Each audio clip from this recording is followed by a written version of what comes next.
This is a photo of me 4 years ago when I was starting out my first creative business from this very small bedroom right here. I had 0 followers. I had $0 to invest. I was very bad at math. I still kind of am very bad at math. I had some knowledge around cameras and video, but I did not have a clue on how to monetize it. Fast forward 4 years later, in this exact bedroom right here, the same bedroom that I shot my first video 4 years ago, I currently run 2 creative businesses. I have created, launched, and scaled more than 28 digital products, and I have generated tens of thousands of dollars while teaching tens of thousands of people the things that I absolutely love through those creative businesses of mine. Now, this video that you've stumbled across, you might have noticed that it's 5 hours long, is one of the most successful courses around digital product and online business development on Skillshare. Literally thousands of people have paid to enroll in the course that you have for free in this video right here to educate themselves and follow the exact framework that enabled me to find success in this niche. Now, the purpose of this course right here is to take a complete beginner with $0 to invest, 0 followers to leverage, 0 experience regarding videography and online business, and teach him every single step that he needs to take that I learned through trial and error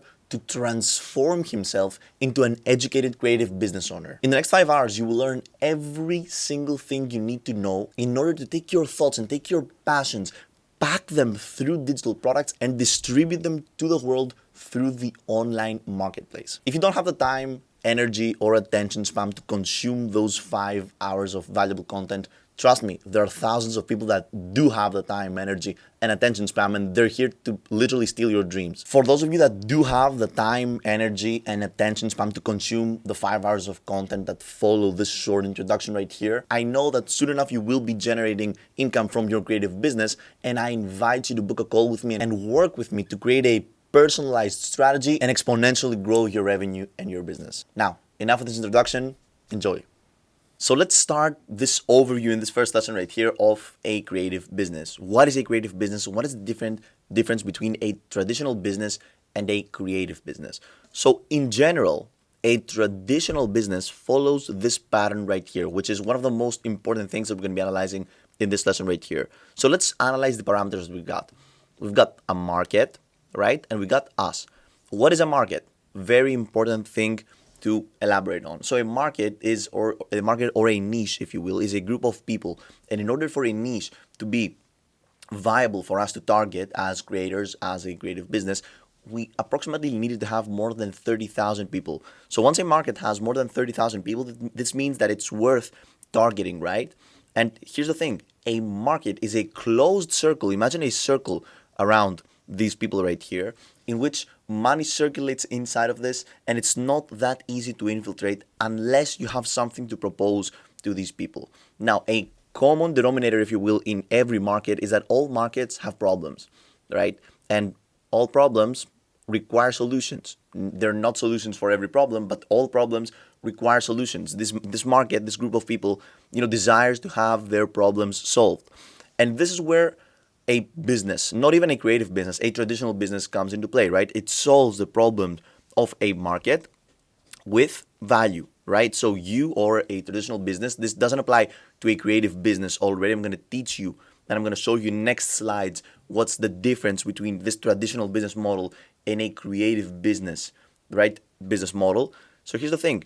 You provide value to the market, all right? Which value directly means pain relief, right? So we relieve the pain, and this doesn't need to be physical pain, right? These people aren't in physical pain. It's not that their arm hurts, right? It's just those problems. It could be a minor problem. It could be a major problem, right? But those problems are pain points, if you will, of our market. And this is exactly what we're solving with value.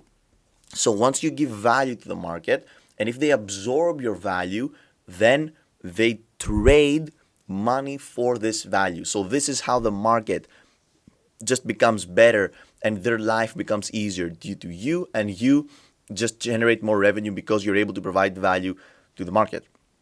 Now, isn't this just a general business model? Don't all businesses, right, provide value to markets and the market gives them money back? So what is the difference between a traditional business and a creative business? Here's the difference. Let me show you. So a creative business it's a business that provides value, so it relieves the market pain and solves some, if not all, of their problems, but in the form of video. And this is extremely important for you to understand. So, again, the value, the pain relief that we provide to the market is just transformed in the form of video, and it is distributed through video. All right, this is just the small difference that differentiates a creative content business rather than a normal business. So our value is information. We trade information, if you think about it. We trade information packed in the form of video. And this is extremely, extremely cool, right? Why do we do this? Why does a creative business, function by delivering value in the form of video? Why is this a business model, if you will, that will exponentially grow in the next years, and why it is a business model that it's worth for you to learn more things about? Here's the thing. Video is easy to create. Anyone can create videos. Smartphones have amazing cameras nowadays, right? Everyone has access to a camera, so everyone can immediately start providing value to any market he chooses. And trust me, as we're going to see in next lessons, there are thousands, if not millions, of different markets for you to just approach and target, right? There is absolutely no excuse for you not to grab your phone, provide value to a market, solve their problems, and generate income this way. All you need is just the correct systems, the correct knowledge, someone to teach you how to do this, and this is exactly what we're doing in this course right here. All right. The second way why providing value through video is extremely, extremely worth it, right? It's because videos are free to distribute, right? Once we upload our videos in those algorithms, in YouTube, other social media platforms like, I don't know, Instagram, Facebook, TikTok, YouTube Reels, YouTube Shorts, all that stuff, those videos, I like to imagine those small robots, if you will, of the algorithms just distributing our videos while we sleep, while we eat. We could be doing anything, and our videos will be consumed by thousands, if not millions of people, again, if we approach this in a correct way, right? So videos are easy to create. Videos are free to distribute. We do not pay for distribution, and we don't pay anything for a product to be created. And obviously, it is easy to target the correct market through our videos, as those videos are free. And again, they just are insanely fastly distributed throughout the whole world. It is easy to target the correct market that we wish. And of course, all of this process is highly leveraged, right? And leverage is a term that pretty much every business owner knows, right? I want you to think of leverage as trying to unscrew a screw with your hand, right? Which could be hard, and then using a tool or a screwdriver, if you will, to unscrew the screw. It is just easier. So leverage is, for example, having a different output, right? I want you to imagine that leverage is having a different output, which is exponentially bigger with the same input, right? So for example, unscrewing a screw with our hand, we have the same amount of energy, but it's hard. But if we use a screwdriver with the same amount of input, the same amount of energy that we used to unscrew the screw with our hand, it is just easier to unscrew the screw. Why? Because again, videos using the internet, distributing videos through the internet is a leveraged process, right? Very, very important for a business to be leveraged.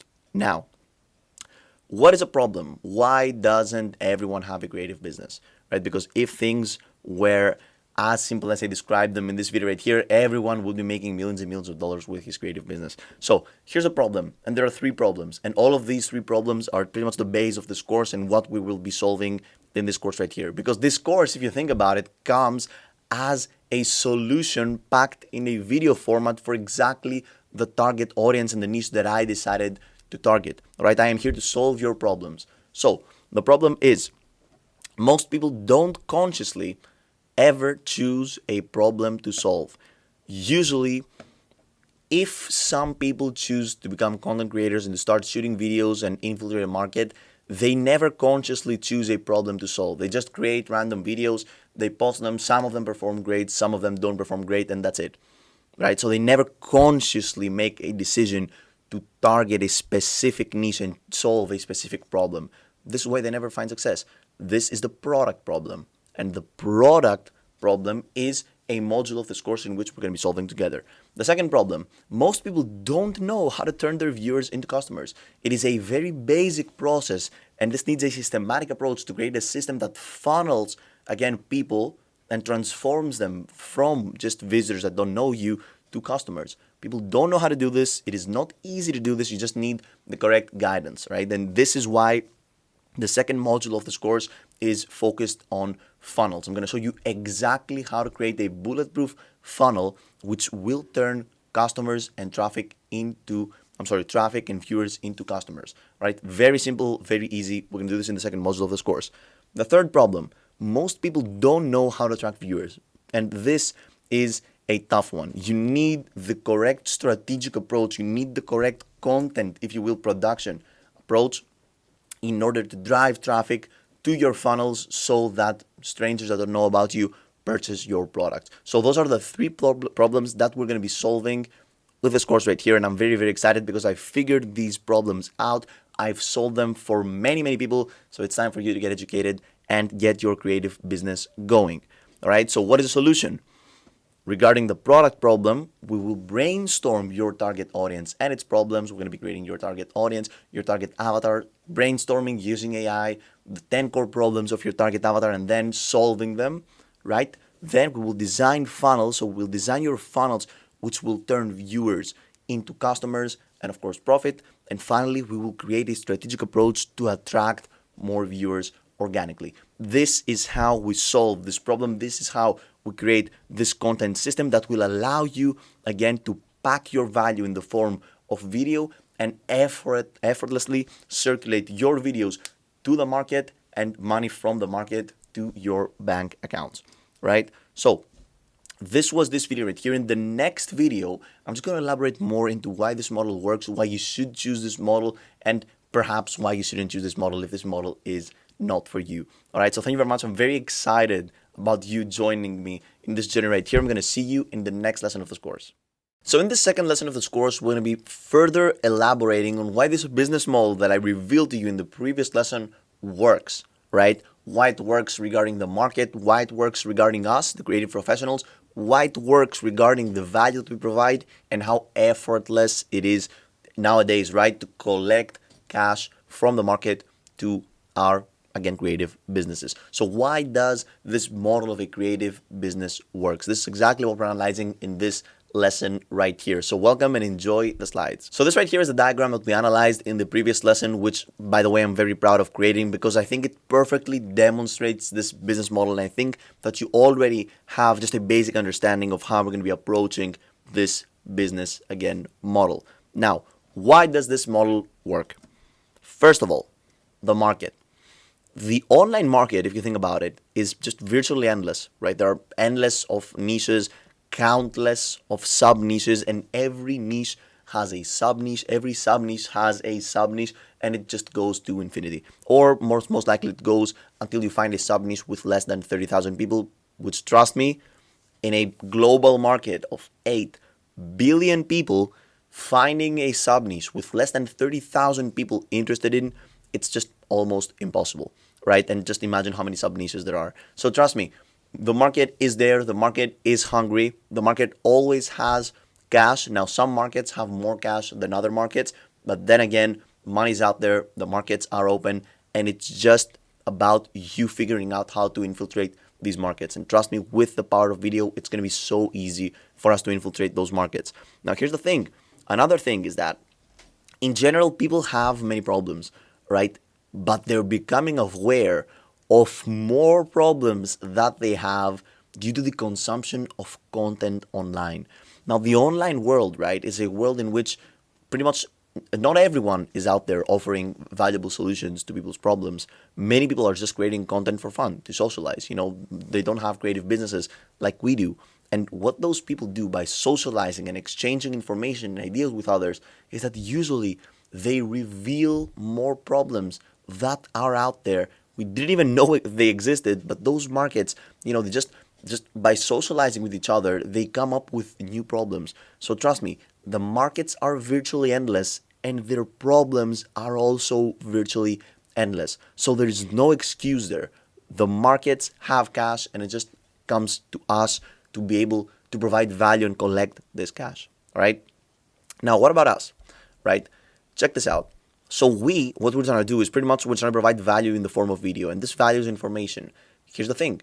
Information is free. right? Information is completely free online. Every single thing that I've learned and I've educated myself, I learned for free online, or I've paid for books and courses which are extremely cheap, if you think about the information that you're absorbing, right? And you can get educated and solve pretty much any problem that you choose. So even if you're not sure which niche to target, you can design and think of the perfect niche, the perfect people that you want to work with, and you will, and it's completely possible for you to get educated in a specific problem that you want to solve to these people and serve these people, right? If you don't want to do this, if you don't want to go through a new transformative experience and educate yourself in a new market, right, and start just from scratch, you can always help your younger self. All right, so when people ask me, hey, I don't exactly know which market to help, and I don't really have like a special skill. For example, I'm not a video editor. I don't have like a skill which is very easily absorbed by the market. You know, I always answer with just help your younger self, because we've all been through transformative experiences. We've all been from point A to point B. Even if you think that you could be like, of course you don't think that, but imagine you think that you're the most useless person ever. This is not the case, right? Because in order for you to be here, you've undergone transformative experiences. And trust me, I've said this millions and millions of times in my courses, in my YouTube videos.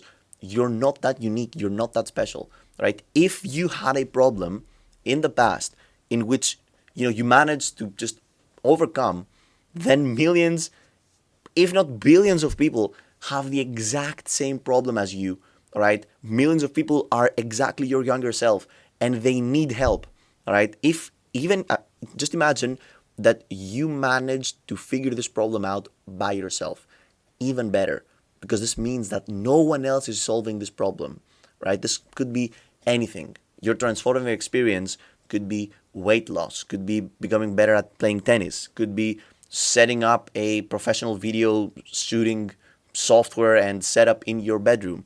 Anything. If you've undergone a transformative experience, trust me, millions and millions of people crave the exact same thing, and you're here to serve them with your videos as a creative professional. And another huge thing is that you can produce videos from wherever you want, whenever you want.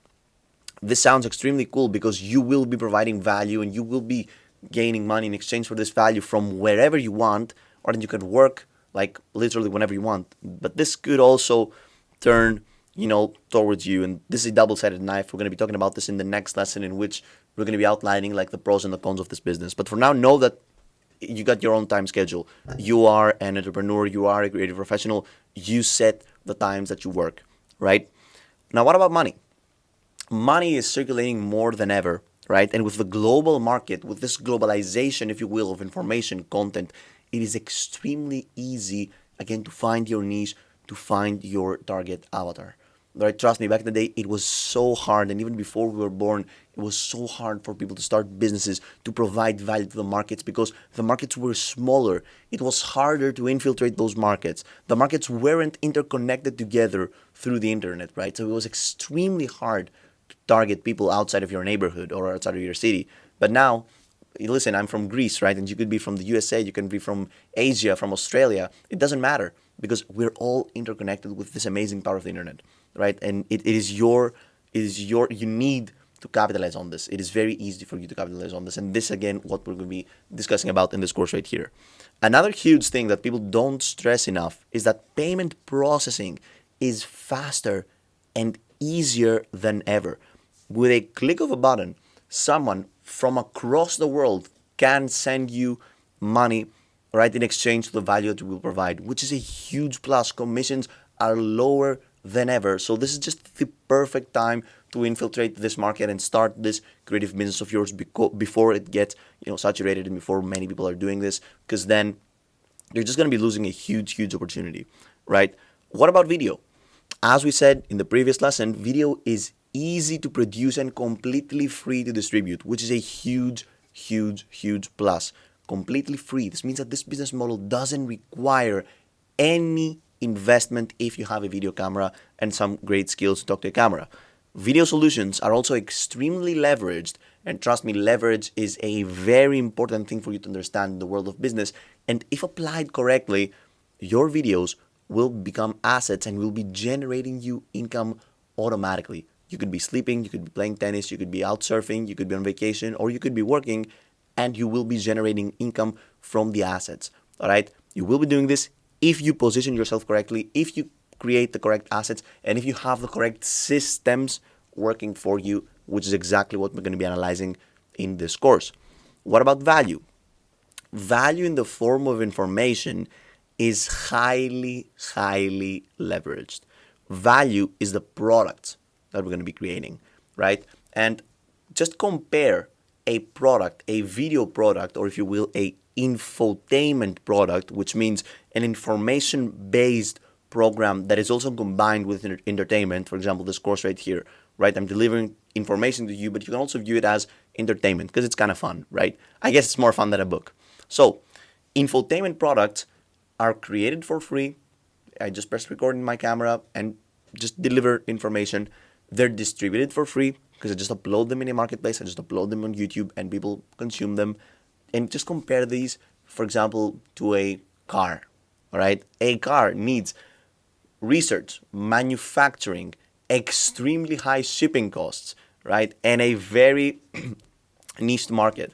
So it's just so easy to create value through video, right? So this is a huge plus. In recap, if you will, this lesson could be summarized in this way. A creative professional is a person that solves the problems of the target avatar that he has created using the power of information packed in the format of video and the unlimited controlled leverage of the internet for distribution of his offers to the market. This, I want you to screenshot the slide, I want you to print it out, I want you to hang it in your wall, and I want you to see it every time that you think about a problem in this business, because this summarizes everything. You, a creative professional, are called to solve the problems of your target avatar, right? Using information that you have, which is packed in the format of video, and while utilizing the power of the unlimited controlled leverage of the internet, this information, which is out there to solve the problems of your target avatar, will be distributed to the market and be absorbed from the market, right? So what we're going to be doing in the next lesson, right, because I think that I've advertised this business model a lot to you. Now, in the next lesson, we're just going to be analyzing the pros and the cons of this model, because every problem and every business model has some pros, but it also has some cons. And perhaps this business model isn't for you. So before you start consuming the next 3, 4, 5, 6 hours of this course, right, you might want to know exactly what is good with this model, what is not good with this model, and this is exactly what we're analyzing in the next lesson of this course. All right, so thank you very much for being here. I'm going to see you in lesson 3. So ladies and gentlemen, in this third installment of this course, in this introductory part, of course, of the first module of this course, we're going to be analyzing, as I promised in the previous lesson, the pros and the cons of owning, launching, scaling a creative business. Right now, again, I've advertised this business model a lot, and I really think that this business model is amazing for you to follow. But that being said, there are also some problems with this business model, and if you will, some sacrifices that a creative professional should do in order to find success in this model. So let's dive even deeper into this first module, right, in this introductory part of owning a creative business, and let's analyze the pros and the cons of this business model. So the pros and the cons of a creative business, again, with this small diagram that I'm very proud of creating. Let's start with the pros. So a creative business, and this is very important, is free to start, and you pretty much have no financial risk by starting this business model. Why? Because creating videos is pretty much free, right? You have your phone, no problem. Distributing the videos is pretty much free. Again, the YouTube doesn't charge you for uploading a video. TikTok doesn't charge you for uploading a video. Instagram doesn't charge you for uploading a video, right? Thirdly, so creation is free. Distribution is free. Creating our offers, right, usually is free. So by offers, I mean creating our products, listing our products. We're going to be brainstorming again in our websites. It is free, but if we want to scale, this is where we need, for example, to pay some subscriptions. But again, if we're scaling, this means that the market is absorbing our offers, which means that we're generating income, which means that we can support those subscriptions. Again, brainstorming a target audience, brainstorming our niche, These are completely free things. And I just want to stress about the importance of starting a business without any financial risk. This is extremely important. Back in the day, people, would get loans and set collaterals for their loans to start their businesses. But now, using this just amazing part of the internet, you have the ability to create a business completely for free. So this is a huge pro, right? It is free to start and you have pretty much no financial risk. The only financial risk that you have is if you wish to scale rapidly, not organically by paying for ads, and then it is a completely different story. But for now, know that you can start completely for free.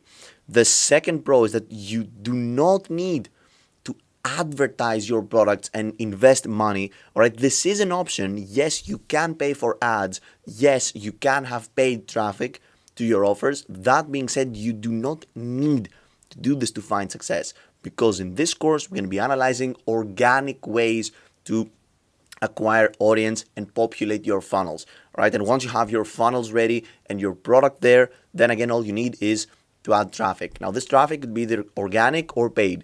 Paid traffic obviously is not free, but organic traffic is free, right? And all you need to understand in order to acquire organic traffic and organic audience into your funnels is just how to produce videos, how to distribute them, and some basic algorithmic strategies that we're going to be analyzing in this course right here, right?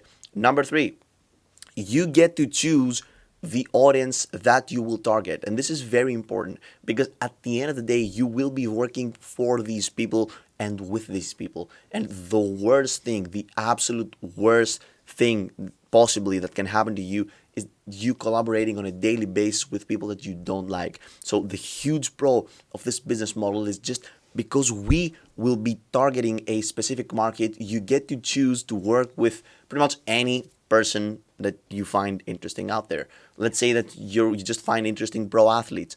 Great.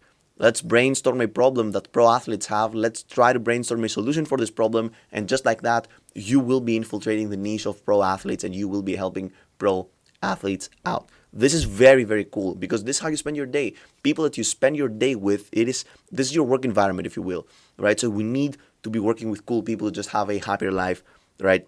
All in all. Now, then there are many ways to reach these people.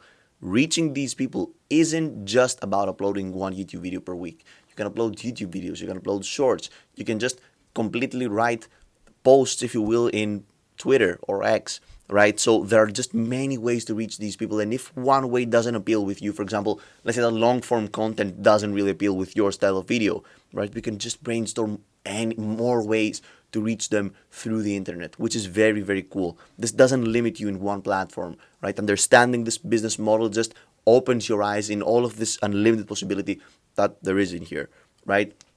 Next, the pro, this is a big pro, and I've actually, meditated a lot in this point right here, is that the only way to fail is to give up. So the only way to fail with having a creative business is to give up. The only way to fail is not to be producing content, not to be solving those problems. No one is going to force you out of this because you will not be having a boss. You will be the business owner. No one is going to tell you, hey, stop doing this. You get the decisions. You are the CEO, if you will. You are the businessman. And the only way for this whole thing to crash down is if you give up. But if you have the mindset, right, that, listen, I'm not giving up. I will be doing this and I will be creating content and I will be solving problems because I know, the destination. I know what I want to be reaching. I know that this is the way that I want to impact the world and this is how I want to help people. Then it is pretty much inevitable for you that you're going to find success in this field, right? I have been creating content for many, many years before I found success. But trust me, it is absolutely worth it. And the journey is just an amazing journey that it's worth going through, right? Finally, this is, in my opinion, a huge pro. People don't take this very seriously, but actually using your passions to help others is very cool, right? Rather than doing like another like mechanical job or something that you don't really care about.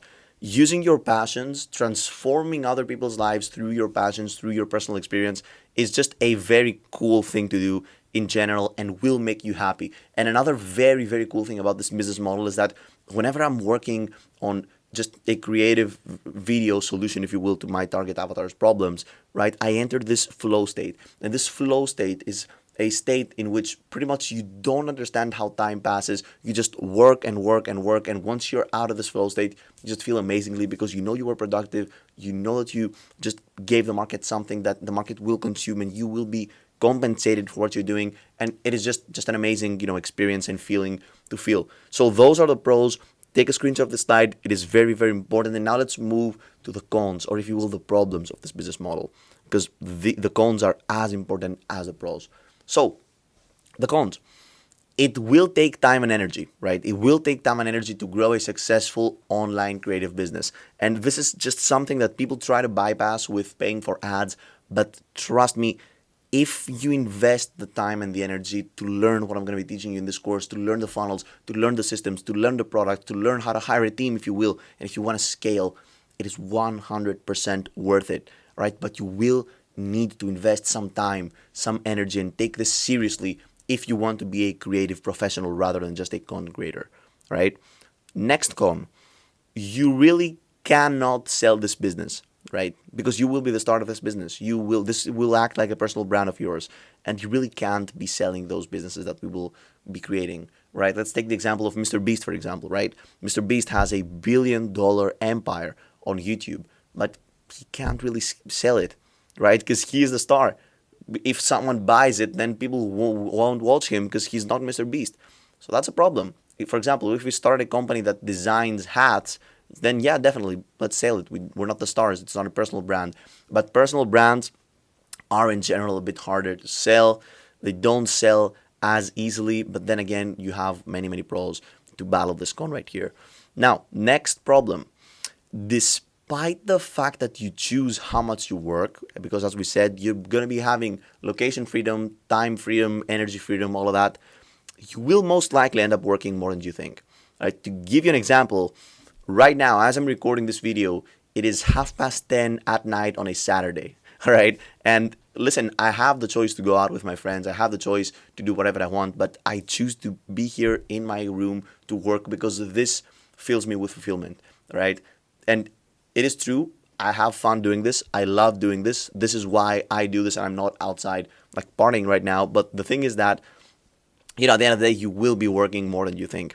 And this is just a fact. Like, I've never met a creative professional or a content creator that doesn't work more than he thinks. For example, like my whole day resolves around this whole thing right here, brainstorming video ideas that you guys will find valuable, creating, scripting, shooting, editing, hiring people, firing people, managing my team, all that stuff. And don't get me wrong, again, it is absolutely beautiful, but it will take a substantial amount of your day. So be prepared to invest time, to invest energy, and work effortlessly for this to work. Next problem. You will need to be educated in the topic that you teach, right? And the problems that you choose to solve. If you're not educated and you're just preaching things like without actually doing them by yourself, you will be called a fake guru. And that's like the worst thing that can happen to you, because we don't want to give false promises or to teach something that we're not really, experts on. Right? That being said, this is why I always advise people to elaborate on, create videos, create courses, create products, again, on things that they know by teaching their younger selves. All right, because if you've underwent a transformative experience, as we elaborated in the previous lesson, many, many people will benefit from the same information that you have, right? So if you don't want to have this problem, try teaching your younger self. Try talking to the camera like you're talking to your younger self. And also a point here, which we're going to be analyzing later on in this course, when you're talking to a camera, don't talk like there are millions of people watching you. Just talk on a one-on-one basis. Think of like the camera being one of your friends. This will help you massively, right? The final problem, or if you will, a problem that can lead to an advantage. You just need to become a jack of all trades if you want to be successful as an online creative professional. Why? You need to have a understanding on how to edit videos. You need to have an understanding on how to shoot videos, how to create funnels, how to create websites, how to upload videos, all that stuff. I don't want you to become an expert. All right, but you need to become a jack of all trades, because even if you hire someone to edit your videos, even if you hire someone to script your videos, even if you hire someone to create a website for you, you need to just have a basic understanding of how these things work, in order to evaluate their job, if they're doing their job correctly. You need to just undergo another transformative experience, right? Which is understanding all of those parameters and all of this systems that we're going to be creating. And the good thing is that you will be understanding this in this course right here. So this is very cool. So those were the cons, right? So who is this model made for?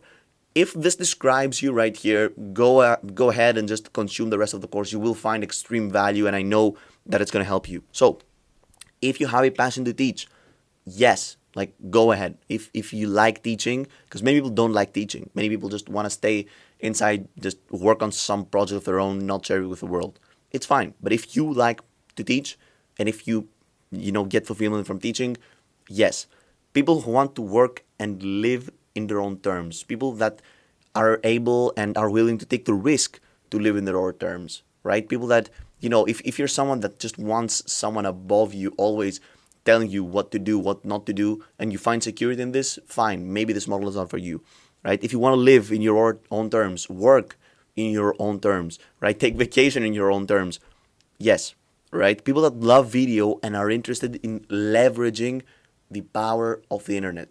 Also a huge plus. Content creators, people that have been creating videos on YouTube and want to understand this new way of content creation. This course is for you, and you will find value in this course because I will teach you the systems on how to transform your videography experience in, again, profitable business through video and through this systematic approach, if you will, in business.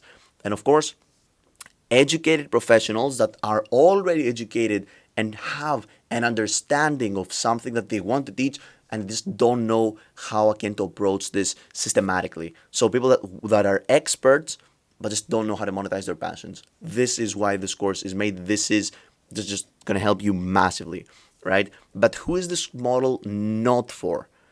If you're easily discouraged or bored, just click away right now. It's not worth pursuing. If you're easily discouraged and you can't stick to something, this course is not for you, right?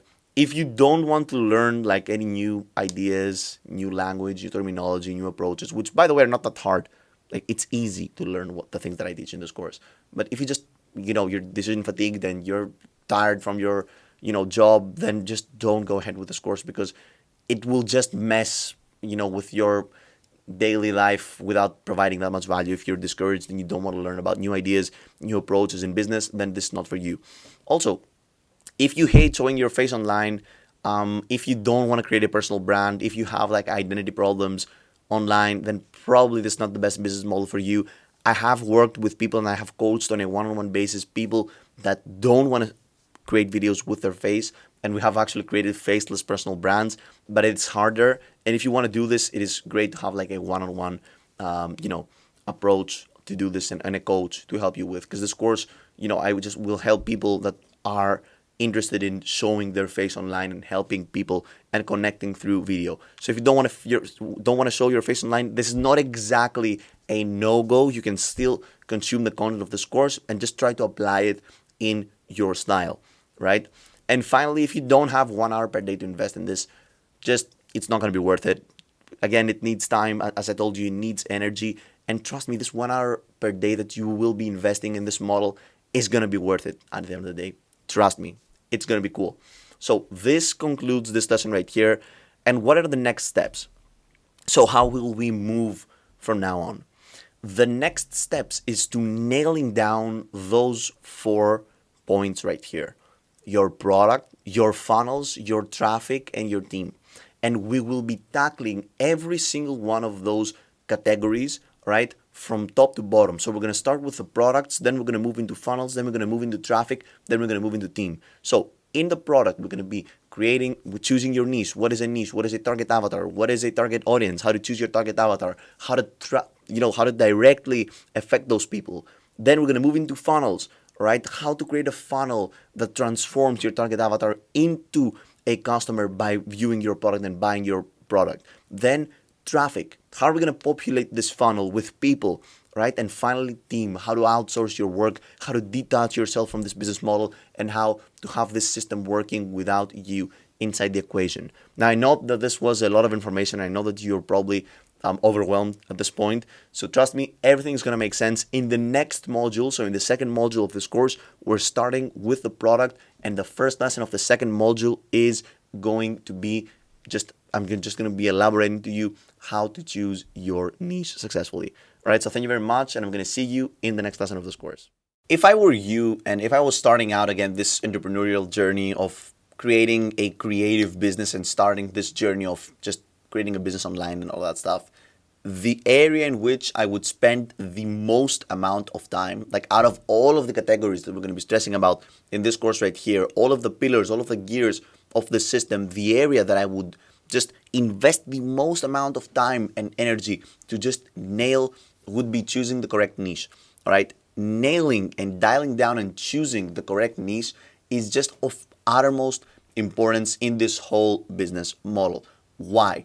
Because the niche dictates our target audience, which dictates our target avatar, which dictates the exact problems that we're going to be solving, which pretty much dictates the things that we're going to be doing for like the whole day, right? Because all of our actions, all of our efforts, all of our mental focus will be funneled into solving the problems of the people that we choose, which of course belong in the niche that we choose. So please, just pay attention to this lesson. Choose your niche wisely, because these are going to be the people that we're going to be working with, throughout the whole course of this business. In this lesson right here, we're going to be analyzing everything you need to know regarding niches.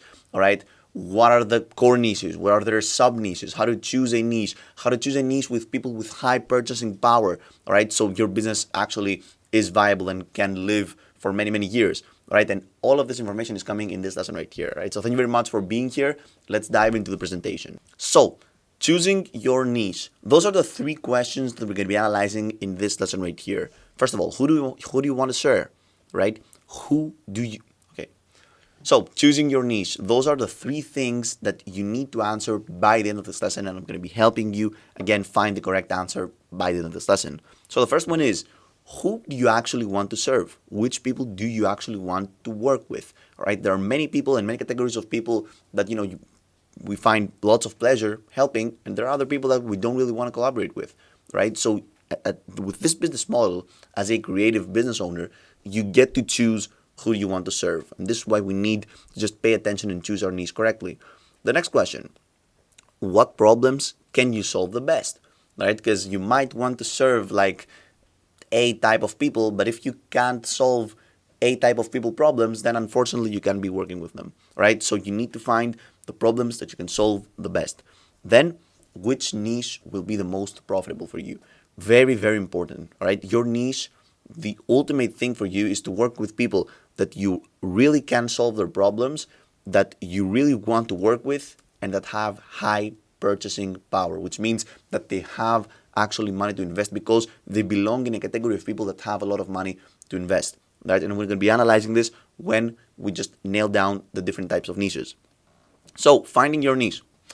The easiest way to find your niche, the easiest way to know that you 100% know how to solve these problems, all right, is to think about this.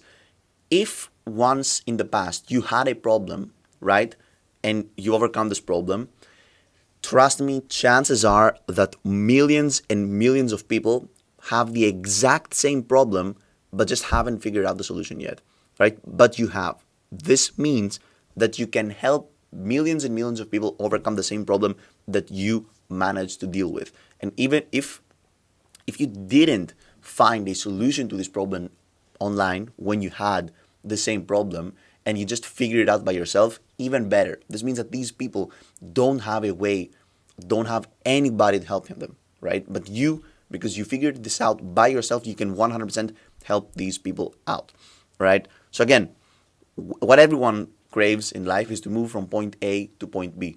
The reason you enrolled in this course is to move from point A to point B, because point A is the point in which you are right now. You know that there is huge potential in starting a creative business, but just you don't know how to launch, how to start your creative business, how to set up everything correctly. And this is why you're here. And I'm going to be helping you move from point A to point B. This is the pain that I relieve right? And this is the problem of yours that I solve with this course right here, right? So remember, everyone wants to move from point A to point B.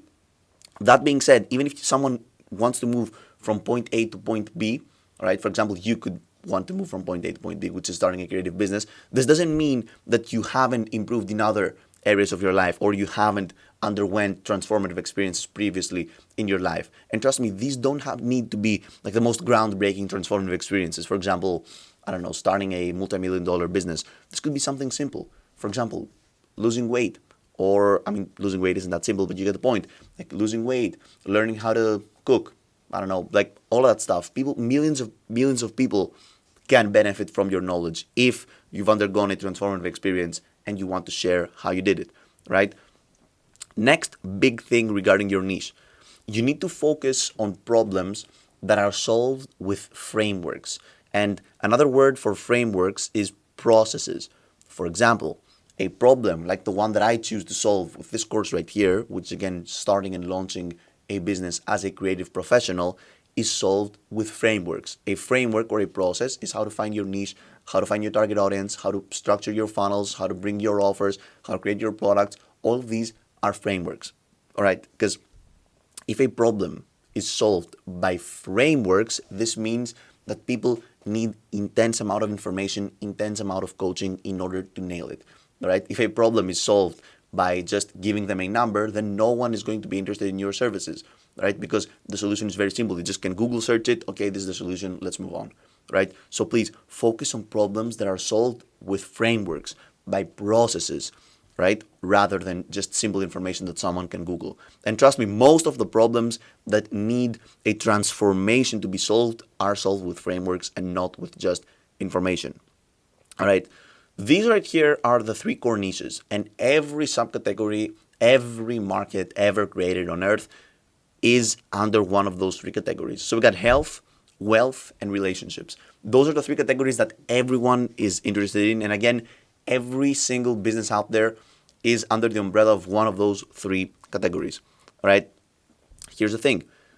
You can't really just start a niche on health. You can't just be counseling people on health or just, being a consultant and starting an online business on wealth. You need to sub niche. All right. So check this out. Health, wealth, and relationships have many, many sub niches. For example, health has working out, diet, yoga, breathing, meditation. Wealth has starting a business, investing, cryptos, real estate, marketing, sales, relationships. Again, many, many sub niches. And check this out. Every sub niche actually has a sub niche of its own. All right. The thing is that different niches or different markets have different problems and will compensate you differently for solving them. Right. That's very, very interesting to think about. Again, different markets have people with different problems, and these people will compensate you completely differently for solving them. Check this out, for example. Imagine solving a big problem in the field and in the niche of breathing, for example, which is one sub niche of health, right?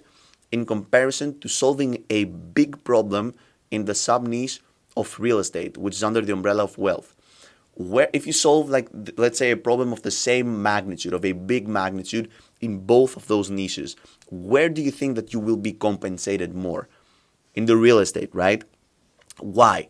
Because people in the niche of wealth and the sub niche of real estate have higher purchasing power rather than people in the niche of health and sub niche of breathing, right? This is what I meant, when I stated the fact that you need to target people with high purchasing power, right? Because by investing the same amount of energy and the same amount of effort and time into solving, a problem and helping out these people, your compensation will be completely different if you target people with higher purchasing power rather than people with lower purchasing power in the field, for example, of breathing, right? Not to say that you can't generate income, right, by helping people find new ways to breathe for stress relief and all that stuff. I'm just saying that the chances are bigger for you to strike big if you choose a niche with people with very high purchasing power, all right? So how do we choose a niche with high purchasing power but with problems that we can solve? Here's the thing. You need to figure out the golden line, the fine line, if you will, between problems that you're educated enough to solve, right, and a niche with people that have high purchasing power. And this is where I want you to spend the most amount of time, as you're consuming the content in this course. I want you to screenshot the slide and I want you to please just spend like 1 hour, 1.5 hours, 2 hours brainstorming the problems that you're educated enough to solve, right? And form them, if you will, apply them to a niche with people that have high purchasing power. Because if you can help and successfully help people that have high purchasing power, all right, with problems that you have solved before and you know that you can solve, even better. And let me show you a tip. Let's say, for example, all right, that, well, you're good at solving problems at breathing, all right? That's just the thing. You have solved the problem before at breathing. You know exactly breathing techniques, all that stuff, well-being techniques in the niche of health. But you want to apply it in people that have higher purchasing power in the niche of wealth. How can you combine this? Well, check this out. This is very interesting. What if you did breathing, but reflected and applied into wealth professionals? For example, breathing for stress relief in investment bankers. So check this out. You solve a problem that you know how to solve, which is breathing, for example, in your case, and you apply it in a niche with people with high purchasing power, for example, investment bankers. Compare if you solve the exact same breathing problem or breathing techniques and all that stuff for example, I don't know, middle-aged women, all right? Probably the purchasing power of middle-aged or older women wouldn't be as much as investment bankers, all right? Even if it's women, if it's males, it wouldn't have. It would be the exact same problem that you solve, but with people with completely different purchasing powers. So this is just a tip on how you can solve problems that you know and just tweak the people which you help with your problem solving. All right, so this was the lesson in the niche. Once we choose our niche and once we nail exactly, again, the problems that we want and we're good on solving and the people that we want to help, then it is time to choose our target audience, right? Very, very important, very, very easy. We're going to do this with a prompt list that I have designed in which you can apply to ChatGPT and everything's going to be flawless, right? So thank you very much, and I'm going to see you in the next lesson in which we're going to be choosing our target audience. So ladies and gentlemen, welcome to the second lesson of the second module, in which after we've brainstormed our niche and our market and we decided to solve problems of people with high purchasing power, right? It's time to move and dig a bit deeper, right? And brainstorm our target audience. Right? Now, brainstorming our target audience and brainstorming our target avatar are two completely different things, right? And I don't want you to think that it's the same thing. In the next lesson, we're going to be brainstorming our target avatar and pinpointing, again, there are 10 core problems that we will be solving with our offers, with our content, and with our online creative businesses. But before we do that, we need to nail exactly our target audience. And the biggest misconception that people have when they're choosing a market and when they choose a niche is that they think that everybody inside this market is their target audience, right? And this is just not true. So I'm going to show you a way to magnetize, if you will, and pull outside of your market the exact people that are your target audience and not people that are not going to be interested in your offer. So all of this is happening in this session right here. I'm going to show you how to do this offline without ChatGPT, and then a way to do this very easily with a prompt list that I have completely for free via ChatGPT. You're going to have the exact same outcome in both ways, just one way is going to be faster than the other. All right, so thank you very much for being here. Let's dive into this lesson. So this right here is the graph that I've created for you, and I think that it perfectly describes everything that we need to understand in this lesson right here. So let's say that this is your market, right, or your niche. Inside your market and your niche, as you're going to see, there are many, many different people. There are people indicated with white that aren't exactly interested, but it's not that they won't benefit from your offers, but it's just that they are not that interested when they hear about your offer in the first time. Also, inside, indicated with red, are people that just won't be interested in your offer at all and they don't really care about your offer. It just happens in every market. Don't stress about it. It's not a problem with your offer. It's just that every market will have some people that just won't be interested in your offer. And also, we have a few people, all right, if not a lot of people, that will find great value in your offer. They're interested in your offer, and this is your target audience. This is the audience that we want to attract. Because guess what happens if we attract like people in red, right?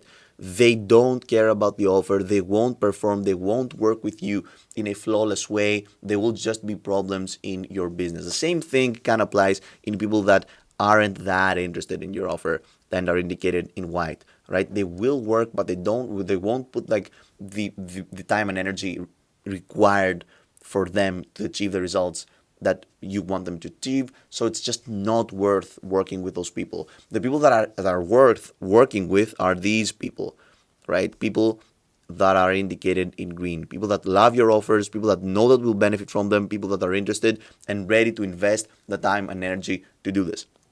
What is the best way to attract these people, right?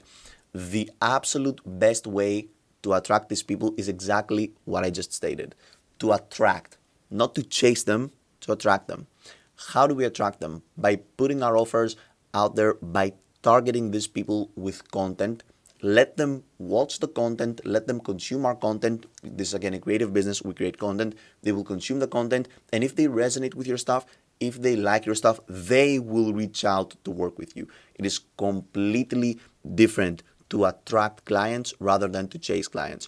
Obviously, attracting clients is a bit more of a complicated system, but trust me, at the end of the day, it works perfectly. In order to attract clients, we need to know which people we're going to be targeting with our content. And how are we going to do this? We need to create this magnet right here. And this magnet right here is the exact magnet that we will be creating with our content in order to subtract from the market and the niche, the people that want to work with us and people that will see results from our work. And again, those green people that we analyzed before. How do we do this? This is our target audience.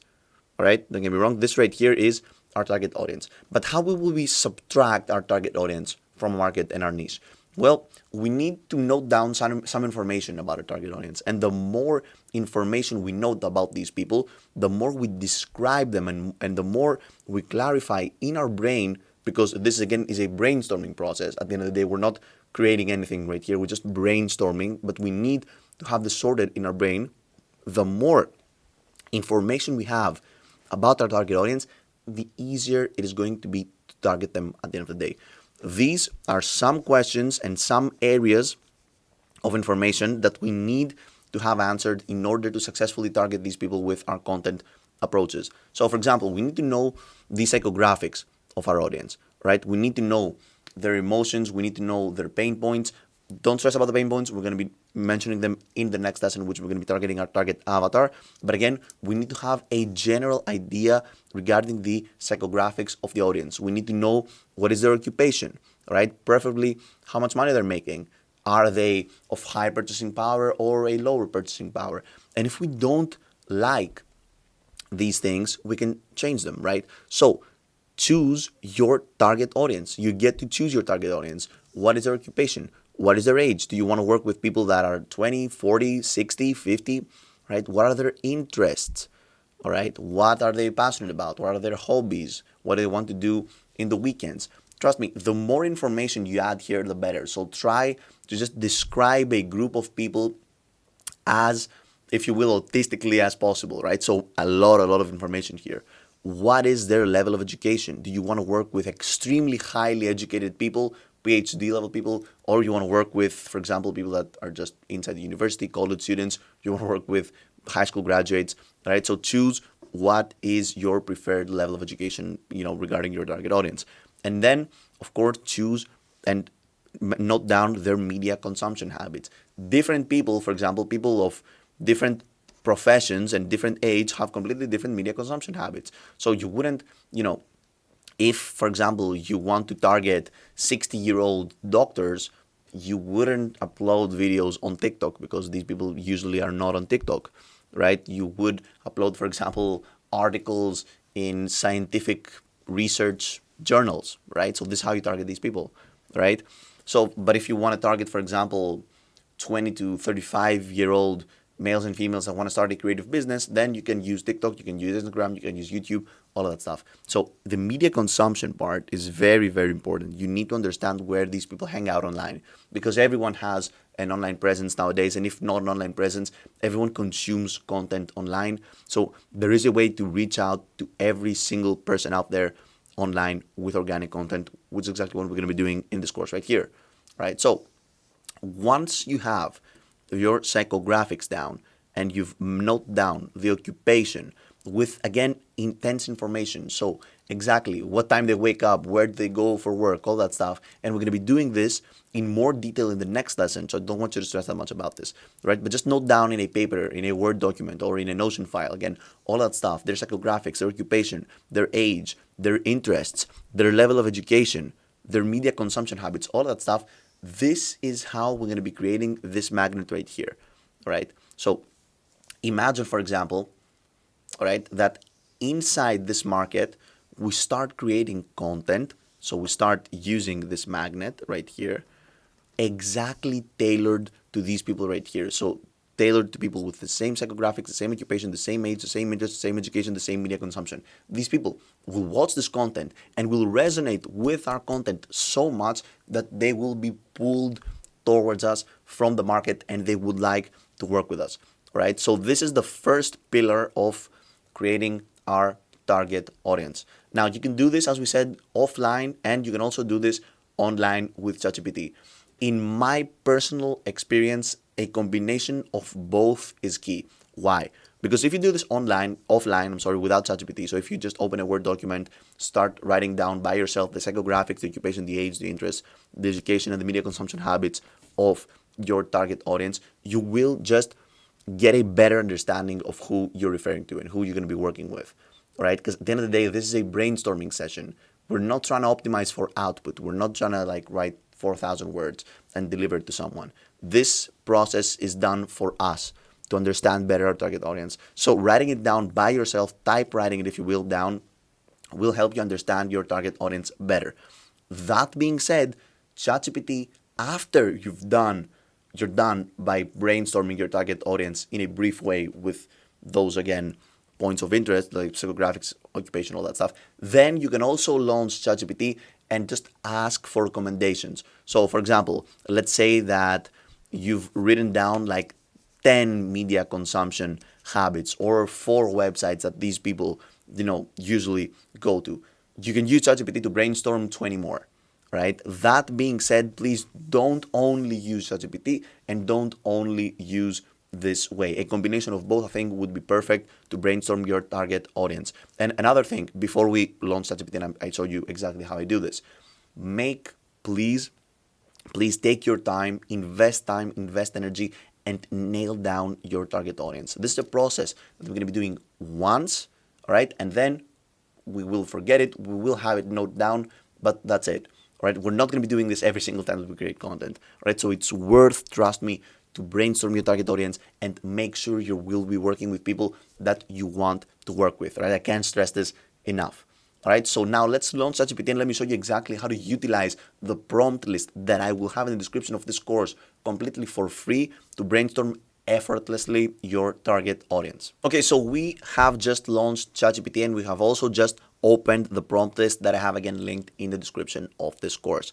How do we brainstorm our target audience? So the first thing we do is that we click on this target audience tab right here, and you can see that we have all of those prompts. What is a prompt? A prompt is pretty much the input that we paste in the chat box of ChatGPT in order to gain the correct answers back. Again, AI works in a way in which the more information you give, the better information you get, right? So the first thing is that we need to describe the niche, we need to describe our market, and we need to describe to ChatGPT the reasoning behind our business. So let's just stick in the concept that we had in the previous lesson of ours, which is breathing techniques for investment bankers, right? So let's say I am creating an online creative business that will help with the production of content, investment bankers with breathing techniques. Very, very niche, by the way, all right? But it's going to work.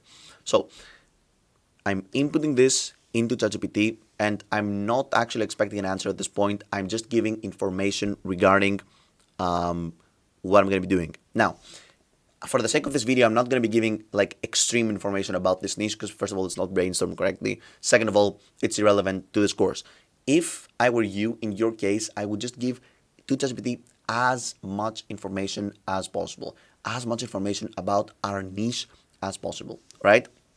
So ChatGPT says, that's an interesting niche you have identified. Offering content tailored to the specific needs of investment bankers focusing on breathing techniques can be a valuable resource for professionals in a high-stress industry, right? So now it is time to actually input our, again, prompts. So we would say, for example, okay, which people do you think would benefit more from the niche? We know that it is investment bankers, so let's not add this. So let's act as a market researcher and provides insights on the media consumption habits of my target audience. So let me paste this. And let's see. So now ChatGPT knows that my target audience is pretty much investment bankers, right? This is what ChatGPT knows. So let's see their media consumption habits. Now, let's see. To provide insights in the media consumption habits of investment bankers, your target audience will examine some key factors that influence their preferences and behaviors. They work long hours, under high stress, their schedules are packed with meetings, client interactions, all that stuff. So they say they preference conciseness and efficiency, right? They value content that is direct, to the point, and can be consumed quickly. Now, also digital and mobile friendly content. Due to their hectic schedules, they heavily rely on smartphones and other digital devices for consuming media. Good to know. Utilization of financial news platforms, right? So that's interesting. People, investment bankers, right, usually hang out in platforms like Bloomberg, CNBC, the Wall Street Journal, Financial Times, all that stuff. Also, they prefer audio content, right? So those are just things that we wouldn't brainstorm by ourselves, but ChatGPT really helped us in this case, right? So this is the media consumption habits of our target audience, all of that stuff. And you can see all of this valuable information that ChatGPT is able to provide, which is just very, very cool. Check this out now. We can act as a market researcher because we can assign roles to ChatGPT and provide insights on the psychographics of my target audience. Let's see what it's going to say regarding the psychographics. So focusing on the psychographics of investment bankers provides a deeper understanding on their motivations, attitude, behaviors, right? Helping to tailor your content on breathing techniques more effectively. Here's an insight into their psychographic profile. So they have high achievement orientation, right? Competitiveness, resilience under pressure. So we need to understand these things, and the more information we get, again, around our target audience, the better. So imagine at this point, just with those two prompts, that we start creating content, all right, based exactly on those psychographics tailored to those media consumption habits. Already, this is a small magnet that we can use to pull our target audience from our market, right? This is the real key on understanding how to brainstorm our target audience. And this is a process that you should go as a creative professional, which is just going to help your business so much. Check this out. Let's do one more prompt, all right? So let's see. What are the demographic or psychographic characteristics of the intended audience, such as gender, income, values, and attitude towards learning? Let's see. Interesting. So when tailoring content on breathing techniques for investment bankers, considering both demographic and psychographic characteristics is crucial to effectively reach and engage this audience. Here's the little overview. So the gender. In the financial industry, it has traditionally been male-dominated, but the gender gap is gradually closing as more women are entering the field. Age.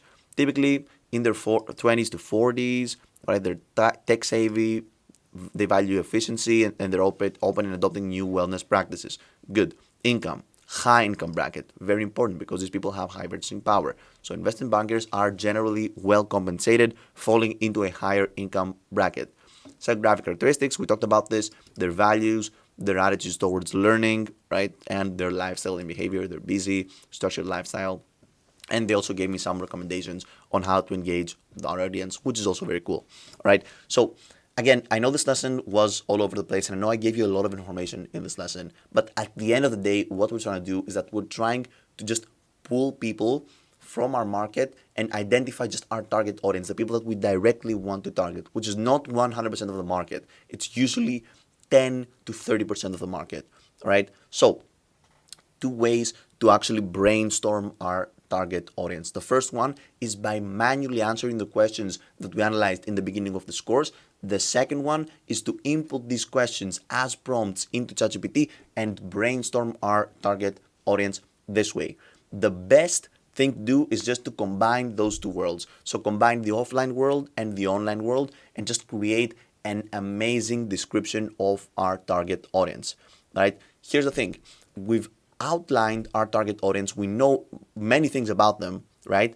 But we haven't outlined their pain points, right? And the thing is that we shouldn't outline everyone's pain points because then we're just going to be all over the place. So how are we going to do this? In the next lesson, we're creating our target avatar. We're giving our target audience a name, an occupation, a daily description of their lives, all right, in much detail. And then we're using ChatGPT to brainstorm their 10 core problems. And ladies and gentlemen, those are the 10 core problems that we're going to be solving with content, with our offers, and many exciting stuff later on in this course. All right, so thank you very much, and I'm going to see you in the next lesson in which we're going to be outlining our target avatar. So, congratulations, we have brainstormed our target audience. Now it is time to dive even deeper in this brainstorming process and actually create our target avatar. Brainstorming our target audience and creating our target avatar are two completely different processes. Why? Because the first one is a brainstorming process. It is done first of all to assist us in the target avatar creation process. And once our target audience is brainstormed, then okay, cool, we keep it for personal reference. We can, go through these files again and rethink, if you will, or reshape our target audience. But the target avatar is something completely different. We will be revisiting our target avatar many times as we're creating our offers, as we're creating our content, as we're structuring our funnels, our websites, all of that stuff. So it is extremely important to nail down your target avatar, to note down every single category that we will be doing in this lesson right here. We're going through in this lesson right here. And again, we will be focusing in offline methods to create a target avatar and online methods to create a target avatar with ChatGPT. It's going to be pretty similar to the previous lesson, right? In the same fashion, if we combine the best of both worlds, which is offline and online, we will have the best target avatar. Why do we want to create a target avatar and how we'll be utilizing our target avatar? Very simple. The more detail we add in the creation of our target avatar, right, the more detail we have based on the daily lives of our target avatar. We're going to put a name on that target avatar. We're going to describe like his literal life or her literal life, right? Then the more detail we have about the target avatar, the better we will understand its 10 core problems, right? And based on those 10 core problems, those are the exact problems that we will be solving with our content, with our offers, with our products, and with our whole creative business.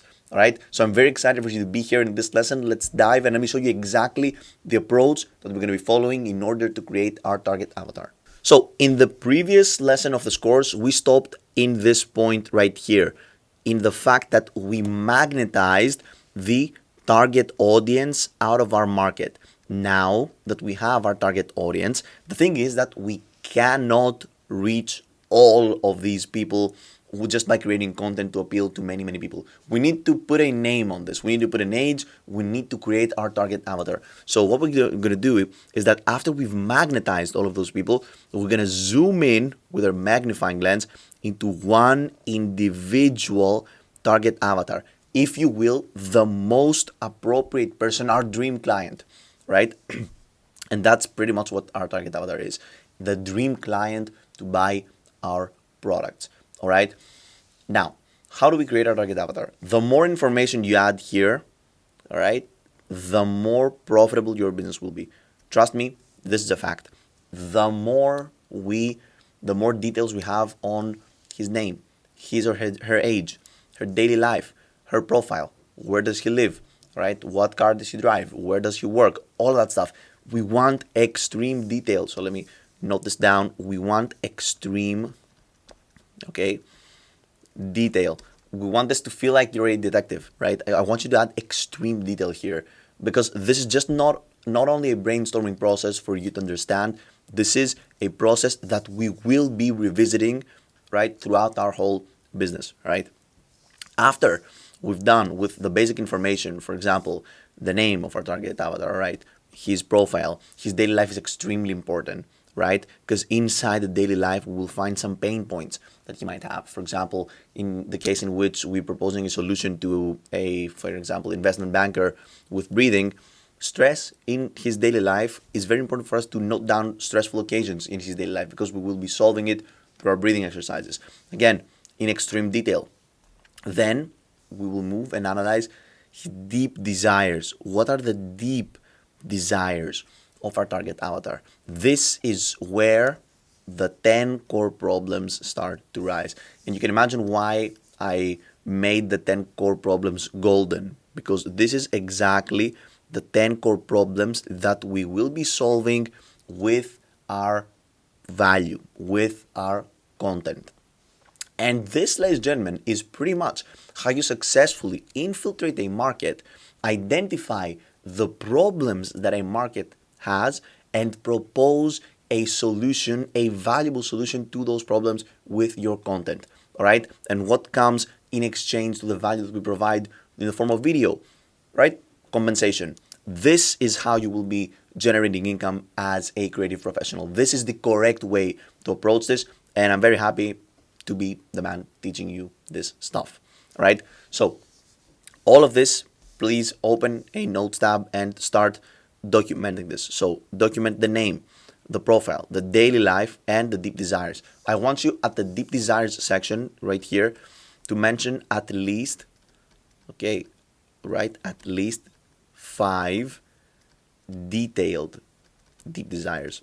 So, for example, what could be a deep desires of a investment banker? Income, dominance, sense of power, sense of fulfillment, right? All of that stuff. Not just the name. I don't want you to just write the name of the 5 deep desires of your target avatar. I want you to elaborate on them. Why does an investment banker want to feel powerful? Why does an investment banker want to be compensated by his work? Why does an investment banker, want to dominate his competition? So write down detailed why those deep desires exist, because those deep desires will be the gate to the 10 core problems of our target avatar. Now, let's move to the 10 core problems, and this is where you need to pay extreme attention.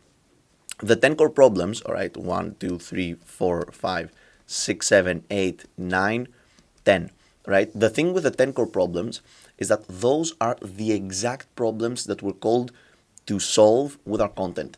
We're going to be focusing on those 10 core problems, but if we just focused, right, on those 10 core problems, then we would just have 10 videos to create on our YouTube channel or 10 courses to create, to upload, and sell to those people.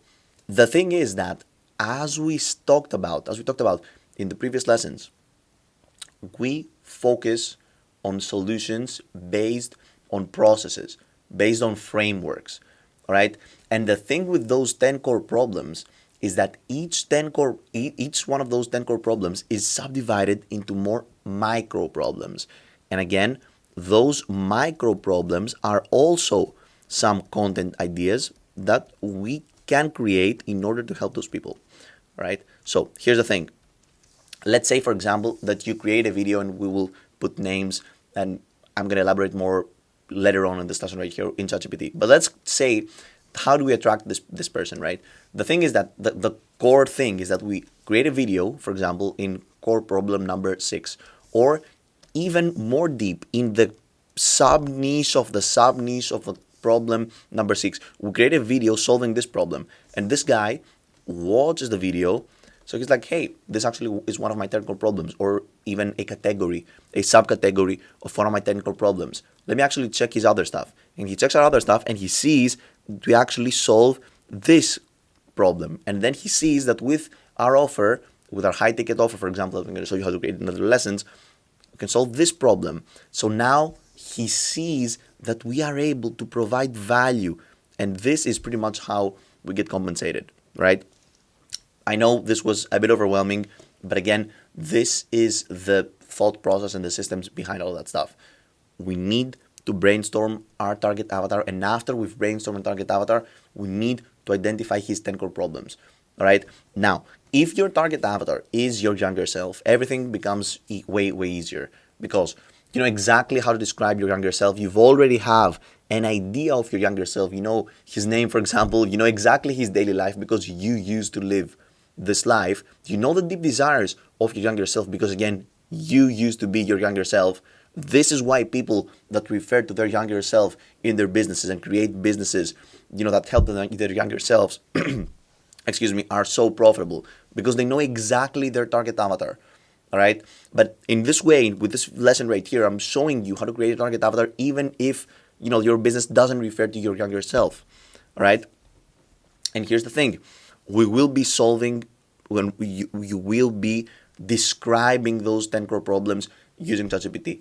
Now, you probably can brainstorm some 10 core problems by yourself, those 10 core problems by yourself. But as we've seen in previous lessons, ChatGPT just gives you a wider understanding, more ideas, and it also articulates those ideas even better. So inside ChatGPT, we're actually not going to start a new chat, but we're going to work on the previous chat that we had with ChatGPT while we were brainstorming our target audience, right? So to create our target avatar, we go ahead and directly ask ChatGPT, I want you to create a target avatar. Please mention, always be kind to AI. Please mention his name, his age, his age, and what a day in his life looks like. Also, make sure to mention some pain points that he may have in his daily life. Let's see. I'm directly asking for ChatGPT to create our target avatar, right? So let's see. Name, Alex Johnson. That's an AI generated name right there. So age, 32. Professional background. Alex is a mid-level investment banker working in a leading financial firm in New York City. He's been in the industry for over 8 years, climbing the ranks through hard work, dedication, and a relentless pursuit of excellence. So let's see his day in life. He'd start early at around 5:30 a.m. with a quick home workout or a run in the park to clear his mind before diving into the day's demand. By 7, he's reviewing the global market news. All right, he's in the office by 8, and his day is a whirlwind. I've never heard of this word before. Of client meetings, analyzing financial reports, and making high-stakes investment decisions. Right? Whatever. It leaves office at around 8. Through work, although work often follows him home, where he spends an hour or two preparing for the next day. Right? He tries to unwind before bed, maybe reading or practicing meditation to manage stress, but finds it hard to switch off and get enough sleep. Some pain points: high stress and pressure, long working hours, difficulty unwinding, physical tension and discomfort, sleep quality. All right. And it also proposes how my business can help Alex. Right? That's fine. Now, keep in mind that if I were you, again, for the sake of this lesson, I'm not interacting that much with AI because I don't want to waste your time. But if I were you, I would just go ahead and ask more questions and more questions and more questions about this target avatar to gain a better understanding and to give information to ChatGPT in order to retrieve and get back the perfect 10 core problems. And this is the golden prompt, ladies and gentlemen, that we enter and we will structure our business regarding the answers we're going to get back. So note down the 10 core problems of our target avatar from most important to least important. Extremely important prompt. So let's see. For your target avatar, Alex Johnson, a 32-year-old investment banker, here are the 10 core problems ranked from most important to least important based on the insights from his daily life. Let's see. Number 1 problem, high stress levels. Number 2 problem, poor work-life balance. Number 3, difficulty unwinding and relaxing. Number 4, inadequate sleep quality. Physical health issues. Number 5. Number 6, limited time for personal health and wellness activities. Inefficiency of current stress management techniques, feeling of isolation, anxiety over performance and decision making, and lack of professional fulfillment. So, ladies and gentlemen, throughout this lesson, we took our target audience and created our target avatar. And at the final part of this lesson, we brainstormed using ChatGPT the 10 core problems of our target avatar. Now, this is where this whole thing starts to get interesting, because in the next lessons and in the next step of creating this online creative business of ours, we're going to be figuring out solutions to solve these problems. And a creative business has two ways to solve any of those 10 core problems of our target avatar. The first one is with information through infotainment products, and the second one is through services. So in the next two lessons, in the two final lessons of the second module of this course, we will be brainstorming ways, and I'm going to be showing you ways to solve each one of those 10 core problems with infotainment products or info products. And in the next lesson, so in the final lesson of the second module of this course, I'm going to show you how to solve again those 10 core problems with services. All right, those next lessons are going to be very, very important, and I'm going to see you there.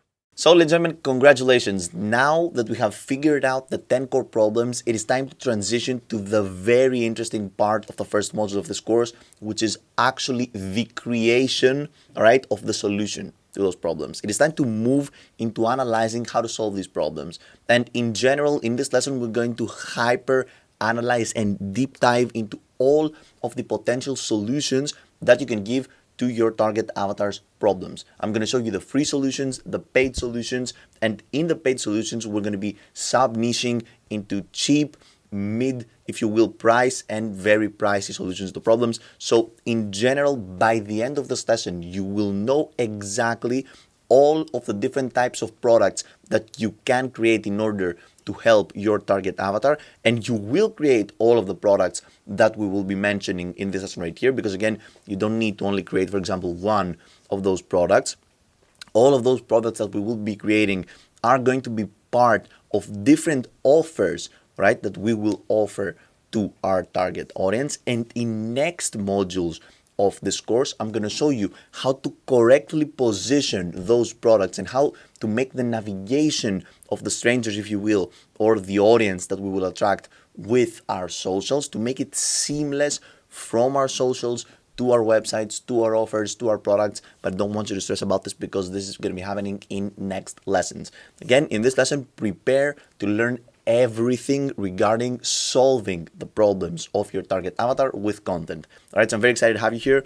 Let's launch this presentation and let's go. All right, so this right here is the diagram and the diagram that I want you to screenshot and I want you to keep for future reference, because it is very, very important. All right, now I know it might seem a bit complicated, but everything will make perfect sense. All right, and we are going to be starting from here.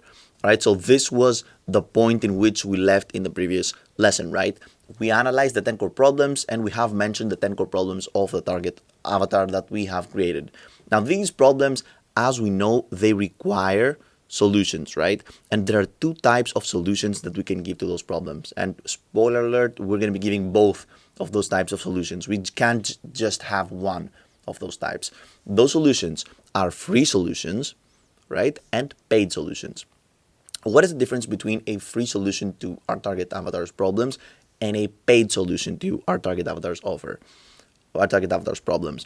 Well, the free solution, the solutions that we provide for free are information. So we give away for free the information and we charge for the implementation of the frameworks. So you can see here, whenever I have a paid solution, I always sell the frameworks, but we need to give out the information for free. Why? To gain trust, ladies and gentlemen, because people are not going to invest money into someone that they don't feel like they trust, right? So the best way, the absolute best way to acquire customers in our creative business is to gain trust by working, if you will, for free. So giving away information for free. So let's start from here, right? We're right here. How, all right, do we give out information for free? We give out information for free in our social media, as we said, with, again, problem solving content pieces. So we take 10 core problems that our target avatar has, and we give out away free information on how to solve these problems in 10 videos, for example, on YouTube, in Instagram, on TikTok. And we're going to talk about organic traffic. We're going to talk about how to structure, again, your channels on YouTube, your content on Instagram, your content on TikTok, again, to attract customers and populate your funnels. Don't stress about what is a funnel. We're going to mention it in next modules.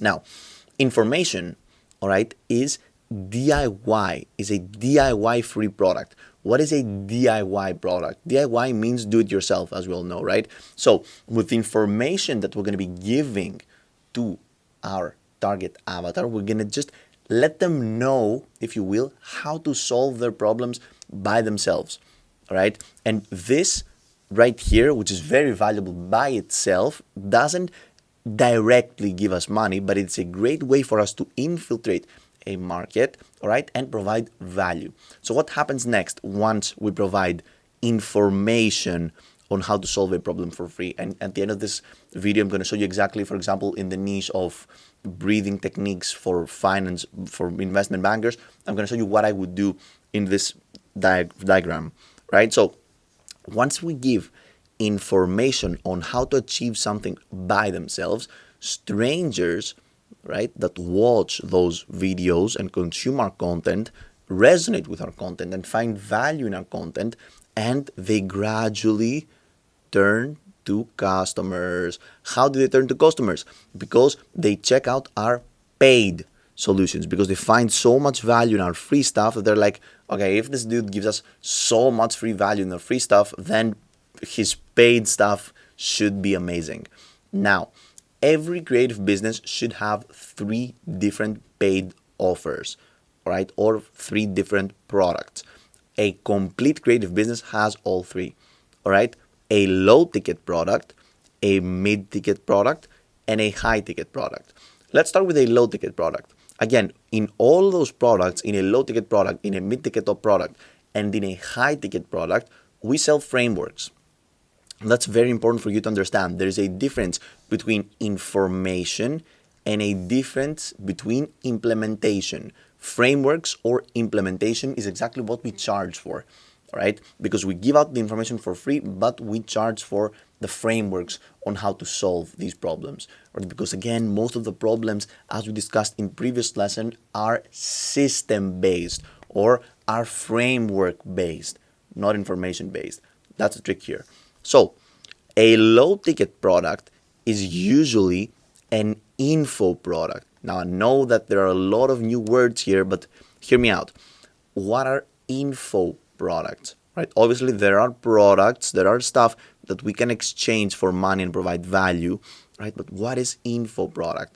There are products that are not physical, right? It's not, for example, a mouse.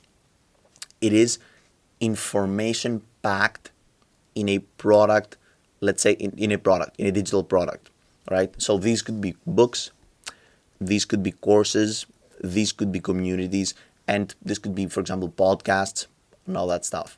So what is the cool thing about low ticket products, and what do we mean by low ticket? First of all, low ticket means we don't charge as much as our other products for them. Why? Because in order to create an info product, I'm not saying that they should be cheap. I'm just saying that they should be cheaper than our mid-ticket product and our high-ticket products. Usually, info products go through the framework on how to solve problems in a DIY process. All right, so we give out the information in a form of a course, in a form of a book, in a form of a community. But once someone purchases it, he has to apply this information by himself.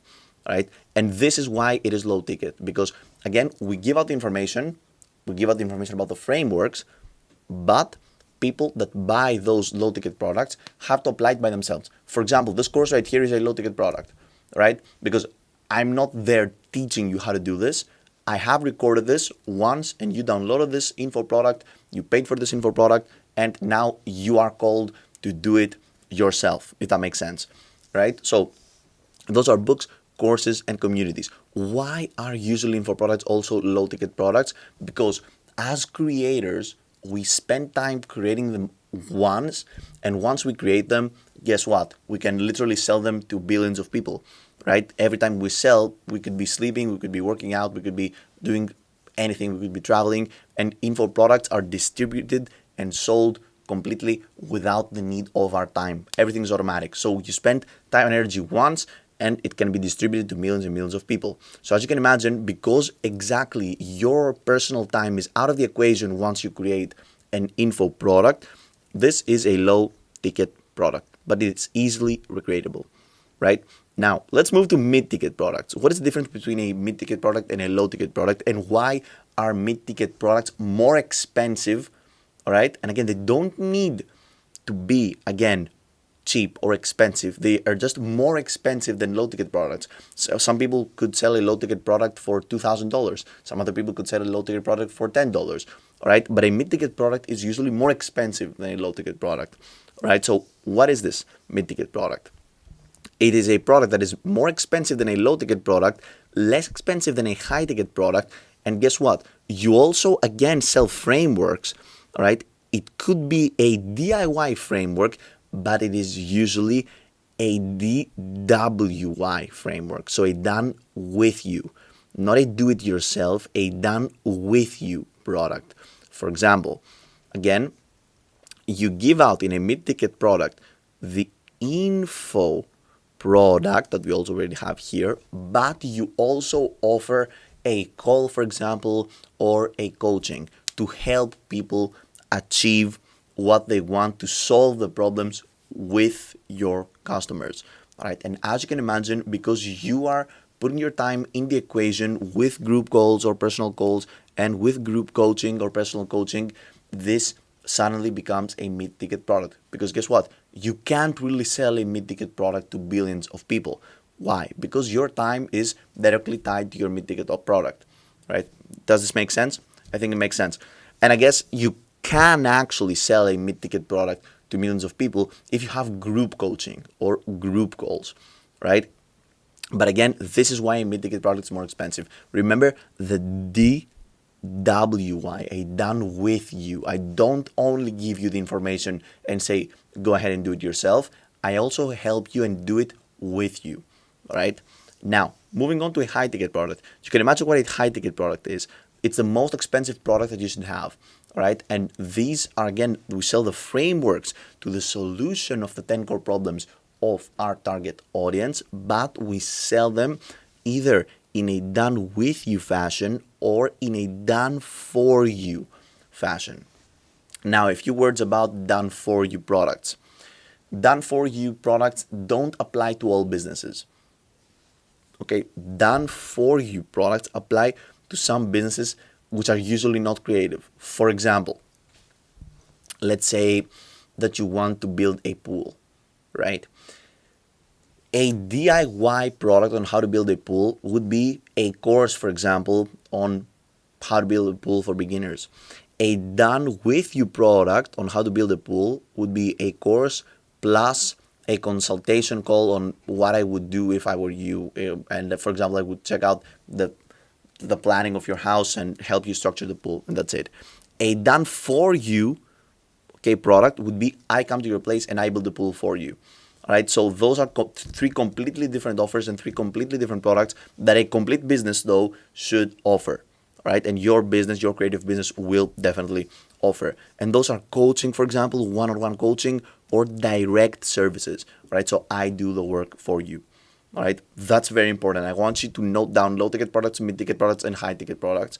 All right, very, very important. And now let's apply this to the example that I gave with the breathing techniques for investment bankers. And you're going to see something very, very interesting. So if, for example, my target avatar was an investment banker that had breathing, for example, stress, and we want to solve the problems with breathing techniques, so the solutions are breathing techniques, we would start, again, let me change the color here, we would start with the free solution.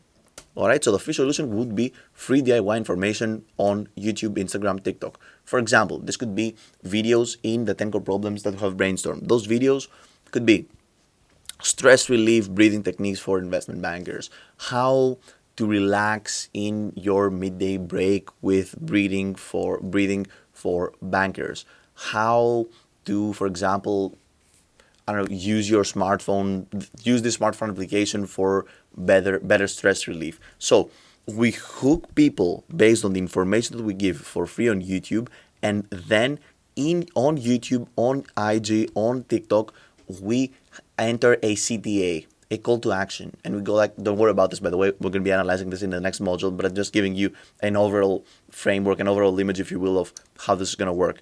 All right, so we give a CTA, a call to action, and we pretty much we encourage people to take action, click the link in the description, and go ahead and enter our funnel. So go ahead and check out our offers. In our offers, if I was giving breathing, for example, techniques for investment bankers, my low ticket offer would be, for example, a course in which I would teach them in a DIY fashion, obviously, how to breathe for stress relief. So I would give them some tips, some tricks, and that's it. Highly recreatable, could be distributed to all investment bankers in the world. Then, if in the course I would have a call to action, a CTA, and I would encourage people that are engaged to take action and check out my mid-ticket product, right? Because what usually happens is that a low ticket product solves some problems that arise from the information that we give for free, but create new problems that are solved by the mid ticket product. Now, the mid ticket product would be, for example, a done with you. So a one-on-one call or a community call in which we would just go and do some breathing techniques all together, and I could also apply some changes to their techniques, and I would give them direct feedback. So this is the done with you product on breathing techniques for investment bankers, right? And in the done with you, in those coaching calls, I would have a call to action, all right? And I would encourage people to check out my high ticket product. And my high ticket product would be one-on-one coaching, one-on-one breathing techniques. It could be live, for example, sessions in which they would come to my yoga studio or my breathing technique studio, and we would go through personalized, again, breathing techniques. Now, I know this video was a bit intense. This lesson was a bit intense. We analyzed a lot of stuff, and I want you to spend big amounts of time brainstorming your products. I want you to brainstorm your low ticket offer, your mid ticket offer, and your high ticket offer before you move to the next module of this course, in which we will be designing the funnels, this seamless, if you will, navigation of a stranger that will be turned into a customer. And just by viewing accidentally, if you will, well, planned by us, but accidentally for him, one of our YouTube videos, he will become a customer. All right, before we move into structuring this seamless system which will turn strangers into customers, I need you to have your products nailed. I don't want you to create them. All right, I don't want you to go ahead and shoot a course now. All right, but I want you to just have them brainstormed. All right, so note down on a paper, what will your low ticket product be? What will your mid ticket product be? What will your high ticket product be? How will they serve your target avatar? And then let's move now to the next module of this course, which is the creation of the funnels. And what a funnel is pretty much the seamless navigation of a complete stranger into becoming a customer. This is an art. The creation of a funnel is an art, but trust me, it's going to make sense, and we're going to nail it down together in the next module of this course, right? So thank you very much, and I'm going to see you there. So ladies and gentlemen, welcome to this extremely valuable lesson. Now, I decided to create this lesson after we've brainstormed the 10 core problems of our target avatar, and before we talk about how to structure our offers, right? Because it is extremely important for you to understand some key basic principles that will pretty much outline the whole navigation of this creative business of yours. In this lesson right here, we're discussing about value, right? Because as we said, all of the funnels that we're going to be creating later on in this course are structured based on value. So we're going to examine exactly what is value, how to increase value in a mathematical equation, which is very, very cool. And then we're doing a small introduction on the different types of offers that you can create. This lesson right here has been taught by me in other courses of mine, and it has helped thousands of people understand what value is and which offers they should create in their creative businesses. All right, so welcome to this lesson. I'm sure that's going to be very, very helpful for you. So creating our offers. In this lesson right here, we're going to be analyzing those three aspects. The first aspect we're going to be analyzing is how to measure value, then what are the different types of offers, and finally, where and how exactly do I list my offers. More information on where and how you list your offers will be found later on in this course, but trust me, it is extremely important for you to understand what is value, how to measure value, right? And what are the different types of offers, all right? So this is where we're going to be focusing in this session right here. So let me show you exactly the value equation, and I want you to be screenshotting this slide, save this slide. I had this slide as a wallpaper on my phone actually for many, many months, all right? Because this right here is value. So value, if you will, is this equation right here. The dream outcome of our customers, so what they want to achieve, right? Multiplied by their perceived likelihood of achievement, all right? And this is divided by the time delay that they think that they need in order to achieve this dream outcome, multiplied by the effort and sacrifice needed. This right here, ladies and gentlemen, is value. And as you can imagine, we need to increase whatever is on top of the equation and decrease whatever is below the equation. So by increasing the dream outcome, we increase the value. By increasing the perceived likelihood of achievement, we increase the value. By decreasing the time delay, right, and effort and sacrifice, we also increase the value. Because imagine we could have, for example, like the lowest dream outcome, for example, I don't know, you get a penny, right, which is not like the huge dream, it's a very small dream outcome, all right? But if we have a zero time delay and a zero effort and sacrifice, the value will be, of course, unlimited. Here's the thing. Every conventional business ever outside the online era, right, focuses on increasing this part. So every online business ever focuses on increasing the dream outcome and increasing the perceived likelihood of achievement. And the thing is that increasing the dream outcome and increasing the perceived likelihood of achievement, it's just a matter of promises. And everyone can promise stuff. All right. For example, I can promise you, if this would be a fitness creative business that we're creating, I could promise you, yes, you will have a six-pack, all right, and it's going to be very easy for you to have a six-pack because with my framework, everybody has a six-pack in 1 week. Right? With fake promises, you can really increase the value, but the thing is that those promises, people are not convinced by these promises. So check this out. The trick, if you want unlimited value, right, is this: to decrease this part of the equation, the time delay and the effort and sacrifice, as much as possible. And why does this happen? Because check this out. Anything divided by zero equals infinite. All right. So we could have anything in the top of the equation, but if we divide it by zero, if there is no time delay and no effort and sacrifice needed to achieve this, this is infinite value. So the trick here is to decrease this part of the equation, the time delay and the effort and sacrifice needed to achieve the dream outcome, right, as much as possible. This is the trick of value. So ladies and gentlemen, in your offers, in your videos, in the videos that will solve the 10 core problems of your target avatar, I want you to be increasing, of course, the dream outcome, increasing the perceived likelihood of achievement, of course, without lying to the customers, all right, obviously.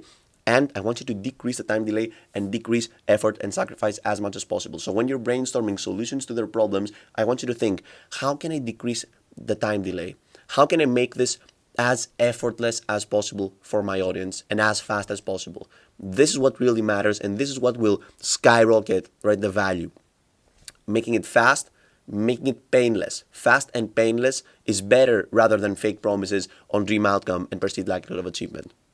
Now, those are the three types of products that we're going to be creating and we're going to be having in our creative business. And in this lesson, again, we're going to be analyzing each and every single one of these products. So let's start from here. Every creative business should have a low ticket product, a mid to high ticket product, and a high ticket product. All right. Low ticket products are usually DIY products. Low ticket, by the way, refers to the price. So a low price, a mid price, and a high price product. Now, low ticket products are usually DIY products. Why? As we said, all of our products solve the 10 core problems of our target avatar.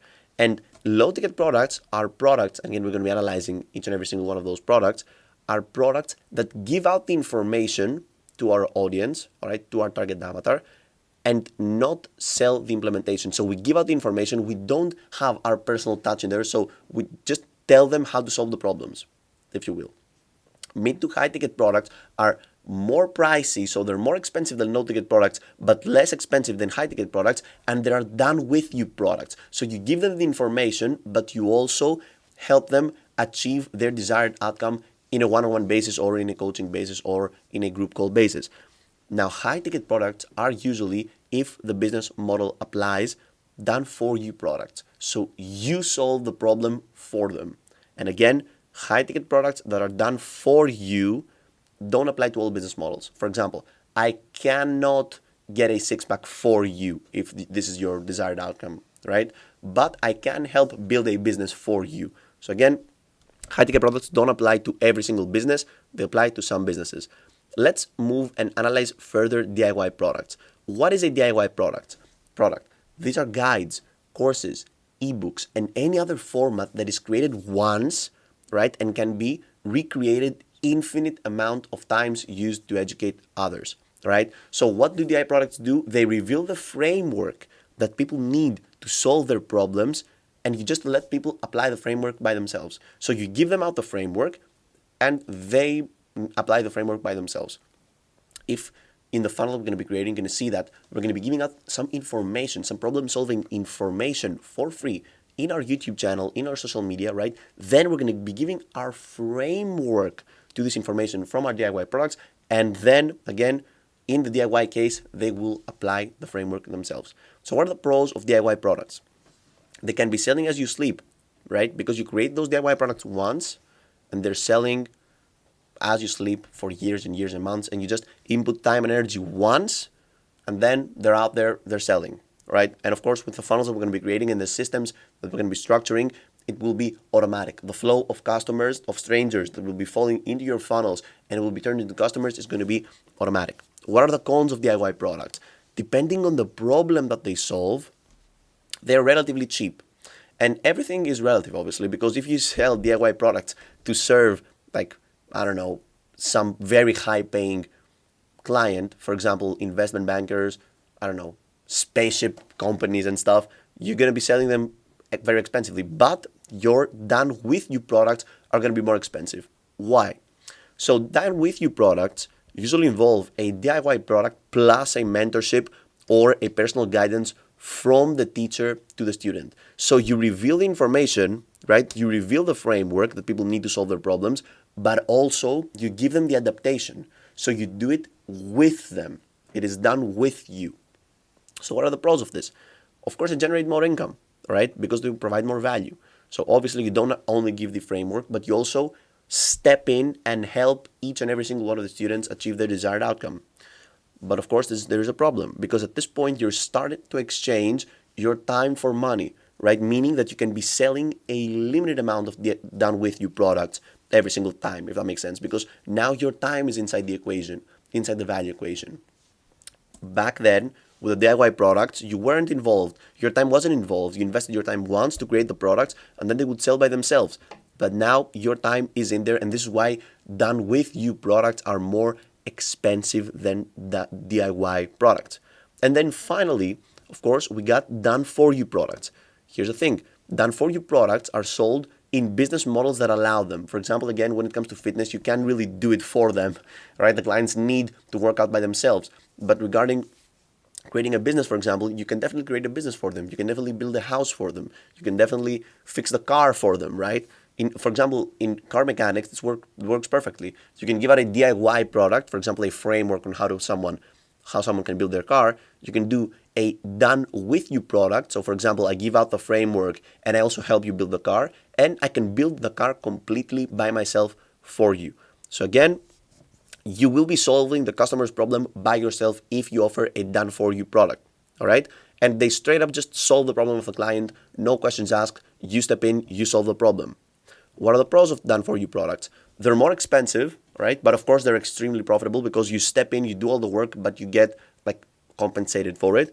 The cons, you need to spend more time and energy to serve every single client, and you're going to be spending like the most amount of time and energy for every client because you're doing all of the work by yourself, right? So, which product should I create for my business? This is a dumb question. You should create every single product if your business model allows you to. You should have, again, a low ticket product, a mid ticket product, and a high ticket product. So, a DIY product, a done with you product, and a done for you product if, again, your business model allows you. If your business model doesn't allow you to have a done for you product, then you should have a lead magnet, which we're going to be talking about what is a lead magnet in the next lesson, as a low ticket product.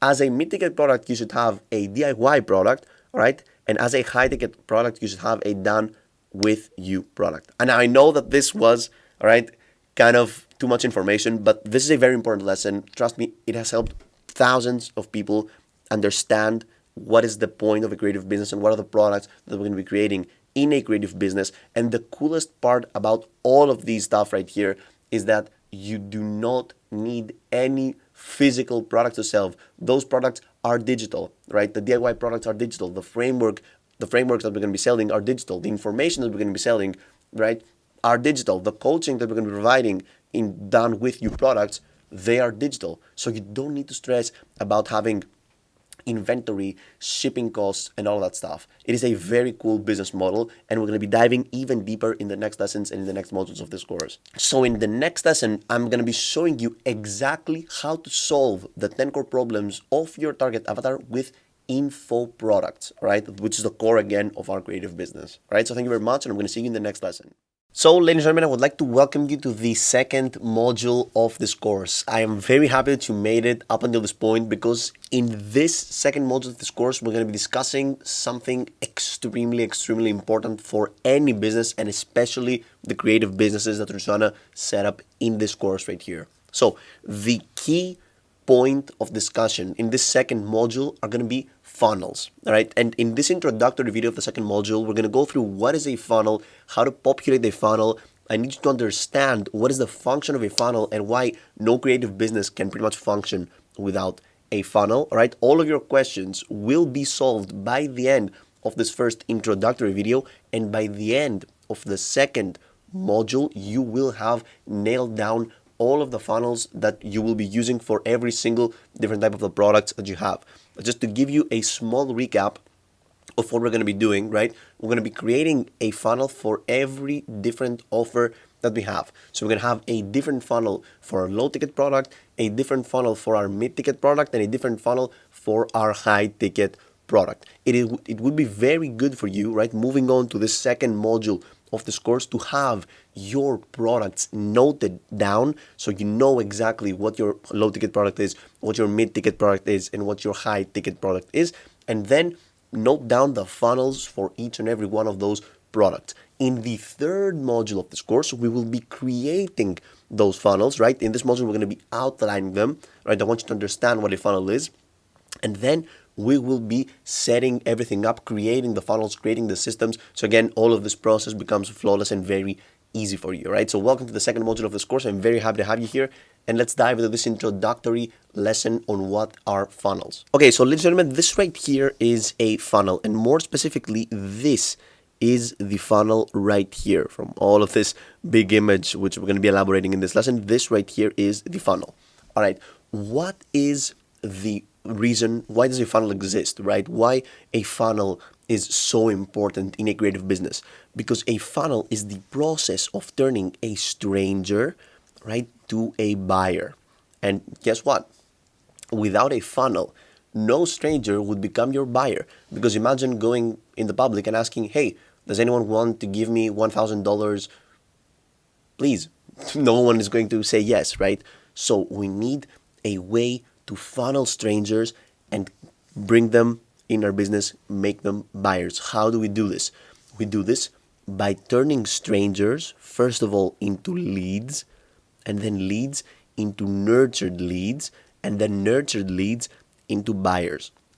Now, as you can see, entering the funnel, we have a big amount of people. So in this first stage of the funnel, you will see that a big amount of people will be entering, but a relatively lower amount of people will be getting out as buyers. And this makes absolute sense because not 100% of the people that enter our funnel are going to be buying stuff for us.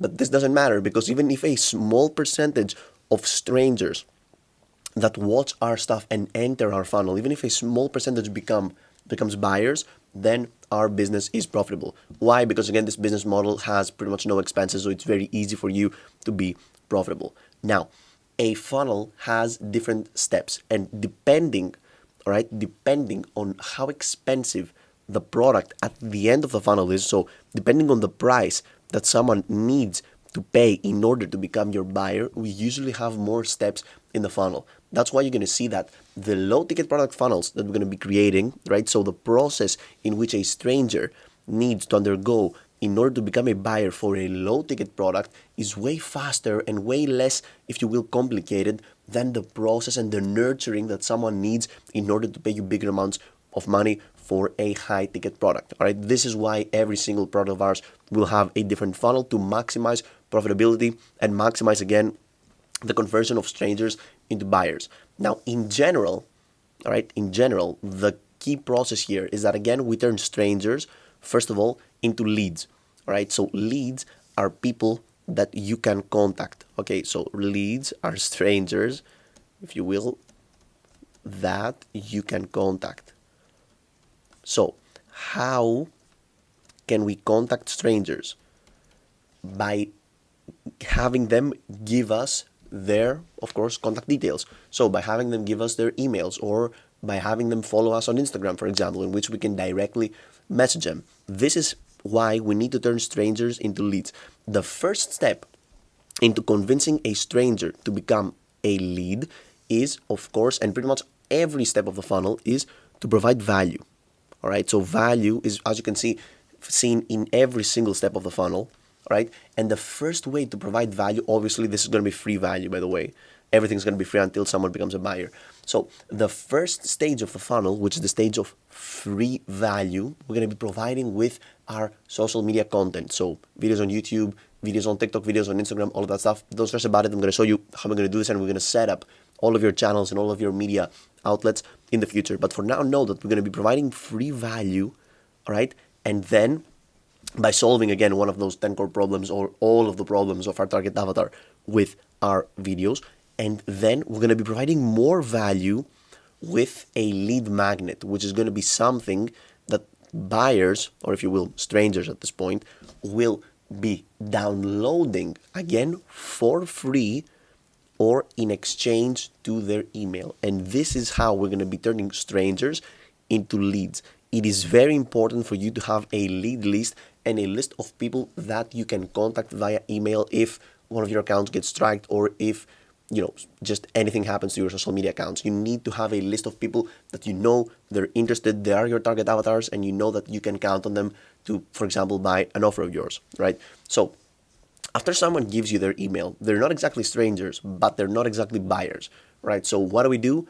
We bombard them with more value. We solve more of their problems, all right? And now this can also be long-form content on YouTube. So if they see you, and if they see many of your videos and they resonate with your message, and they like the way that you elaborate things, and they find value, again, in your videos, which we're going to be structuring our videos exactly in order to be very, very, very valuable on YouTube, then someone from a lead becomes a nurtured lead, which means that he is ready, he sees a lot of value in your content, he sees a lot of problem solving, right, in, again, the way you talk, the information that you give, and he wants to buy your offer in order for him to solve more, in order for you, of course, to solve more of his problems, all right? And again, depending on the price of your offer, this funnel is going to be more complicated or less complicated. Don't worry, we're going to analyze low-ticket product funnels, mid-ticket product funnels, high-ticket product funnels, especially for creative businesses, right? So this is how a stranger is turned into a buyer, right? For example, in a very low-ticket product item, right, we usually don't even need to convert strangers into leads. We can directly convert strangers into buyers, all right? So it all depends, at the end of the day, at the amount of value that you provide. And this is why it is extremely important for you to analyze and understand the value equation, which is this right here. V stands for value, right, equals the desired outcome that someone has right, multiplied by their perceived likelihood of achievement, right, and all of this is divided by the effort that they need in order to achieve this desired outcome and the time that is needed, again, to achieve this desired outcome. All right, so how do you create value? Value is created if these two metrics right here are increased. So if we increase the desired outcome and we make it very, very desired, so again, the outcome is extremely desired, and we make people think that it's easy for them to achieve this, obviously without spreading false news, but if the perceived likelihood of achievement is very high and the desired outcome is very high, then we get value, okay? In contrast, the effort needed and the time needed, we need to decrease. So decreasing the effort that someone needs to achieve something and decreasing the time that someone needs to achieve something, again, increases the value. This is how we increase value, and this right here is the value equation. Here's the thing. If we don't focus on this right here, so if we don't focus on the desired outcome and we don't focus on the perceived likelihood of achievement, guess what? If we manage to completely eradicate the effort needed, right, and the time needed for someone to achieve their desired outcome, value automatically becomes, right, unlimited. Unlimited. This is a great way for you to target valuable content.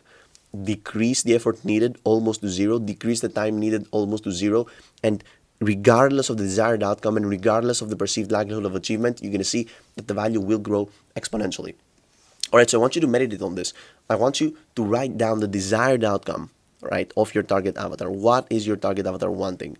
I want you to write down their perceived likelihood of achievement. And how can you increase their perceived likelihood of achievement? How can you convince them that embarking on this journey with you is not going to be that hard, and they will probably make it?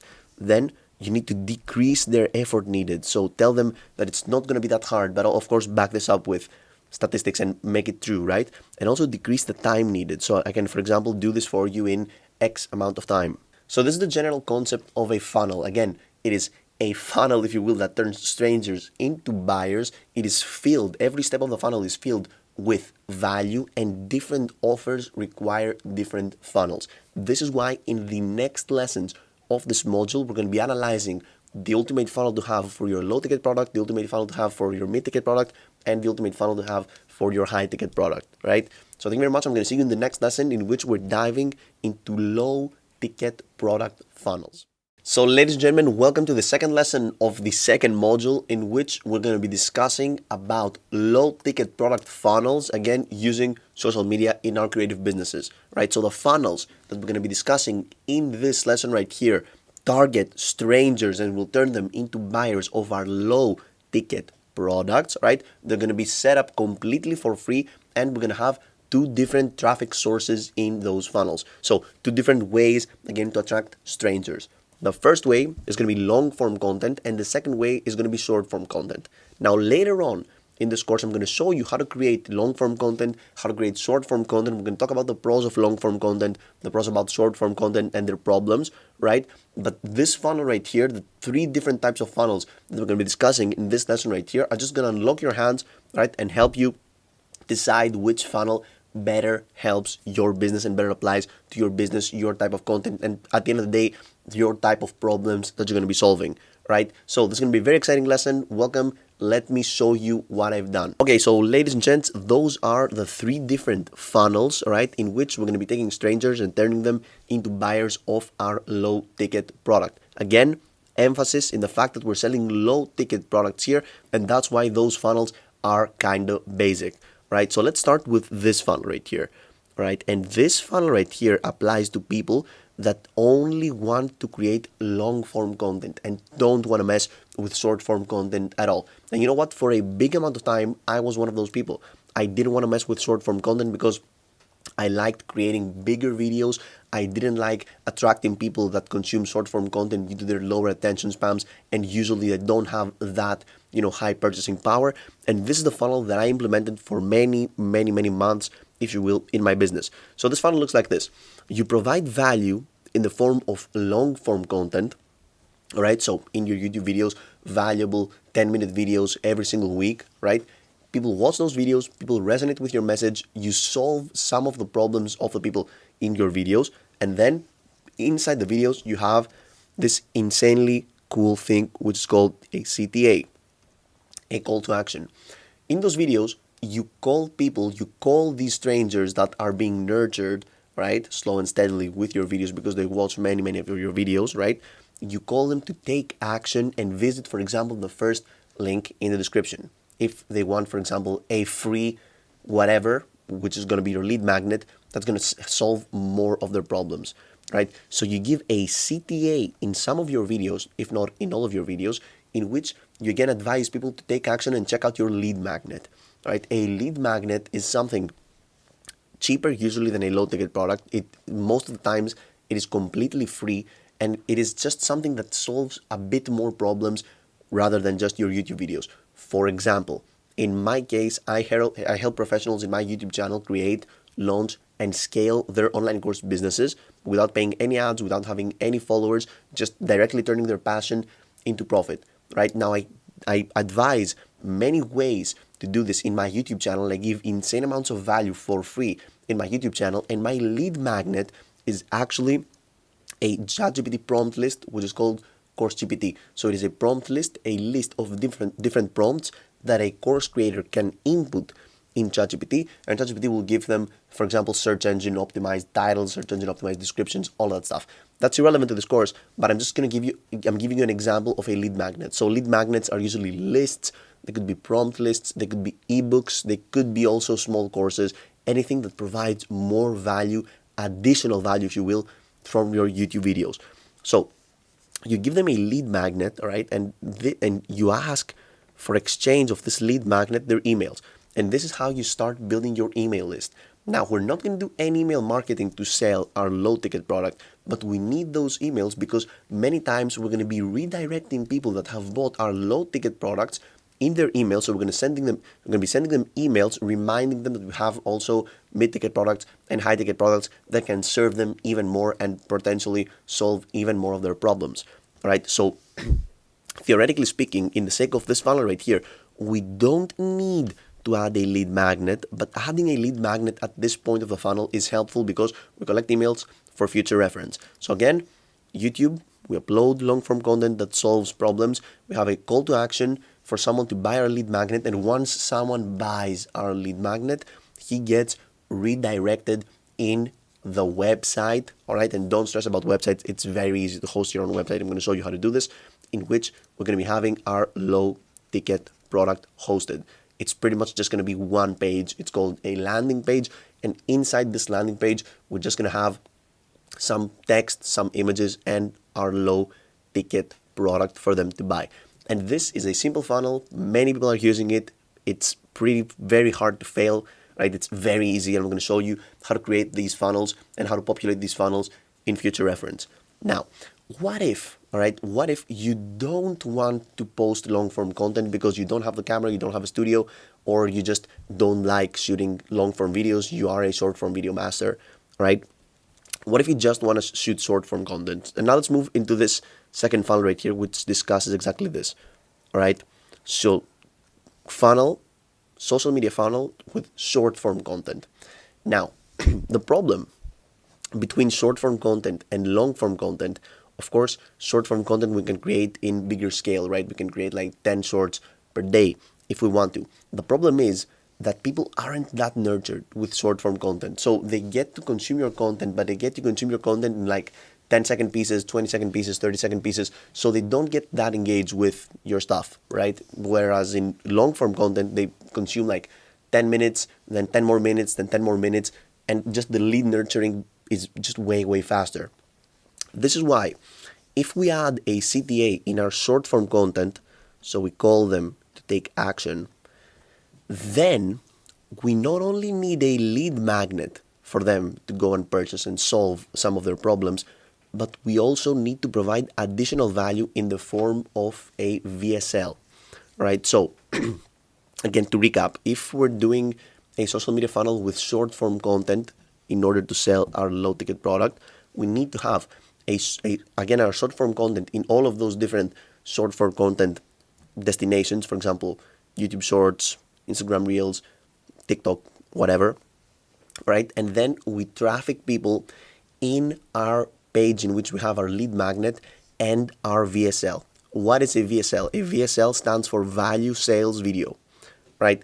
And it's pretty much a long form video, just one of them though, right? So a 20-minute or a 10-minute long form video in which we provide insane amounts of value, and it is used to nurture people and make people know us, understand our message, resonate with our message even more. So if you're creating a short form content funnel, you need to create one long form video, and this is going to be the VSL. Don't stress about this. We're going to be discussing about how to create a VSL, what is a VSL in future lessons. But for now, know that this is the short form funnel, again, the short form content funnel to sell your low ticket product.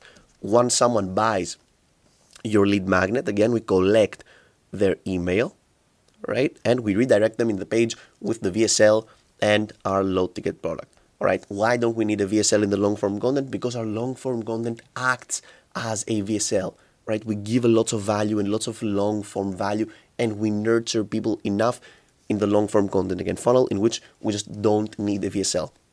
But in the case of a short form content funnel, we absolutely need a VSL in order to sell our low ticket product.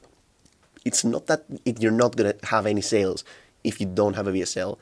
It's just that you're going to have way more sales if you have a VSL in your funnel, right? This right here is the funnel that I'm currently using in my business, right? And it's kind of like the best of both worlds, right? So here's how it works. You got both short form content and long form content, because we don't want to leave any cake in the table, right? So we got short form content, again, YouTube Shorts, Instagram Reels, TikTok, like whatever, again. You can have many people cross-uploading them in YouTube Shorts, in Instagram Reels, with different accounts, with TikTok. Again, the most amount of strangers you get to understand you and know you and see your face, the more buyers you're going to have at the end of the day, right? And you have a call to action, right? But not a call to action in those shorts to send people in your lead magnet. You have a call to action to send people to your YouTube channel. In this way, you grow your YouTube channel, so you grow your YouTube subscribers, and you also engage people automatically in your YouTube content. So after that, as you can see, from this point onwards, right? Let me just erase this because it looked bad. From this point onwards, this is the same funnel as this, right? So again, we have YouTube, then to a lead magnet, then to our low ticket product. But why did we add the short form content up here? What is the reason for this part to exist? Well, it's pretty simple. We just add more strangers into our funnels by leveraging the power of short form content this way, because we could only have YouTube, right? And then again, we could populate our funnels again just from strangers from YouTube. But if we add shorts and if we leverage the power of shorts, we just populate our funnels with more people and more people and more people. So we have twice the amount of strangers entering on our funnels than we would have, for example, if we only uploaded long form videos on YouTube. All right, these are the three different types of low, again, ticket product funnels. All right, I hope you understood this lesson. It wasn't that easy to comprehend, but again, I want you to take a screenshot because we're going to be following this strategic approach in next lessons. And now it's time to move to our mid-ticket product funnels.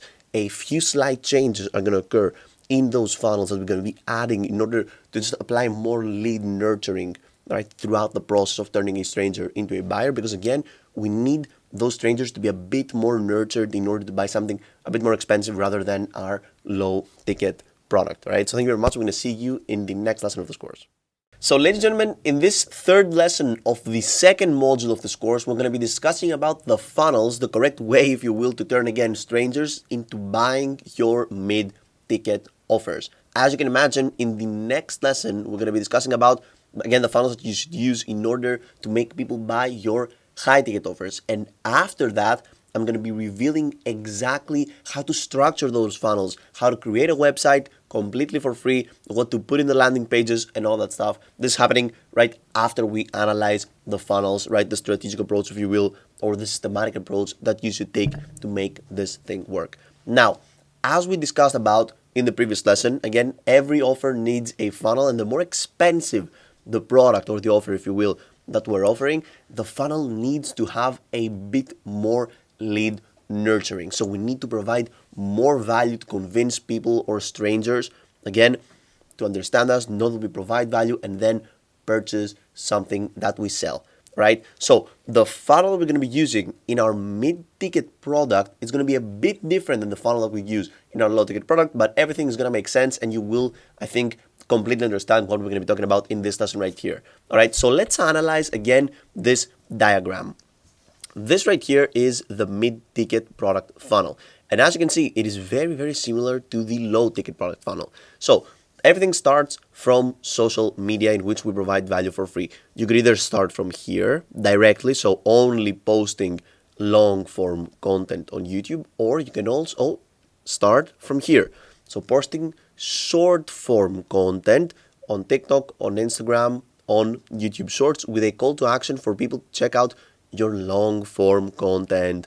What is the difference in just uploading long-form videos or uploading short-form videos and long-form videos? You just get more people to populate your funnels. More strangers learn about you. Have a bigger reach if you also upload short-form content rather than just uploading long-form content.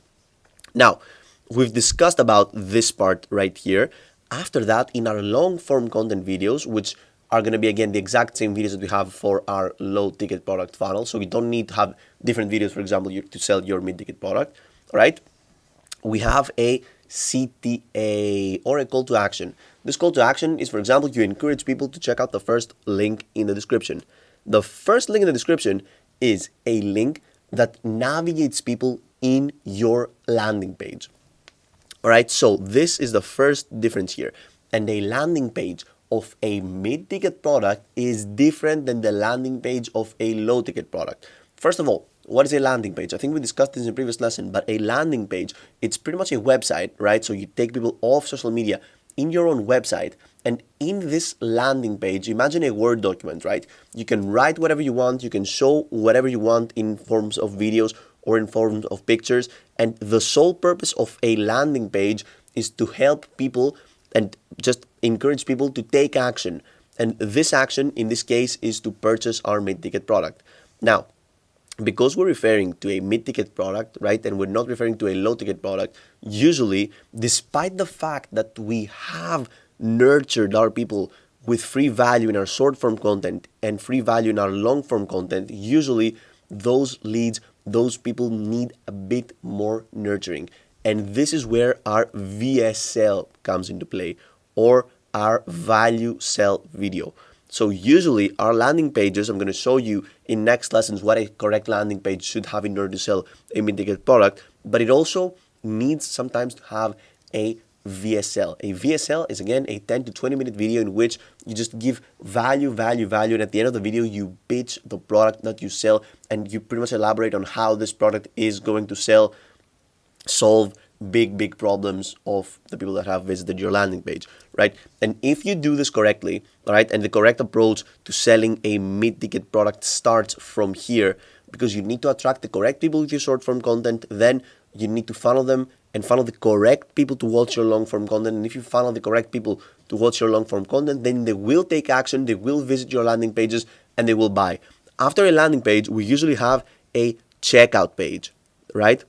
A checkout page is a page in which they enter their card credentials, and usually in a checkout page we can also have the so-called order bump. What is an order bump?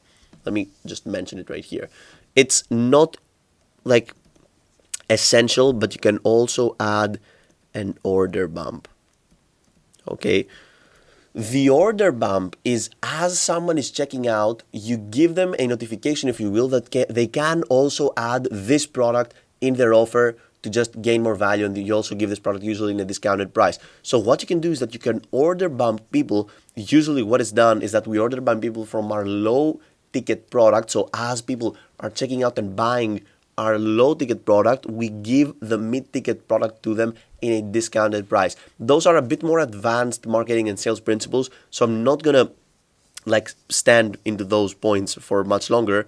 All right, I want you to screenshot the slide, by the way, because this is very important. And now let's talk about this part right here, which is the lead list. And this is an asset that we didn't have when we were selling our low ticket product. So check this out.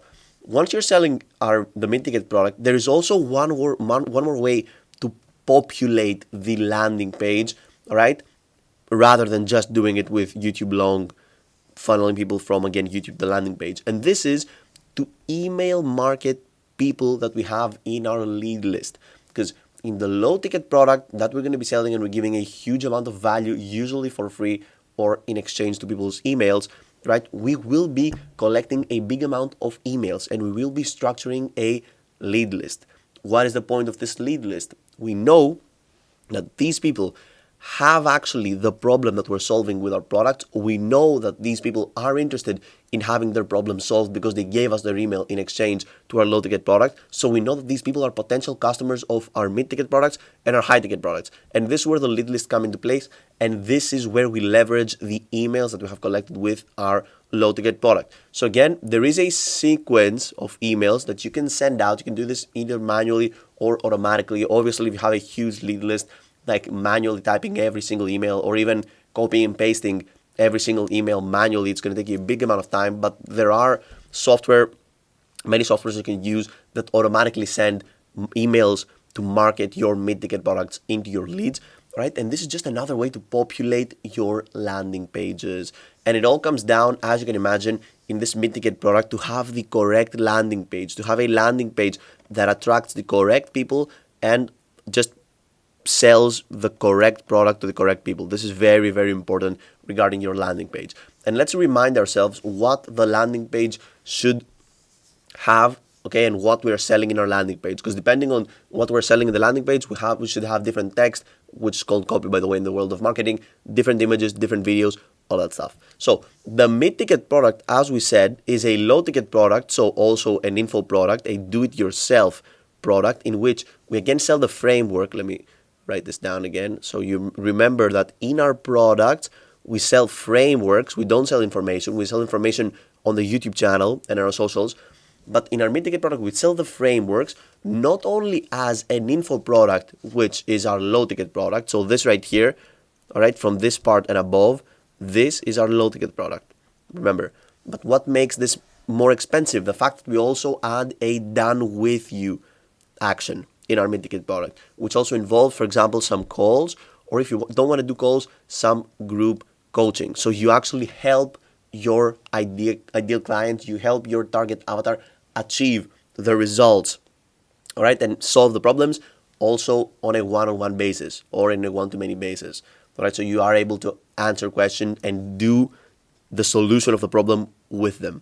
Again, to remind you, the mid-ticket product is more expensive than the low-ticket product and cheaper than the high-ticket product. All right, this funnel right here that we analyzed in this lesson is actually very important and it's one of the easiest funnels to implement just because, again, it might seem a bit complicated due to all the graphs and the arrows that I've added, but trust me, it is not that hard. And this is actually the first funnel that you're going to be implementing.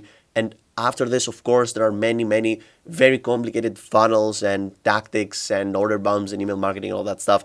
But trust me, this part that I'm going to circle, let me circle it with green actually. This part that I'm going to circle is going to be making you your first dollars online. So this part right here. And even if you don't want this part, just this part, all right, at least have YouTube long form content into your landing page with a VSL. This is going to be generating your first money online with your creative business. And as you become more comfortable, as you've dialed down and know exactly that your landing page is good, your offer is good, your VSL is good, your long form content is good, then you can start expanding upwards. So start creating shorts, start having an email list and all that stuff. All right. So trust me, in order to implement this correctly and in order to not get confused with all of this information, I'm going to show you exactly in next lessons how to structure your landing page, how to structure your VSL, and just do it completely for free with a very cool website that I know. So this, ladies and gentlemen, was the mid-ticket product funnel. All right, I hope that you enjoyed this information and you appreciate it. Make sure again to grab a screenshot of this slide because you will need to save some of those funnels in order to be able to recreate them in your own business. And now it is time to move to the final type of funnel that we're going to be analyzing before I show you again on a live basis how I create my landing pages, where I create my landing pages, what a landing page should include in order to convince someone to sell and just all that stuff. All right, so in the next lesson, we're discussing about high ticket product funnels. So ladies and gentlemen, welcome to the final lesson of this module in which we're going to be analyzing again funnels. All right, this is the final analytical level. of this module, and I know that up until this point it should be a bit exhausting, all right? All of those different funnels, all of those different terms, all right? CTAs, low ticket product, mid ticket product, high ticket product, lead magnet, lead checklist, all of that stuff. I know it can be a bit of a headache, but I just need you to understand those terms in order to be able to, I can understand the information that is going to come, right, in this course. Now, after this lesson is done, which we're going to be analyzing the funnels, right, in which you need to put into place if you want to sell a high ticket product, which again are usually one-on-one coaching calls, consulting calls, right? So done with you or done for you services, as we discussed, right, in previous lessons. After this, I'm going to show you exactly how to create those landing pages, exactly how to set up your website and all that stuff, which is going to be very, very easy. Because again, in this creative business model, we don't need a whole website with menus, about pages, all that stuff. Just one page. I'm going to show you how to populate this page depending on if you're selling a low ticket product, a mid ticket product, or a high ticket product. Just everything's going to make sense, right? So welcome to this video, and let's analyze the final funnel that you need to put into place, which is the high ticket product funnel. So this right here is the final funnel again that we're going to be analyzing, the high ticket product funnel. All right, and I don't want to waste your time here. What is the difference between a high ticket product funnel and a mid ticket product funnel? As you can see, the only difference is this thing right here. Why? Because we need a sales call in order to usually sell a high ticket product.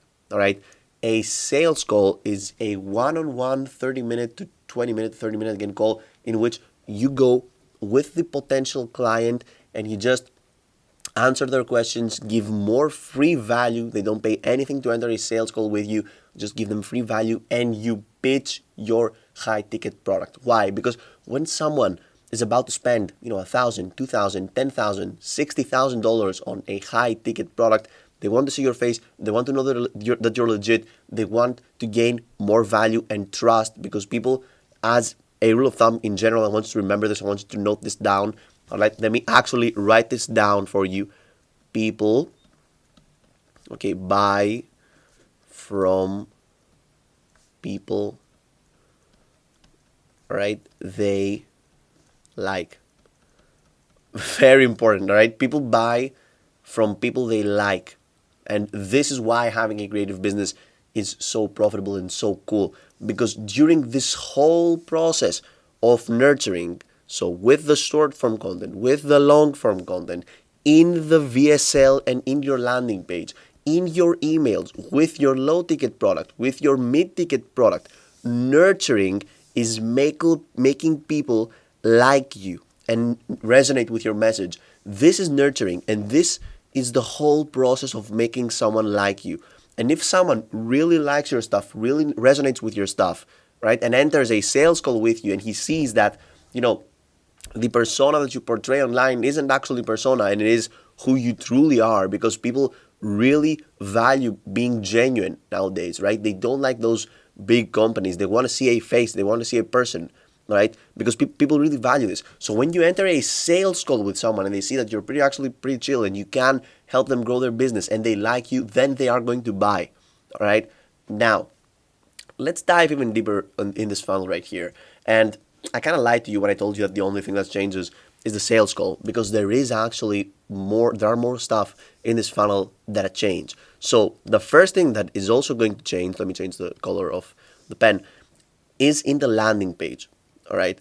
Because we need a different landing page and potentially a different VSL in order to sell our high ticket product. Why? Because obviously the convincing factors inside the landing page are going to be completely different and need to be completely different if someone is buying something that costs, let's say, I don't know, $100, which could be a mid-ticket product, rather than $1,000, which is a high-ticket product.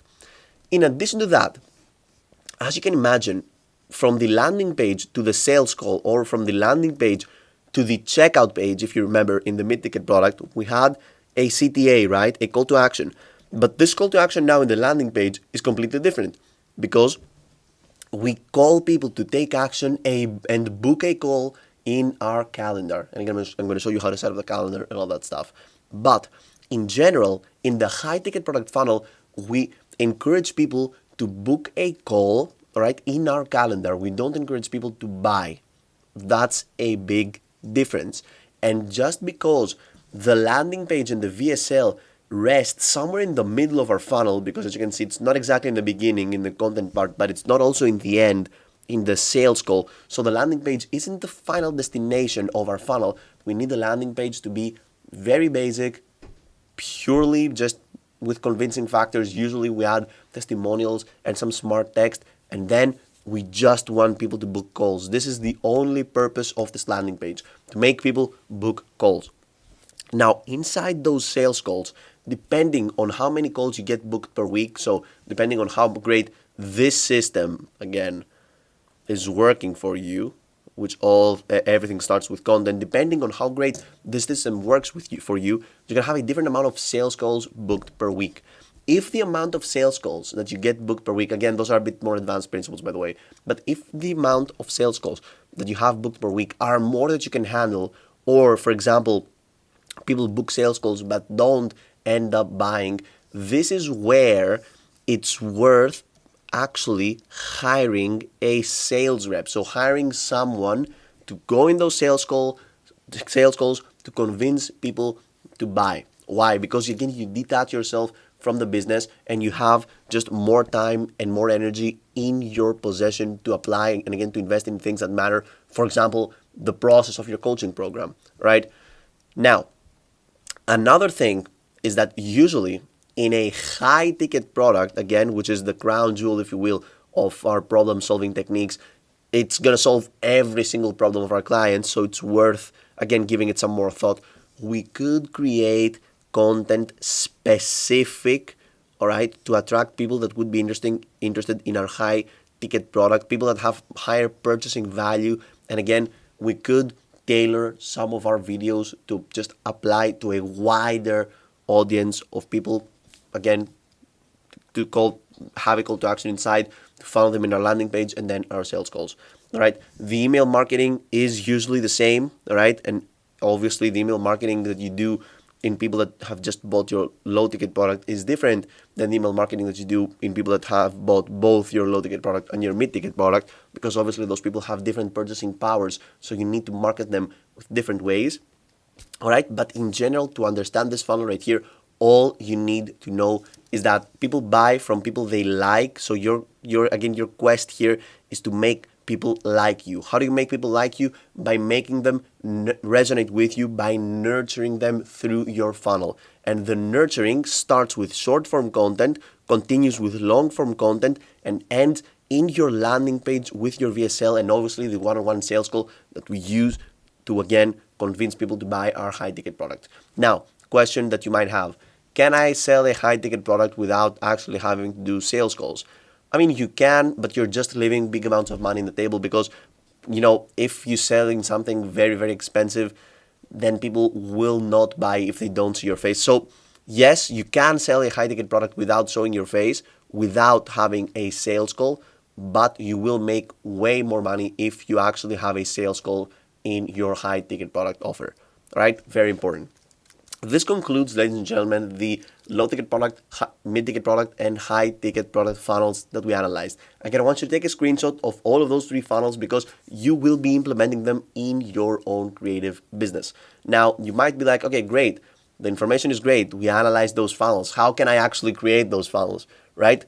And I got you covered because in the next lesson, I'm going to show you exactly the website that we're going to be using, or the two options of websites that you could use to create your funnels, how to create a landing page, how I have created my own landing pages, and then I'm going to show you some examples of my low ticket product, my mid ticket product, and my high ticket product, so you know exactly how people navigate through those products and how seamless the navigation is. All right, so thank you very much for being here throughout this funnel creation process, and now let's dive into actually showing you how to do this yourself.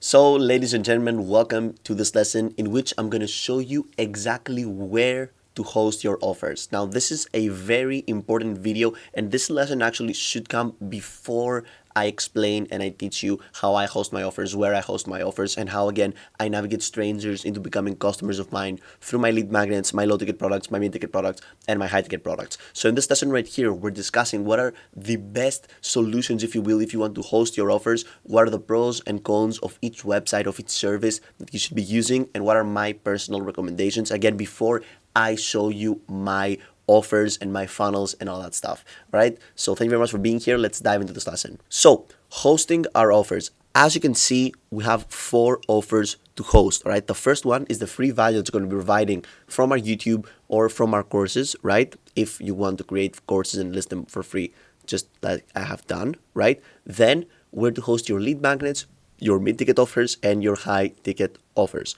Now, obviously, regarding YouTube, right, and the free values we're going to be providing, we are going to be listing this obviously on YouTube as YouTube videos for free.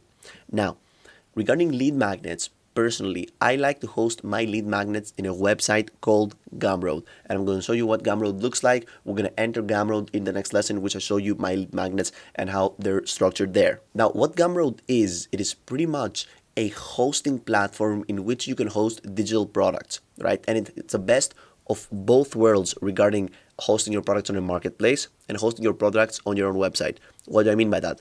On Gumroad, once you list a product there are 2 ways to traffic people in your products. The first one is to traffic people through organic reach inside Gumroad's search algorithm. So Gumroad actually suggests your product to the customers of the website. And the second way is to obviously traffic people from your links, from your socials. So this is why I use Gumroad for my lead magnets, and you can also use Gumroad for your mid-ticket products and sometimes also for your high-ticket offers, right? Now, regarding the mid-ticket offer, there are 3 solutions for you to host your mid-ticket offer. The first one is Teachable, which is an online course hosting website completely for free. I'm going to show you how to use it in the next lesson. We also got Gumroad, so you can definitely host an online course on Gumroad, upload it on Gumroad, sell it on Gumroad, Gumroad process payments, and all that stuff. And the third way is to do it through Kajabi. Kajabi is also an online course hosting platform. It is a bit more sophisticated than Teachable, right? So you get more parameters to tweak and to just make your landing pages more appealing to people. But again, you're going to have the same benefits. Now, regarding our high-ticket offers, usually, as we said, our high-ticket offers are either done with you or done for you offers, if you can recall. So we host them usually on Gumroad, on Kajabi, which is an online course hosting website in which we can tweak more parameters, but it's a bit more expensive than Teachable. And Calendly. So Calendly is a software of choice of mine, which is again a software that enables people to book calls in your calendar and also gives them a link for a Google Meets, again, link so they can enter a chat with you. All right, so a very important thing we need to discuss at this point is what is a landing page. Because you see me talking about landing pages and that Kajabi is better than Teachable into tweaking your landing page. But what exactly is a landing page? So a landing page is a single web page that aims to make a person or a viewer that enters this page take action. Now, how does a landing page do this?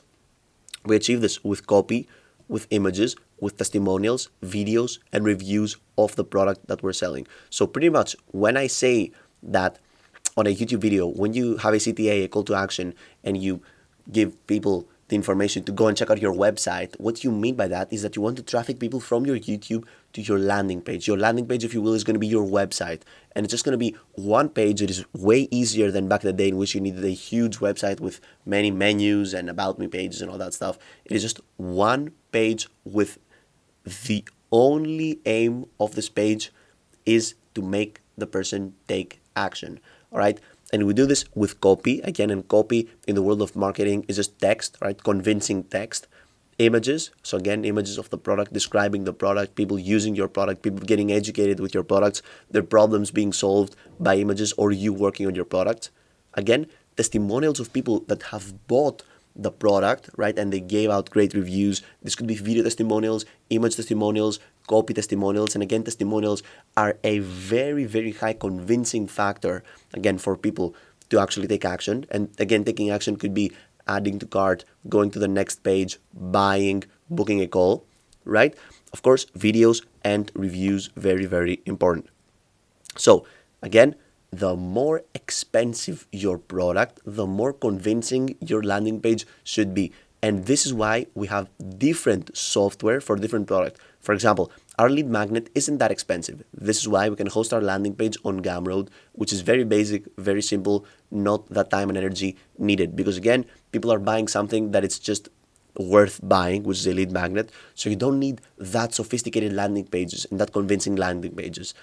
When it comes to our mid-ticket offers, things get a bit more tricky, and we need a bit more, factors that we can tweak in the landing page. So we need to add more copy, we need to add more testimonials, more reviews. This is why we hop from Gumroad to an online course hosting website like Teachable and Kajabi. And again, in our high-ticket offers, we need a lot of convincing, and this is why not only we host our landing pages on Kajabi, which is like the most sophisticated, if you will, way to host your landing page, but also we close the calls with Calendly, which of course is a software to book sales calls. So we go ahead and enter on a one-on-one with our client to book, again, him as a client, to convince him through video, right? Now, let's talk about hosting our lead magnet. Again, I personally use Gumroad. It is completely free. It is simple. It gets a job done. No questions asked. Don't need to pay anything. You just pay a small commission to Gumroad every time someone buys something. But again, your lead magnets aren't going to be that expensive, so it's fine, like paying a small commission on Gumroad. It's completely fine. Check it out. Trust me, it's worth it, especially if your lead magnets are digital downloads like templates, lists, and all that stuff. It's completely worth it. Now, regarding our mid-ticket product, again, I personally use Teachable and Kajabi. Those are online product, if you will, hosting platforms. You can host your courses, your products, your lists, anything that you can host on Gumroad. Of course, you can host on Teachable and Kajabi. All right. You can still use Gumroad for your mid-ticket products and your high-ticket products, but it is going to harm some of your sales. All right. Because again, we need our landing pages to be more sophisticated when we're selling mid-ticket product. Now, Teachable is basic, but it's completely free, and you start paying for Teachable Premium after you have your first 10 sales in. And the thing is that if you price your mid-ticket product correctly and if you serve the correct type of people, then with the money that you will generate from making 10 sales with your mid-ticket product, you will be able to afford Teachable Premium, and you don't need to spend a single buck from your pocket. Now, they both have parameters to tweak in your landing pages. Again, both Teachable and Kajabi, but Kajabi is a bit more sophisticated, as we can see right here. So regarding hosting our high ticket product, again, I personally use and recommend Teachable and Calendly. Teachable is an online product hosting platform, and Calendly a one-on-one coaching platform, if you will, a way for people to book time slots in your calendar so you can hop on one-on-one calls. Teachable is still an option, right? But if you want to provide better value and again convince more people to buy from your landing pages, Kajabi is better because the tools there are just better. All right. And again, we use the best software in our high ticket products because we sell the best product. So we need to solve all of the problems of our clients with our high ticket product, and this is why we need to use like the best tools, if you will, that we have in our disposal. So this was a small recap again on all of the different software that you're going to use to host your products, to host your offers in order to create those funnels. Now that we're done with this lesson, I want to go ahead in the next lesson and show you my landing pages, my offers, my products, how people navigate again, how people find me online, and how they navigate through my product, through my offers, through my, again, lead magnets and all that stuff, right? So all of this cool stuff are going to be happening in the next lesson of this course. So, ladies and gentlemen, welcome to this highly anticipated lesson in which I'm going to show you which website to use and how to actually structure and create your landing pages, how to populate your landing pages, what you should add in your landing pages, what a low-ticket product landing page should look like, what a mid-ticket product and a high-ticket product landing page should look like, again, to convince people to buy. All right, so this is going to be a very informative lesson, and I really, really hope you enjoy. Now, the website that we're going to be using, okay, so pretty much there are many different websites in which you can create your landing pages on, right? Many different websites offer the chance to have a landing page and host your products in there because this is a very profitable business model, and many, many services just help, us creators do that stuff. Now, throughout my personal experience and within this journey of mine in this space, I realized that the best thing to start off with should be free, right? Should be easy to use and should give you the option to scale if you start getting sales. in my opinion, the best website to start and host your products and create your landing pages is a website called Teachable. Why do we use Teachable? Because Teachable offers a completely free solution for creators to, again, host their websites, host their landing pages, host their products there, and they only start charging you after you generate your first 10 paid sales, which is very, very cool. Because if you have, for example, a mid-ticket product and you sell it for $150, you will have generated $1,500 before you start paying for their premium service, which means that you will be able to afford the service and you won't spend a single buck out of your pocket. So this is very, very, in my opinion, fair. Now, another solution that I actually run in my online course creation business and in general in my creative business is a website called Kajabi. Now, Kajabi is a bit more sophisticated. It just gives you a bit more tools to work with, again, to create your landing pages, a bit more, again, sophisticated, a little bit harder also for beginners. But again, if you want to scale more and more, Kajabi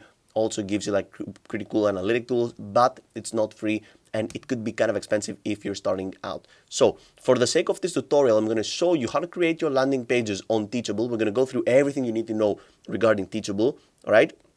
I'm going to show you a landing page that I've created, for example, in Teachable. For example, my personal coaching offer, my high ticket product is right now on Teachable, and this is where I funnel people from Teachable. And then in future lessons, in the next lesson, I'm going to show you my offers, right? My low ticket product, my mid ticket product, and my high ticket product, where I host them, and my funnels in general, so you can take some inspiration. So welcome to this lesson. Let's dive into the demonstration.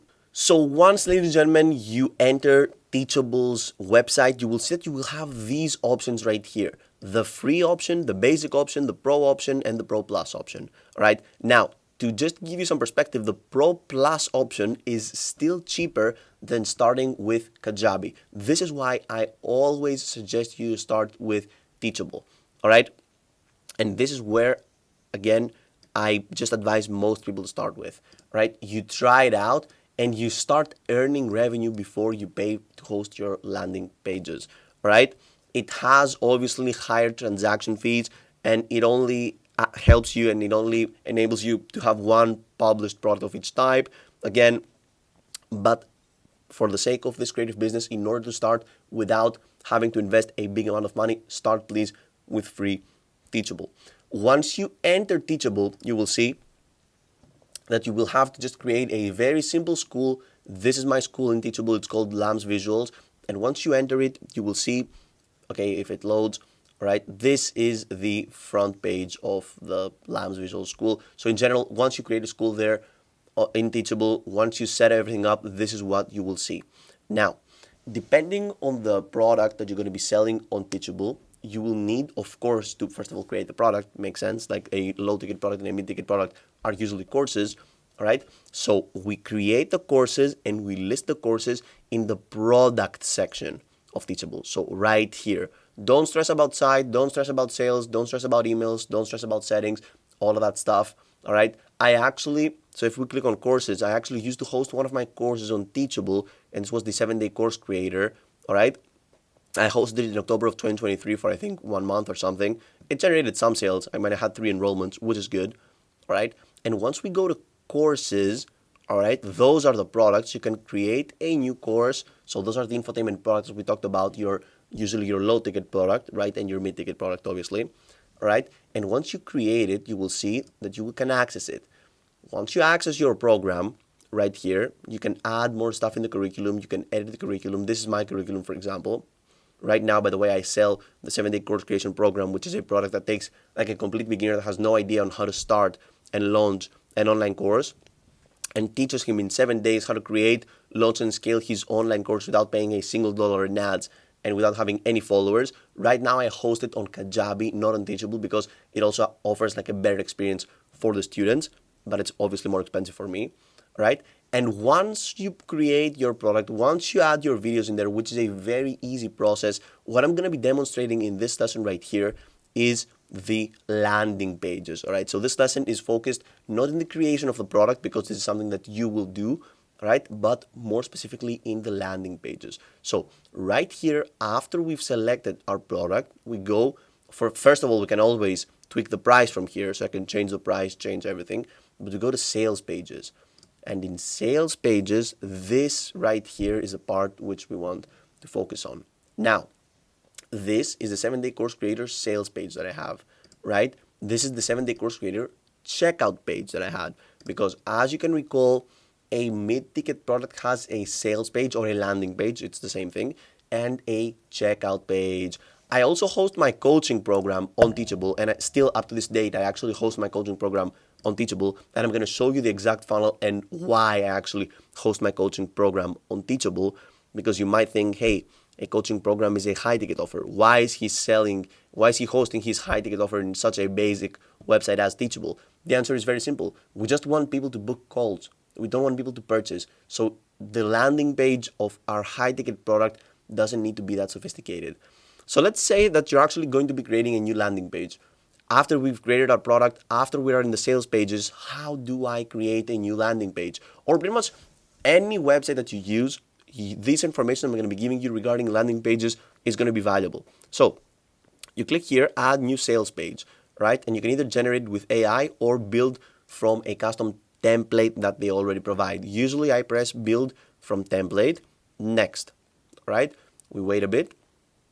And right here, you will see that we're going to have different templates to choose from, right? This is, for example, a generic template that I usually choose, and it just generates.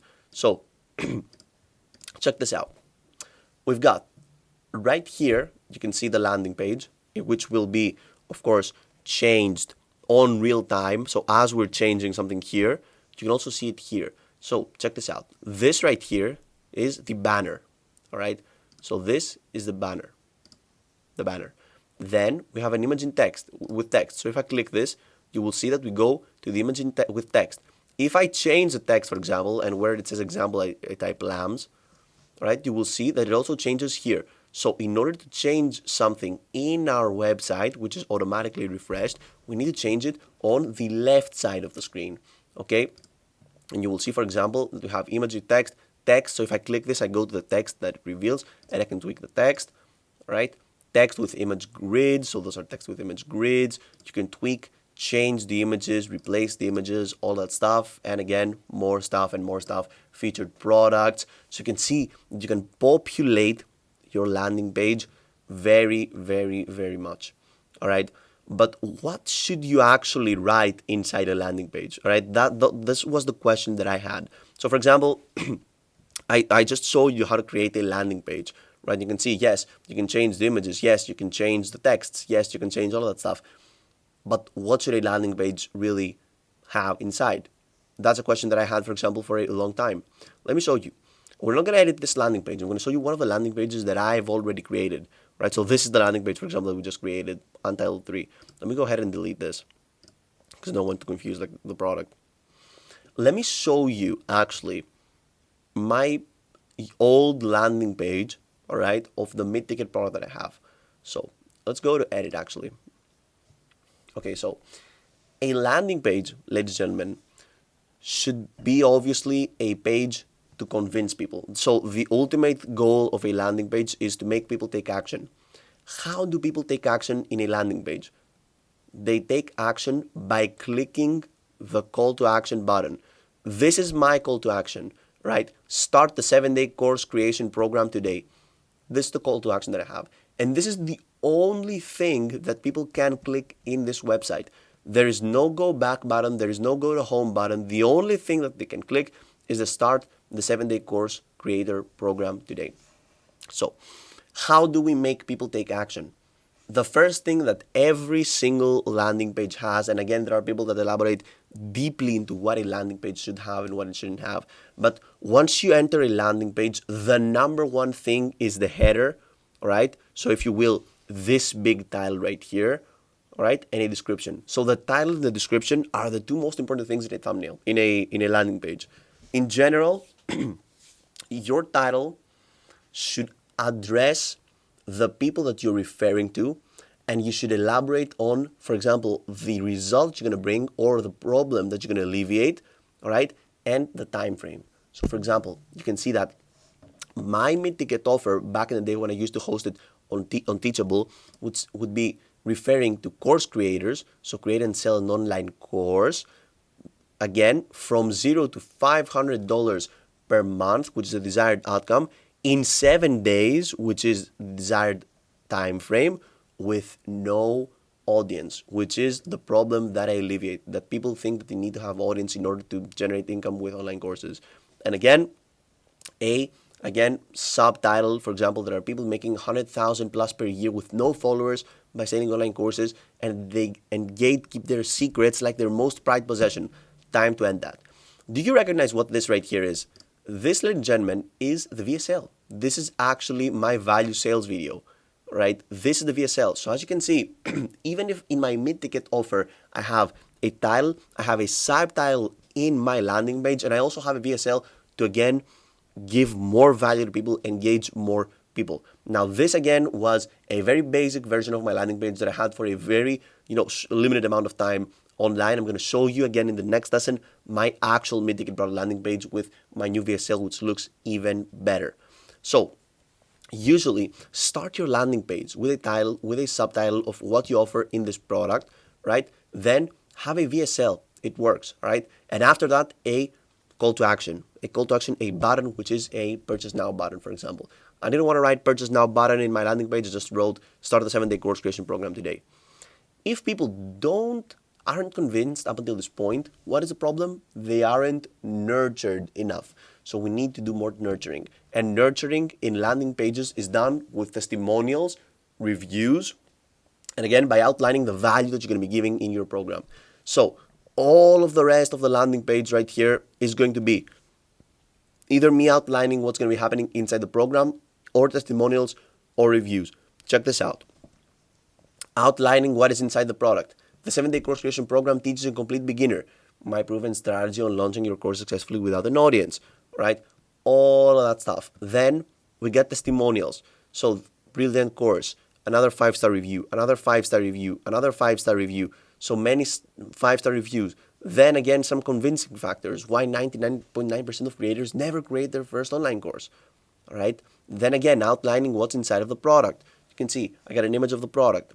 So this, basically again, and the price of the product, which used to be $49, and then a call to action. If people don't enter this call to action and don't take action, they need more nurturing. So I introduce the, again, person that teaches the course, which is me. So again, this, income generated, and again, some bonuses. Now, adding bonuses to your offers make them extremely, extremely valuable. All right. The bonus that I offer in this case, in this offer of mine, is actually the lead magnet.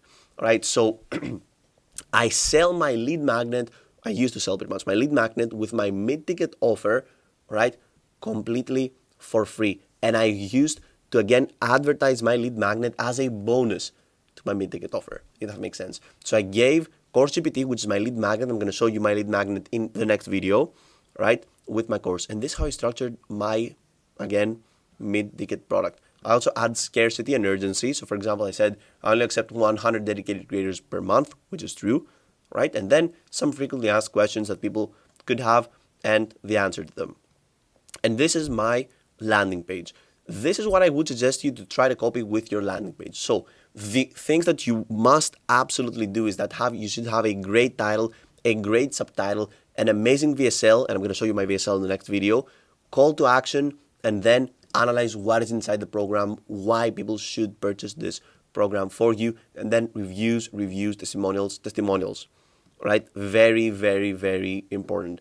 So this was, for example, my mid-ticket product landing page. Let me show you my coaching program landing page, which is just so much more basic and so much more simple, and it's very, very interesting. So this is my coaching program landing page, right? And this is actually the landing page of a coaching program that I have up until this day. So if someone wants to be coached on me on how to turn his passion into profit through online course creation, this is, again, without any followers, without any ads, by the way, this is the landing page that you will see, right? So I have this huge banner right here, which I advertise one-on-one course creation coaching, and a very simple title and subtitle. I help brands and people create, launch, and scale online courses I know exactly the steps anyone can take to make this happen. And all you need to do is follow the step-by-step plan I will create and tailor to your case. All right, check out this thing now. This is a completely different call to action than the call to action that I used to have in my mid-ticket product. Why? Because the coaching product, again, the high-ticket product, all we want is to book sales calls. And I actually convince people that it's worth working with me and they see the value in my sales calls, right? So check this out. I have one big image, one title, one subtitle, a call to action button, and then testimonials. Testimonials of this man, Corey, that we worked together, and he launched like 10 courses in 1 month. Testimonial of Mary. She didn't have any idea on how to create courses. She didn't even have a camera, and now she's making income from her passion. Testimonial for Buzz. Again, he made $10 in his first day. Now he's making more than $200 a month without even showing his face. All right. So this is my very, very simple coaching offer landing page. Again, all of those pages were created on Teachable. Teachable is an amazing website to start creating your landing pages, and I encourage you to start with Teachable. Create your product in Teachable, host your product in Teachable. Now we discussed on what a mid-ticket offer product and a high-ticket offer product should incorporate inside their landing pages, right? And in the next lesson of this course, we're diving and we're actually entering my funnels so you can see how I implemented what I teach and how I practice actually what I preach, right? Inside my funnels. So we're entering my YouTube channel, we're clicking the links in the description, right? I'm going to be showing you my low ticket products, my mid ticket products, and my high ticket products, and how people navigate through those products and how you should, for example, structure your funnels to make everything seamless. Once the next lesson is done, right, it will conclude the second module of this course, which is going to be the funnel creation part. So we have our products done, we will have our funnels done, and then we're going to move into the very interesting third module of this course, which is going to be populating our funnels. So adding strangers inside our funnels. Because as you can imagine, as you can remember, funnels turn strangers into customers.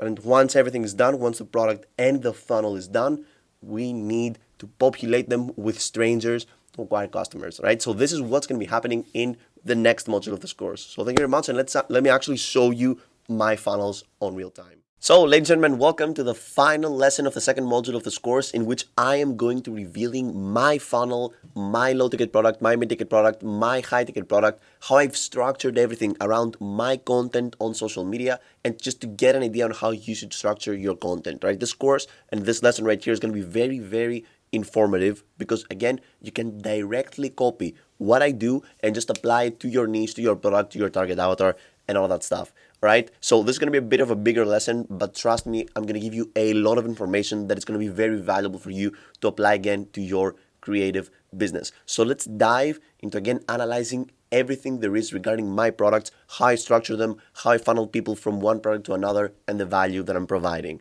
Right? Thank you very much. See you inside the lesson. So this right here, ladies and gentlemen, is my YouTube channel. And as you can see, my YouTube channel is very straightforward, and I have one, again, mission in this YouTube channel, is that I help brands and people create, launch, and scale their online courses, right?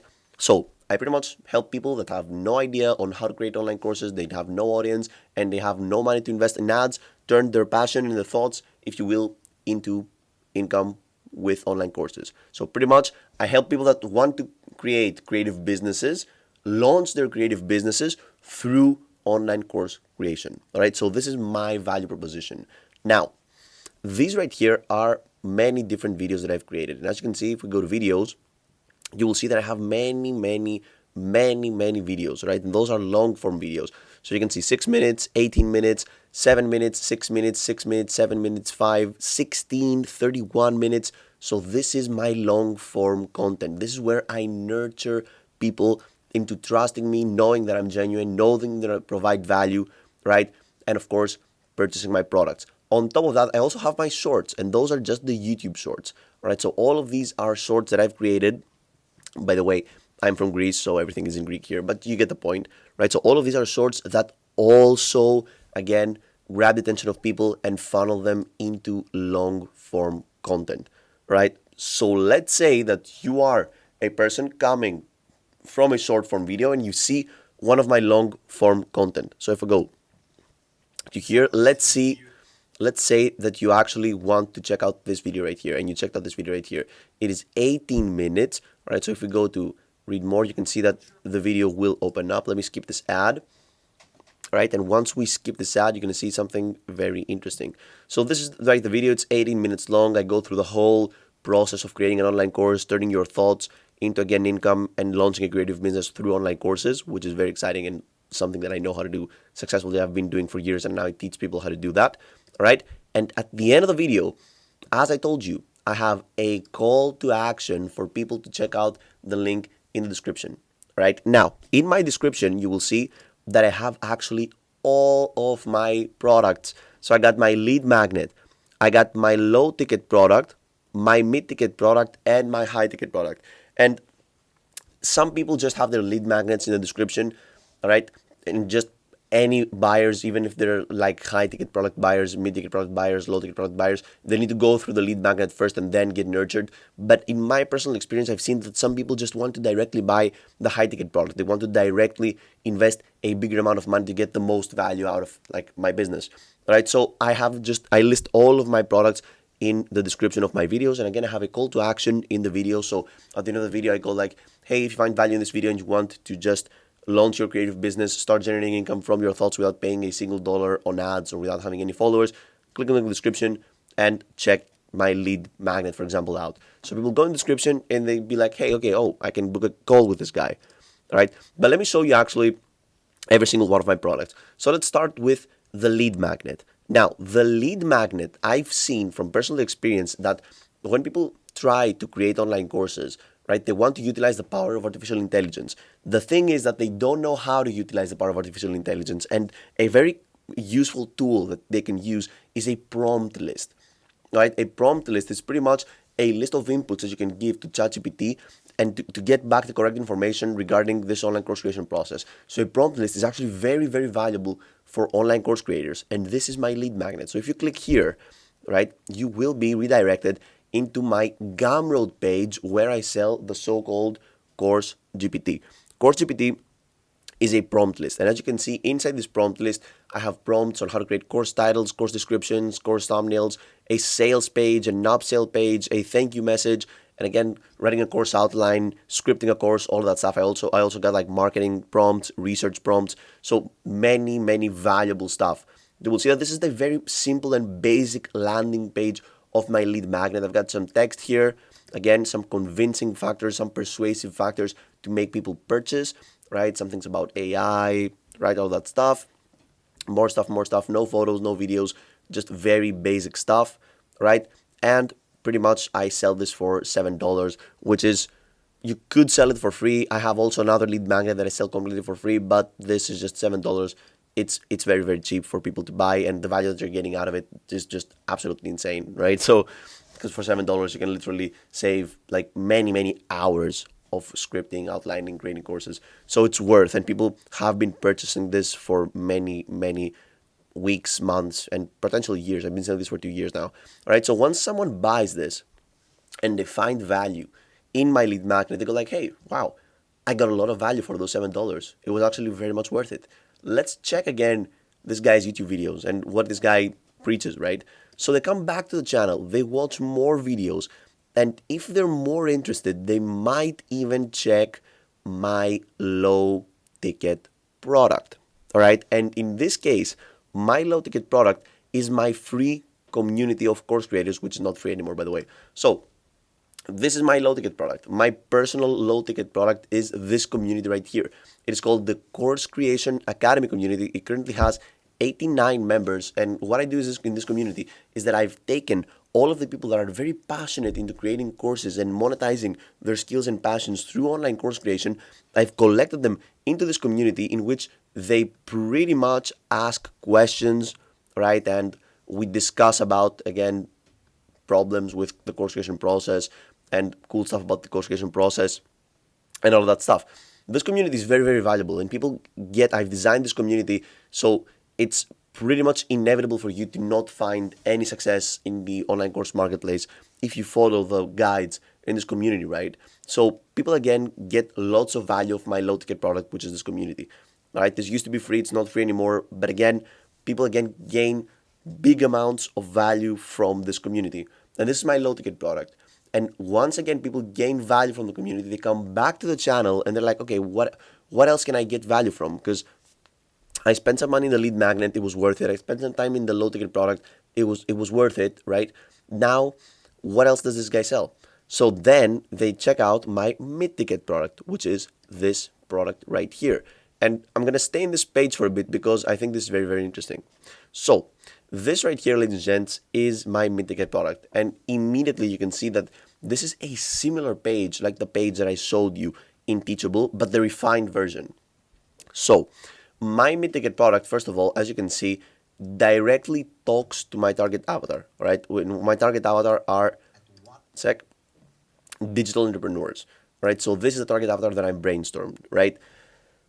My title in this, again, page right here is, if you want to discover the ultimate side hustle to earn $600 per month in just 30 days with even 0 followers, check this out. And because my mid-ticket product is a bit expensive for some people, even for some digital entrepreneurs, I also have a VSL, so a value sales video, which runs for 30 minutes.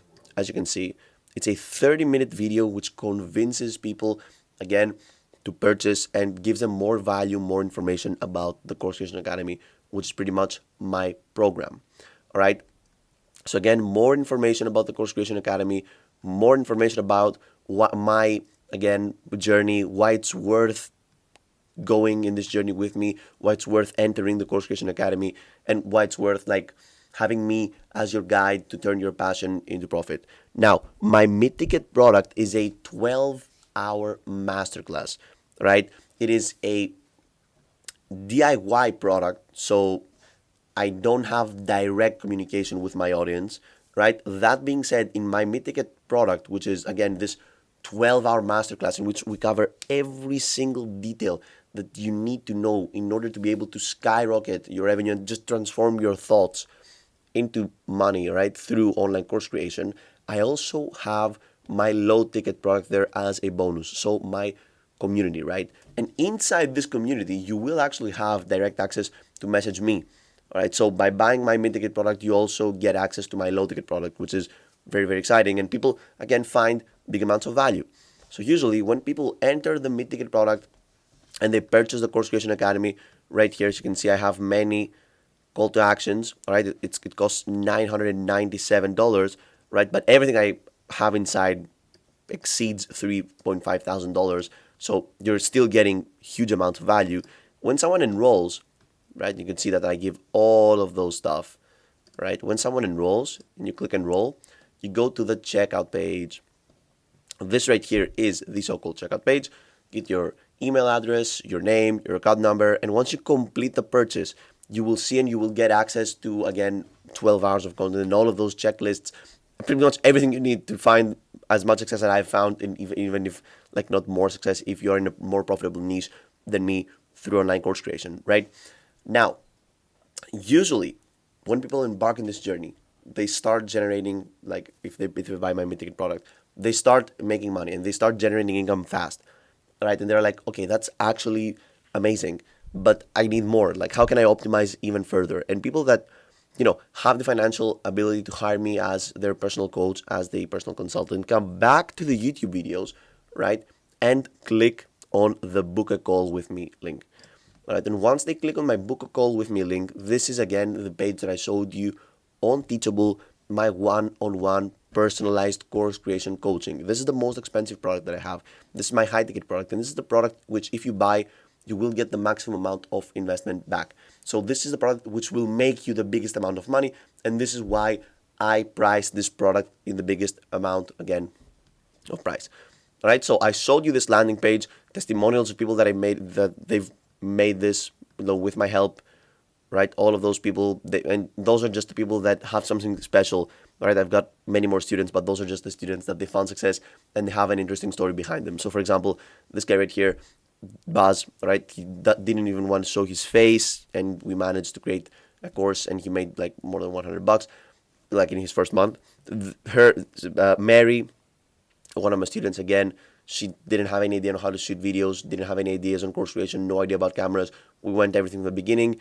Corey managed to create 10 courses in his first month, or like in 16 days, not even his first month, which was absolutely insane, right? So this is my high ticket offer. And pretty much where I want to conclude with this whole lesson right here is that everything is connected to my base, if you will, which is my YouTube channel, right? So everything starts with my YouTube channel. The YouTube channel is the base of the free value that I provide, and through the free value that is distributed for free again through the YouTube algorithm, I managed to gain, again, clients in my product. So in my lead magnet, my low ticket product, my mid ticket product, and my high ticket product. All right. Now, the most common question that I get after I reveal my funnel, all right, and the next possible problem that arises once I reveal my funnel, once I show people, right, and show my students like you, for example, my products, right, and my funnels is that, okay, Lambs, I see your products, I understand what is a target audience, I understand what is a target avatar, I have chosen my niche, I have created my products, I have launched them in my website, right? I have started a YouTube channel, but how do I scale a YouTube channel? How do I actually create videos that people resonate with so I can populate my funnel? Because my funnel is there, but I don't have any strangers to turn to customers. So how do we populate the funnels? Great question. And this is exactly what we're analyzing in the third module of this course. So in the third module of this course, in the next lesson, if you will, I'm going to show you how to populate your funnels with social media completely for free without paying a single dollar in ads, how to leverage organic traffic of YouTube, Instagram, TikTok, and other social media platforms to, again, populate your funnel and launch your creative business without paying a single dollar on ads or paid traffic. Everything's going to be done organic, and we're analyzing this in the next lesson of this course, right? So thank you very much, and I'm going to see you in the third module of this course. So ladies and gentlemen, welcome to the third module of this course, right? I'm very happy to have you here, and I'm actually very excited that you have underwent through this whole experience up until this point in this course, and now is where the fun part begins. Why? Because again, in this third module, we're discussing about the different ways, and pretty much, spoiler alert, there are 4 different ways in order to populate our funnels. So let's do a small recap on what has been going on in this course up until this point. So we discussed about our target audience, our target avatar, brainstorming the technical problems of our target avatar, solving those problems with free content and with the offers and products, the digital products, right, that we'll be creating, and our services. Then how to create those products and how to structure those products with landing pages and all that stuff what we talked about with Teachable, Kajabi, and other online course hosting platforms. And then we discussed about how our audience should navigate through our funnels, right? And we created different funnels. Now the funnels are ready. The only thing that is missing is people to enter the funnels, how to populate those funnels. And I think that up to this point in this course, I gave you, the perception that the only way to populate those funnels is with YouTube videos, right? And with posting content online. But there are actually 3 more ways to populate those funnels. And this is what we're discussing about in this introductory part of the third module right here. This introductory part took me years to understand that, the only way to populate those funnels isn't YouTube. There are more ways to actually populate a funnel and drive traffic into our offers and eyeballs into our offers. And we're going to be discussing the pros and the cons of each one of these ways, right? In order for you to pretty much choose which way is more appropriate to your business model and to your service, for example, that you provide. All right, so thank you very much. I'm very excited to have you here. Let's dive into this lesson. So ladies and gentlemen, these are the core 4 lead acquisition methods, or the core 4 ways, for example, to bring people into your funnels. So again, this is what we have been working on up until this point. We have created our funnel, which starts, and of course is structured around value, which starts with YouTube long form videos, then with our low ticket product, which could be our lead magnet also, then our mid ticket product, then our high ticket product. So what are the 4 ways to populate those funnels? Where those 4 ways are warm outreach, cold outreach, posting free content, and running paid ads.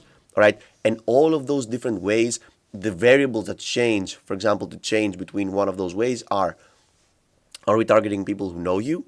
Are we targeting people who don't know you? Are we targeting on a one-on-one basis someone? Or are we targeting on a 1 to million public basis? All right. So we're going to start with warm outreach.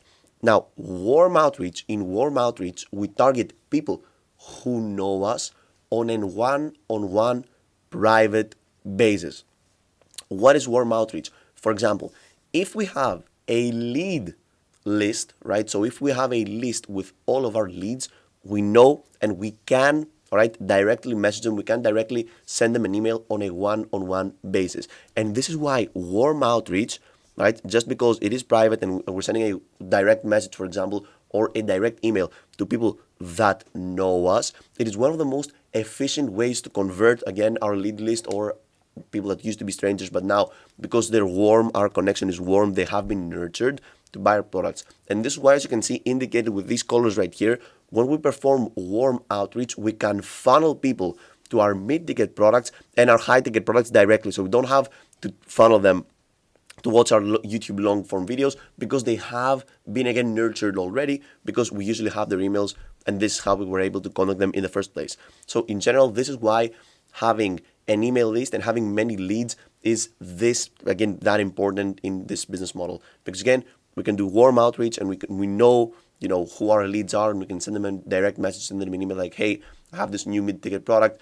I know that it can generate you income, or I know that I can solve many of your problems, so you might want to check it out. This is warm outreach. This is one way to turn, again, leads into customers. Now, what if we want to target someone on a one-on-one basis, but we don't know them? This is the so-called cold outreach. And cold outreach, you might be like, okay, wait, why would I want to target someone that I don't know if I can do warm outreach? Well, the thing is that in warm outreach, in order to do warm outreach, you need to have the emails of people. You need to have, for example, a lead magnet, right, to collect these emails. So it's a bit of a bigger process. And of course, your email list of leads is limited, right? You don't have like unlimited leads. So someday they're going to end. You're going to send like emails to all of them, right? And this is where cold outreach comes into place. Now, in cold outreach, you send a one-on-one private message or an email or a DM on Instagram or any other social media platform, right, that enables you to directly message someone, to people that you don't know, all right? So to strangers. And this is why it is cold. These people haven't been nurtured, right? So there are two destinations which you can funnel cold outreach. The first one is that because, again, it is cold outreach and those people don't know you, but then again, they don't find you through content. You send them a direct message so they can see the value that, you took the time, the effort to send them a message to provide solutions to your problems. You can directly send them to your mid-ticket product if you have a VSL in the landing page. Why? Because these people haven't been 100% nurtured, right, through your YouTube long form content. So they need to see some value in the landing page of your mid-ticket product. And this is why you need to have a VSL there. And if you can remember, a VSL is this 20-minute video in which we just give value, and people see that we're genuine and we know what we're talking about. All right. Now, question, why would I want to target cold audience? Why would I want to target on a one-on-one basis people that we don't know? Well, the cool thing with targeting people that we don't know, if we do it in contrast, for example, with posting short-form content, free content, there's one difference. When we're performing cold outreach, right, we can directly choose the exact person that we want to target, if this makes sense, right? So let's say that I just want to target, for example, people that work at banks in New York City. I can only target those people because I choose who I send my messages to, right? So if you have, for example, a niche, or if you have an offer that is very, very niche and you serve a very specific type of person, right? Then perhaps targeting them in a one-on-one cold outreach method could be the solution of you. Because imagine posting free content and expecting only bankers from New York City to watch your stuff. All right, this isn't that easy. You need to be very, very specific and very, very strategic regarding your content. And this is where, for example, cold outreach comes into place. So that was cold outreach. And again, people that we directly message in a cold outreach, we funnel them to our mid-ticket products if we have a VSL, or we can also funnel them in our YouTube long-form videos to nurture them normally as other leads, right? But in general, if you're targeting some strangers and you're investing the time and the energy to send a message to every single one of them, then it's not worth it just turning them into YouTube views, if that makes sense. It's more worth it funneling them into your mid-ticket product because they will see the VSL and they will buy, all right? Now let's move into other ways to target people, and my personal favorite ways to target people, which is one, to infinite. For example, this is a public way of targeting people and populating your funnels. And my personal favorite way, and the way that I mostly teach in this course right here, is by posting free content online. Now, what's the problem with this? By posting free content online, you automatically, right, you populate your funnel from the beginning. So you start from here, you start from YouTube. And this makes absolute sense. So people start watching your YouTube videos, they follow the CTAs, they go to your low ticket product, they become leads, and then they become nurtured leads through your mid ticket product, and perhaps they also buy your high ticket product, which could be coaching services, consulting, and all that stuff. Everything starts with posting free YouTube content. All right, this needs no investment. This only needs time and energy, and you to understand how long form content works, how to provide value with long form content on social media. And you can also combine it with short form content. All right, so I really, really like this method, right? So this is what I teach. This is the method that we based our funnels. So the funnels that we created in the previous, lessons are based in populating them through posting free content online. And this is what I would do if I was starting out a creative business, right? Because cold outreach, warm outreach are good. We will also apply them. So you will also do warm outreach. You will also do cold outreach if you have the time. And spoiler alert, I'm going to show you how to structure a team, right? And outsource some stuff to your team to help you achieve this in the minimum amount of time and energy regarding your time and your energy, right? But posting free content is always an amazing solution. And they say that the best time to start posting free content was 10 years ago, but the second best time is now. So please watch the information in this course, understand how to post free content, how to structure free content, and you will have an amazing way to leverage your value and reach a big amount of people. So imagine you have only 10 videos, right? So imagine you create 10 videos, okay? If one of those videos gets caught up by the algorithm and goes viral, then you will have millions and millions of people entering your funnels. All right, millions and millions of people will enter your funnels if just one of your videos goes viral, which is free, by the way. When a video goes viral, you don't pay for it. Just YouTube rewards you and it just shows it to millions of people. But what if a video of yours goes viral and you don't have this funnel structured? Right? If you don't have a way to nurture people from strangers into leads, into watching your offers, then you will generate $0 from a viral video. And that's a shame, right? That's quite unfortunate. This is why we need first to structure our funnels, to structure our products, to know our target audience, and then start posting free content to populate those funnels, if that makes sense. Now, if we want, all right, to target, again, public audience, so not one-on-one, one to thousands, if not millions of people, but we want to target people that we don't know, right? This is done by running paid ads. And running paid ads is another chapter on how to populate funnels. Many people had made insane amounts of revenue through running paid ads. There are some pros here, and there are some cons. The pros of running paid ads is obviously that you know exactly who you're targeting, right? And you can get very specific. And of course, the biggest pro here is that you can predict the amount of traffic that you will populate your funnels with, all right? So for example, you can literally pay for a specific amount of people to enter your funnels. And this is what you pay in ads, right? You pay to populate your funnels. The thing is that if you don't populate your funnels with the correct people, you will be losing money, all right? Whereas if you populate your funnels with incorrect people while posting free content, first of all, it's pretty hard because with a strategic approach that I'm going to show you, the correct people are going to populate your funnels, but it's going to be free. You're not going to be losing any money if you populate your funnels with the wrong people while posting free content. Whereas if you do it with paid ads, you will be losing money.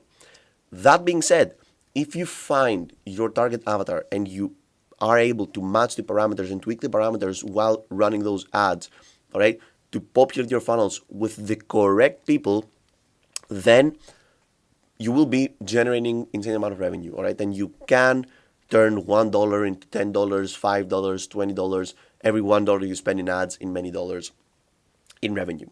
What I would suggest as someone that teaches you this stuff and teaches you this the core 4 ways to populate your funnels is that start with organic content, start with free content on social media. If this works, this is how you test your products, by the way. if you see that people are watching your content and are becoming leads and they're becoming nurtured leads and you have some sales in your high ticket product and your mid ticket product, this means that you got something special going on here. So then you can start warm outreach, if you will, to the people that you created content and you've targeted with your free content and they became leads. So then start warm outreach, which is safe, and again, up until this point is completely free. So this part of the core four, this is usually free, okay, for you obviously, and this part is paid. Okay, now start warm outreach. If you see that warm outreach is actually going great and people are buying your mid-ticket products and your high-ticket products through warm outreach, then you can move into trying cold outreach. So trying directly sending messages to strangers that you know would fit your target avatar and would benefit from your offers and would benefit from the value that you provide. If you manage to turn strangers via cold outreach into buyers and they see results and they are grateful, then this means that you're ready to run some ads, for example, to make more strangers at a bigger, again, scale benefit from your offers. This would be the circular way to populate your funnels that I would choose. Because imagine starting from running paid ads without even testing your products, without even testing if your offers work. This could be a disaster, and I don't want you to be losing money with this business model. This is a business model, and if you position yourself correctly, all right, you won't lose any money. The only thing that is at risk here is your time and energy, which, okay, it's worth the investment if you think that back in the day, in order to start a business, you would need to add your house for collaterals or all that stuff, right? So start with posting free content, then move to warm outreach, then move to cold outreach, then move to running paid ads. Now, in the next lessons of this module, I'm going to show you exactly how to start posting free content and how to structure your free content, how to strategically structure your free content to attract, all right, the correct people. Because again, as we said, if we don't place the correct people at this stage, at the beginning of our funnel, then no one is going to buy. So we need our free content to be strategically crafted and created to attract the correct type of people. Right? This is one of the most common problems and the most common, again, mistakes that people do when starting this business model. They create content that attracts the wrong people, no one buys their offer, right? So this is why in this third module of this course, we're going to very much stress the importance of creating the correct content to attract the correct people, and this is what's happening in the next lesson of this course, right? So thank you very much, and I'm going to see you in the next lesson. So ladies and gentlemen, welcome to the second lesson of the third module of this course, in which I'm going to show you on a one-on-one basis how to take your target avatar's problems that we've brainstormed, if you remember, in the first module of this course, right, from ChatGPT, and just generate endless content ideas to post on YouTube, all right, long-form content ideas. Then in the next lesson, I'm going to show you how to take those long-form content ideas, script them into short-form videos, and also turn long-form videos into short-form videos automatically with another cool AI app that I'm going to show you. Now, what's the cool thing about the way that I'm going to teach you, again, to create and brainstorm endless content ideas for long-form videos on YouTube, again, to start populating your funnels in this lesson right here? The coolest thing is that because we've spent so much time brainstorming our niche, our target audience, our target avatar, his problems, then we're going to be using the exact brainstorming method to create solutions to those 10 core problems. So the people that will watch these solutions are going to benefit from these solutions on YouTube are going to be exactly our target avatars, or at least they're going to fit the criteria that we want, again, of the people we want to attract in our creative business, which is very, very cool and is of high affinity because all of the people that are going to be populating our funnels are going to be people that can benefit from our offers. So you have a way higher chance of selling mid-ticket products, low-ticket products, high-ticket products if we have the correct people populating our funnels, right? So let me show you exactly what I do in my case, in my creative business, and what you can do in your case. And trust me, this method works, right? So let's dive into this presentation. So if you remember, ladies and gents, this right here is the list that we created in the first, again, module of this course, in which we pinpointed, again, the pain points of our target avatar. We created a target avatar, which is named Alex. Again, he is a mid-level investment banker working in a leading financial firm in New York City. This is what a day in his life looks like. Here are his pain points. Again, here are how our business can help him. We didn't ask for this ChatGPT, but it gave us. Then we asked to note down the 10 core problems of our target avatar from most important to least important. So those are the 10 core problems. High stress levels, poor work-life balance, difficulty unwinding and relaxing, inadequate sleep quality, physical health issues, limited time for personal health and wellness activities, inefficiency of current stress management techniques, irrelevant stuff, all right, whatever. I'm giving an example here. So check this out now. One of the most important prompts that we're going to be using in this lesson and perhaps in this course, all right? So once we've brainstormed our 10 core problems, we choose a core problem. Let's choose, for example, high stress levels. So check this out. We type, I want you, all right, to suggest 5 long form video ideas for YouTube that will solve the first core problem of my target avatar. Check this out. So just because we've given all of this information to ChatGPT and just because we've discussed about what our business does and what is our target avatar and what are his 10 core problems, now we can ask for solutions to those 10 core problems in the form of long form videos.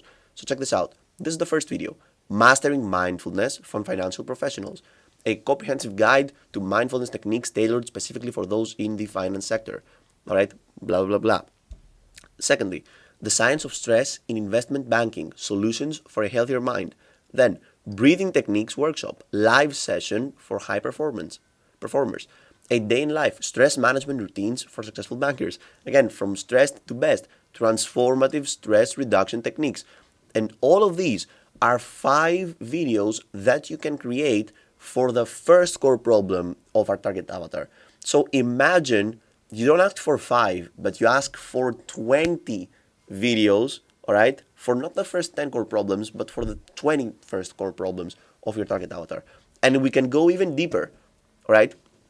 Let's take this video, for example, Mastering Mindfulness for Financial Professionals. You can ask ChatGPT to give you information about, for example, the framework to achieve the first video, what I'm talking about. Check this out.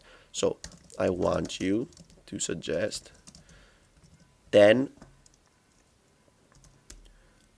sub-niched videos on the general topic of the first video solution you suggested. If this makes sense, right? So building upon the first video suggestion, which is Mastering Mindfulness for Financial Professionals, here are 10 sub-niched video ideas that delve deeper into specific aspects of mindfulness and how they can be applied effectively in high-stress environment for investment banker. So we got 1 5-minute mindfulness practices for your workday, mindful morning routines for peak performance, lunchtime mindfulness, recharging in the middle of the day. So this is why the video ideas that we're going to be brainstorming with ChatGPT are virtually endless, ladies and gentlemen, because there are virtually endless problems of our target avatar. We can virtually, using ChatGPT, brainstorm endless ideas for each one of the endless problems of our target avatar, and then we can brainstorm endless sub-niches, if you will, of the solutions, of the video solutions of those 10 core problems. All right? How cool is that? Now, obviously, this is too good to be true, and the more we're niching down and the more we're, taking and targeting problems that are not that important for our target avatar, obviously, like, the videos are not going to be that strong, but again, this is just an amazing way to create and to brainstorm the ideas of videos, right, for your target avatar. And these ideas, a big point that I wanted to make here is that, all right, the more information you give to ChatGPT, the better ideas is going to give you back. For the sake of this course and for the sake of this demonstration, I haven't given enough information to ChatGPT because I don't want to waste your time here. But normally, what I would do is that I would go into extreme detail about my niche. I would go into extreme detail about my target avatar, my target audience, all right? And then I'll go into extreme detail on what I am proposing and offering to the market. For example, what is my mid-ticket product? What is my low-ticket product? What is my high-ticket product? What is my lead magnet? What people do I want to attract?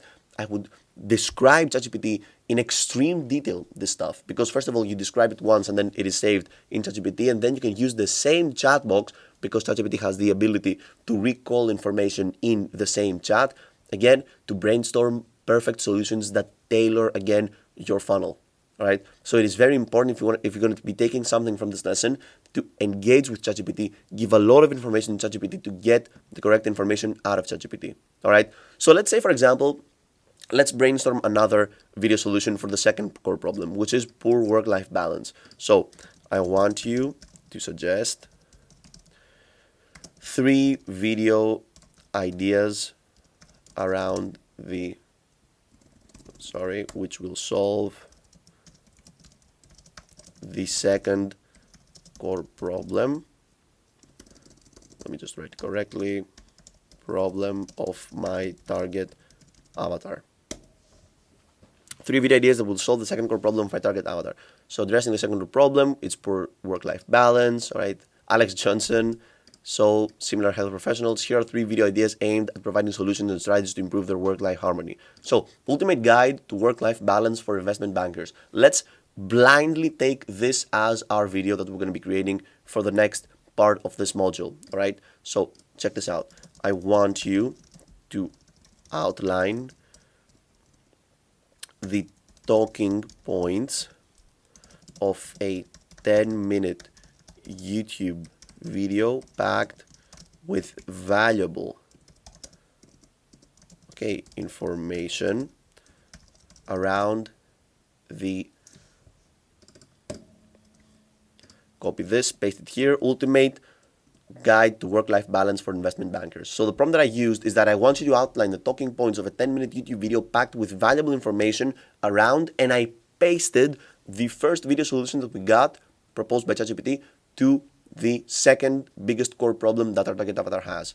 All right. And this way, we're taking an idea and we're putting it into action. We're outlining it, if you will, before we shoot it for our YouTube. And this is the process that you will undergo. Let me start this prompt. This is the process that you will undergo every time that you're going to be creating a video for YouTube. So every time that you're going to be creating a video on YouTube, I don't want you to be stressing, on a blank document page, watching the cursor, just blink and don't knowing what to write. Just want you to open ChatGPT, ask for the 10 core problems, ask for solutions to those 10 core problems, find the best solution that fits you, and then ask ChatGPT to outline a video. Please note this, because we're adding a personal touch to this business, and this is a personal brand, right? Of course, a business, but also a personal brand of ours. We don't want to be circulating, right, AI-generated scripts. We want to have the general information outlined by ChatGPT so we know what we're talking about and we're not giving out false information out there. That being said, we don't want to have script, word by word, our script scripted by ChatGPT. We want to add our personal touch. How do we do this? By asking ChatGPT to outline the general principles of our video. So this, for example, a huge outline. We don't need this outline to be this big, right? But in general, let's check it out. It says, so we introduce the topic so it's scripted minute by minute. So this is the first minute. We introduce a topic. We emphasize the challenge of maintaining a work-life balance. Then this is what's happening in the second minute. This is what's happening in the third minute. We're talking about common challenge achieving to work-life balance. Fourth minute. So this is a 10-minute YouTube video, exactly what we're asked ChatGPT to outline, right? So in general, what I would do is that I would take this video, which is completely outlined, right? And of course, if it is a video outlined on your business model and the problems that you know how to solve, this is a video that you're going to have also huge experience on. So it's going to be very easy for you to articulate the points in this video from the script, to a long form YouTube video. So the next step here is to take this script of the video that we know that will attract the correct people, because again, it solves the core problems of our target avatar, and shoot it. All right. Shoot the video, create this 10-minute video, and it doesn't need to be crazy. Create this 10-minute video, and then we have our first piece of content that will attract people to our funnel, right? And we'll just populate our funnels, all right? And this is just a great start. So this is the first way that we attract people to our funnels. Now, what if from this one piece of content, we can create many short form videos to again populate more on social media and attract more people into our funnels, right? This is what we're discussing in the next lesson. So in the next lesson, I'm going to show you how to transform the script of this video to a script that applies to short form videos. So how to create, for example, let's say 5 different short form videos from this one long form video. And then I'm going to show you how to do this without even turning on your camera. So how to take the file of your video that you have created and automatically using a very cool AI application, turning it into 10 short form videos, edited also automatically for free. So very cool stuff coming in the next lesson of this course.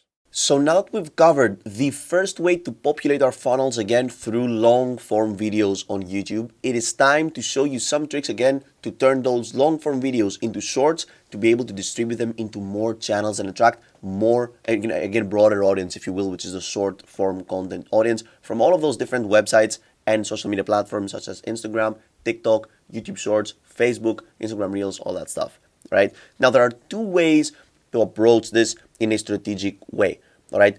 That being said, of course, if we have our long form assets. So let's say we have our long form assets, which are the long form videos that we have created and again are able to upload on YouTube, right? There are 2 ways to turn these into short form videos. The first way is to transform the script that we already have created in ChatGPT, and you can see again how much artificial intelligence in ChatGPT applies and helps us, it assists us in this again, creation and funneling of people in our funnels, right? So we take the script that we have from ChatGPT already scripted out for our long form videos, and we ask ChatGPT to script it into 5, 10, 20, or as many short form videos as we want, all right? The second way is that after we've created our long form videos, we can go into our website, all right, which is called Opus Clips, and ask again ChatGPT and this artificial intelligence model to transform it automatically into many short form videos. All right, so those are the 2 ways that I'm going to be showing you again how to create short form videos to populate your funnels,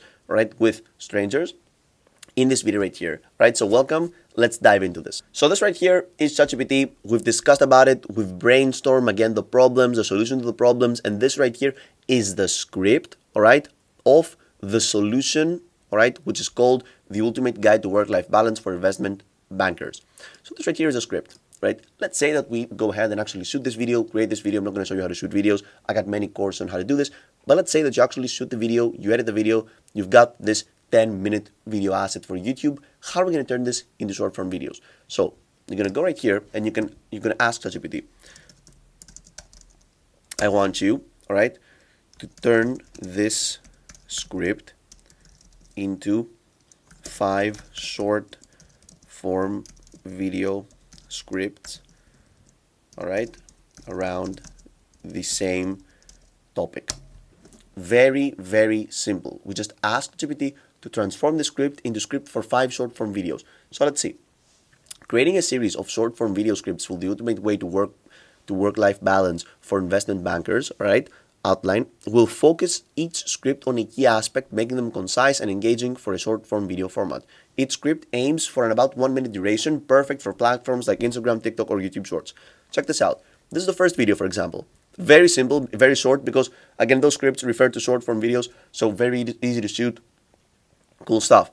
So start with a quick question. Ever feel like you're always working but never living? All right, so this is the hook. Then again, a statistic, then a highlight again, and then a closing. So script 1, script 2, script 3, script 4, script 5. These are the 5 different short form videos that we created from one long form video. And in this way, again, you can see that we're diving even deeper into this content creation, again, realm. So again, to recap, we got the 10 core problems. We got as many solutions as we want to each one of those 10 core problems, then as many long form videos as we want for each one of those solutions, and then as many short form videos for every long form video that we create. Do you understand the leveraging power of artificial intelligence? And do you understand how deep we can dive into this and how you actually never run out of video ideas? This is just the ultimate magic of this course and what I teach in this channel of mine, and I find this extremely interesting. So you can create as many videos as you want, all right? And later on, I'm going to show you how to hire a team and actually outsource most of the stuff, so your output just skyrockets, right? So video 1, video 2, video 3, video 4, video 5. Let me show you now another very cool way We discussed about the first way, right? Which is to take the script of a long form video and transform it into shorts. Let me show you another very cool way to do this. So you open a new tab and you search for Opus Clip. So you go to Opus Clip, which is this AI-powered video repurposing thingy, okay? So check this out. This right here is this website called Opus Clip. And as you can see right here, it says that you can input a one long video, and get 10 viral clips out of this video. Now, I've went through Opus Clip in many of my courses, because I just find so much value into this into this AI app right here. So what this app does and what this website does is that it pretty much, again, you paste the link or you directly drag and drop a long form video from your computer or from any creator on YouTube. And what this AI, again, software does is that it takes your clip, it edits it out for a vertical, again, standpoint, then it adds captions, it adds emojis, it does all that stuff. So check this out: filler word removal, zoom link, all right, trendy templates, it gives you full HD, it trims and extends the clips, it animates captions, all of that stuff. Many testimonials. So again, very, very cool thing to check out. And let me show you exactly how it works. So inside my YouTube channel right here, for example, I will choose any of my long form videos. This is a long form video that I have. It is 7 minutes and it's called How to Get Your First 1,000 Enrollments in Your Online Course. So I copy this link, right? I just directly copy the link of the video. I go to Opus Clip and I drop it right here. So I paste it, right? And I click on Get Free Clips. Once I click on Get Free Clips, I will be redirected into this page right here, in which I should just give out my email. It's processing, as you can see. So I just give out my email address and I will receive a link in my email address once this is done. So as you can see now, I have pasted my video. I have confirmed my email address just by pasting again a code that we will send on your emails. And check this out. So you got fetching video, how to get your first 1,000 enrollments on your online course.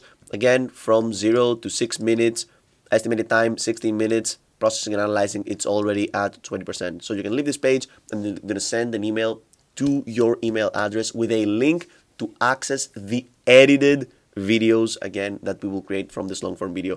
And this is just a flawless way, again, and a completely free, no time needed, no energy needed way to turn long form content into short form content. So to recap, I'm going to show you the clips by the end of this lesson. By the way, I'm going to show you the clips that are going to be created from my long form video. But in general, what happened in this video is that we took the script of a long form video, we created 5 scripts for short form videos that you can create, and then we took the same long form video if we upload it on YouTube. And by the way, you can paste the clip at Opus Clips before you even upload it on YouTube. So directly from your desktop, drag and drop it into Opus Clip. It will work, all right? And after this, Opus Clip will turn this video, again, effortlessly, without any time, without any energy of yours, to 10 short form clips, which is very, very cool. All right, now let's check out the short form videos that Opus Clip has created for us. So we're here inside the Opus Clip website, in which you can see that I reached, all right, and I went through from the email that I got. They sent me an email that my clips are ready, and we're just inside the website with the finished 10 clips that we got out of my long form video, which look like this. So let's go through the videos and let me show you exactly how Opus Clip rates every single one of your videos to give you the maximal, if you will, comprehension of which video will go viral and which video will not go viral. So it gives you a score, right? So this one right here, this video right here, it's called Unleashing Your Expertise, Secrets to Choosing Profitable Course Topics. So it suggested me a title, it suggested me a description, and it also went ahead and edited the video. So let's actually see the video. So I remember 3 years ago when I was brainstorming the topic of the first course that I've ever created. I was extremely stressed about the topic. I was having thoughts like, are people gonna like this topic? Am I really an expert in this field, and am I qualified enough to teach about this topic? Is this topic hot? Are people actually going to search for this topic and click and buy my course? And it's funny because if you compare this topic... So how cool is this? It added titles, it added captions, it added emojis, it edited the video automatically, and it also added B-roll, which is very cool. And we got many, many more. So we got this one. This was the second one, for example. A third one. A fourth one. All of these videos completely for free. Now, If you want to also edit those videos, if you want to have access to the editing features, you need to have the pro version of Opus Clip. It's fine, but you can share it, you can download it, and you can also import it directly to Premiere Pro if you want to edit it even more. Let's check another video. So let's check the final video. Look how many videos it created from just one YouTube video of mine, one long form video of mine. So for one long form YouTube video that you input, you get 10 short form clips automatically created by Opus Clip, which is actually very cool. Let's check this one out. Actually going to search for this topic and click and buy my course. And it's funny because if you compare this topic research process with the topic research process that I'm doing right now after creating. So this is just very, very exciting, and I have a great feeling about Opus Clip. I have been using it for many, many videos of mine, many short form videos, many long form videos, and it's just an amazing way to expand your reach if you don't want to be shooting more shorts and scripting more shorts. If you just want automatically to turn your long form content into short form content, this is the website that you should visit. Right? So I think that this was an amazing tool that needed to be analyzed in this course, right? To help you expand your reach and populate your funnels, again, by reaching a wider audience, right? Populating your funnels with more strangers with, again, short form content, by leveraging short form content. So in the next and final lesson of this third module of this course, which again, we described ways to bring strangers to populate our funnels and of course, end up purchasing our offers, we're going to be discussing about a very important issue that you will need to understand while moving forwards, again, in this creative business of yours, which is attracting people, so warm audience, versus chasing people, cold audience. So the next presentation, the next lesson is going to be a presentation in which I'm going to elaborate more into warm audience versus cold audience, and this is how we're going to be sealing the audience part, if you will, the third module of this course. So thank you very much. I'm going to see you in the next lesson of this module. So ladies and gentlemen, in this final video of the third module of this course, in which we discussed about how to populate your funnels with strangers, right, with people, with organic content, how to shoot organic content, how to upload organic content, all that stuff, I think it's very important to analyze a key concept, right, which is the difference between attracting and chasing people. Now, obviously, right, if someone thinks about this, everyone would answer, yeah, sure, attracting people is way better than chasing people.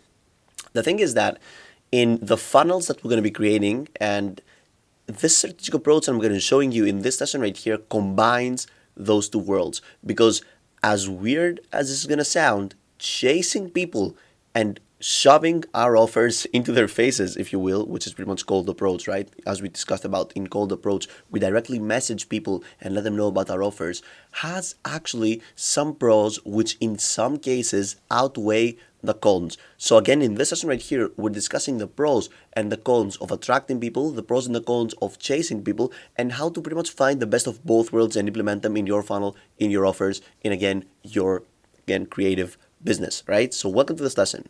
So attracting versus chasing people. Again, in this lesson, we're analyzing why the funnels that we have created and are going to put into play work the best out of any other funnels you could create as a creative business. We're going to be talking about 3 tips to attract even more people in your funnels. And then when should you chase and who should you chase? Because timing and profile of the person you send a message to cold approach matter a lot. So attracting people. Attracting people is when people visit you. And this is exactly where we have structured our funnels, right? So we have structured our funnels in a way that people find us online, right? With organic content completely for free. What are the pros of attracting people? Obviously, when you attract people and someone automatically takes action and downloads your lead magnet, or for example, purchases your mid-ticket product or your high-ticket product, they are already warmed up by your content. So they know, like, and trust you from YouTube, again, from long-form content, from short-form content. So you don't need to let them know who you are. You don't need to persuade them that you're legit because they already know it from YouTube. Again, another pro of attracting people is that if you've structured your socials correctly, if you utilize the power of ChatGPT and AI in the correct way, as we demonstrated in previous lessons, then you have created a target audience, you have created a target avatar, you know the 10 core problems of your target avatar, you have brainstormed solutions to those 10 core problems, right? And you know exactly who you're targeting. So the people that you're attracting should be very similar to your target avatar. And again, this comes up to how successful you have created a target avatar and how much you have brainstormed your target avatar. And of course, another pro is that when you attract people, these people enter our offers and they know, like, and trust us, right? Very, very important. Now, what are the cons of attracting people? Because again, this funnel and this whole idea of a creative business might sound perfect, but there are actually some cons here. And the cons is that, first of all, you can't really control the algorithms, right? So you can control obviously your output. You can control how many videos you create, how many shorts you post, how many long form posts you do on social media, but you can't really control the reach of your posts. It's pretty much luck, right? Luck and a lot of strategy and input. Right? But you can't really know that, for example, this video of mine will accumulate 100,000 views. It's just luck up after one point, right? The next thing is that you can't 100% choose exactly who you want to target, right? When you attract people, because when you attract people, it is based on them, right? If they want to purchase your offers, if they want to become customers of yours, if you want to purchase their lead magnets. So you can't like 100% choose who you target, but you can target very similar people to your target avatar. And again, attracting people isn't actually the most optimal lead acquisition system due to the lack of KPIs. And what is a KPI? A KPI is a key performance indicator. And usually we measure the success of our system, of our funnels, of our offers, of our business with KPIs, key performance indicators. For example, the percentage of people that view a YouTube video, right, with the percentage of people that actually click on the link and get navigated to your landing page is a key performance indicator. Then for the percentage of people that enter the landing page, right, divided with the percentage of people that actually purchase your offer is another key performance indicator. But we have a lack of KPIs when we're choosing to attract people because we can't really control, again, the algorithms, and we can't control the extent of and the reach of our videos, right? Let's compare this now to chasing people. And when you chase people in your creative business, you visit them. So you send them a message on Instagram, you send them a message on LinkedIn, you send them an email with an email marketing campaign. So what are the pros of chasing people? Well, first of all, you can directly choose who to target, and this is the biggest pro. So you can directly choose which person you want to target. Maybe you want to only target investment bankers. Maybe you want to only target heart surgeons. Maybe you want to only target astronauts, right? You can directly target them, whereas you can't really only attract like astronauts. You need your content to be very specific if you want to do this, right? Then again, you don't need to create like lots of content to be able to chase people. You don't need to have like huge amounts of content and pray that the algorithm is going to push your content everywhere. You can just have some content pieces, pay for ads, for example, for those content pieces to be shown to many people, or you might even not have any content pieces and just be sending direct emails, right? On top of that, chasing people is a numbers game and it's pretty reliable, right? So if you visit historic key performance indicators from people that send emails and outreach people with their emails, you're going to see that it is a numbers game. For example, from 100 people you send an email, 3 people sign up to your email leads. So this means that if you send, for example, to 10,000 people, if you send to 1,000 people, for example, you're going to have like 30 people signing up. 10,000 people, you're going to have 300 people signing up. So it's a numbers game. The more people you send an email, the more people you cold outreach, the more leads you're going to have. And this is more easily measurable. On top of that, you have fewer platform changes. So just because we're not relying on the platforms and we're just directly reaching out to people, we're just directly sending messages, we don't get banned for platforms. We're not subject to the platform's changes, because when you upload videos on YouTube, obviously monetization problems on YouTube exist. Your videos might get demonetized, all that stuff. But when we're directly chasing people, when we're directly sending messages to people, we're subject to fewer platform changes. Now, what are the cons here of chasing people? And obviously the cons outweigh the pros when you're starting out, but there is actually a fine line between attracting and chasing people, which you can do both of them, and I'm going to show you in the next slide. The cons is that obviously you don't get to build an audience, and having an audience, having people that know, like, and trust you in our day and age is very, very, very important, right? So you want to have an audience. It is an issue if you don't have an audience and you have a creative business, right? Because again, businesses are becoming more personalized and people want to resonate with you. Now, in addition to that, people that you reach out directly and they don't know you, they need to be manually warmed up. So they don't know you, they don't know who you are, they haven't seen your content. So you need to warm them up manually. Finally, chasing people, sending direct messages to people can't be automated that easily. right? You can't automate this business easily. There is a way to automate it by hiring people, and we're going to be talking about hiring people and outsourcing your work and treating this as a business in the next module of this course. But in general, it is not that easily automated to be chasing people. Now, our funnels, the funnels that we have created up until this point, right, are social funnels. So we leverage social media to populate our funnels with organic traffic, with warm outreach, right? People know us and they find about us from the web, from our long-form content, and then they enter our funnels, right? They cost $0 to set up. They work without any followers, and they actually build you a personal brand as they work. Those are the pros. The only thing about our social media funnels is that obviously they operate on value.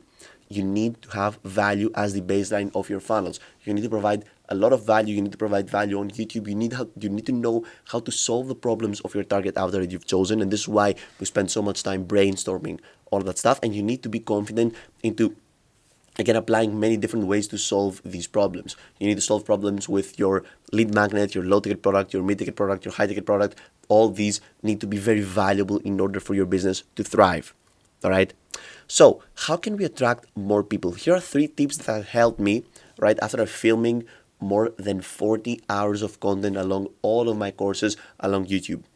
All right? The first tip is that you need to talk to your camera like you're talking to one person.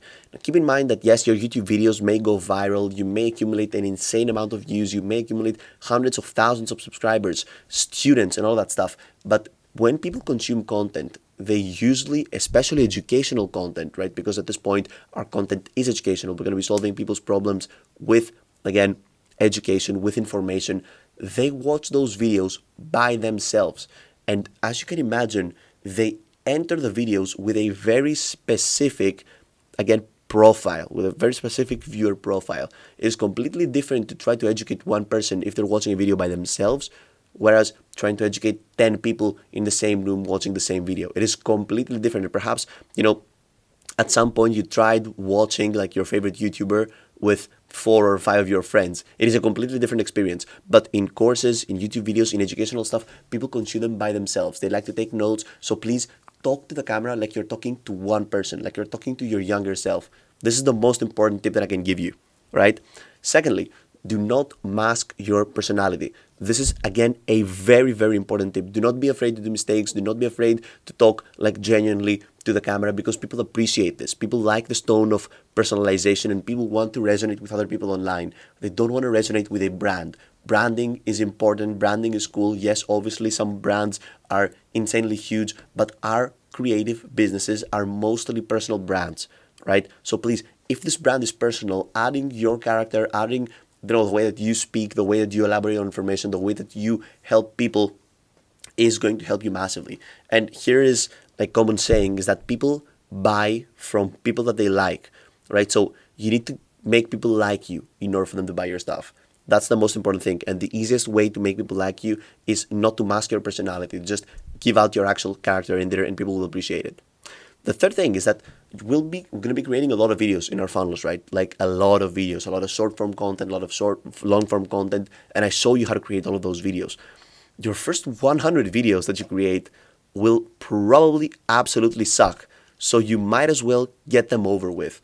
Do not be afraid to shoot. Do not be afraid to edit. Do not be afraid to refine this process, and just again, do this process again and again and again and again. Shoot, edit, upload, shoot, edit, upload, shoot, edit, upload. And if you get 1% better every single time, after 100 attempts, your videos will suck less. And this is where the real magic starts to happen.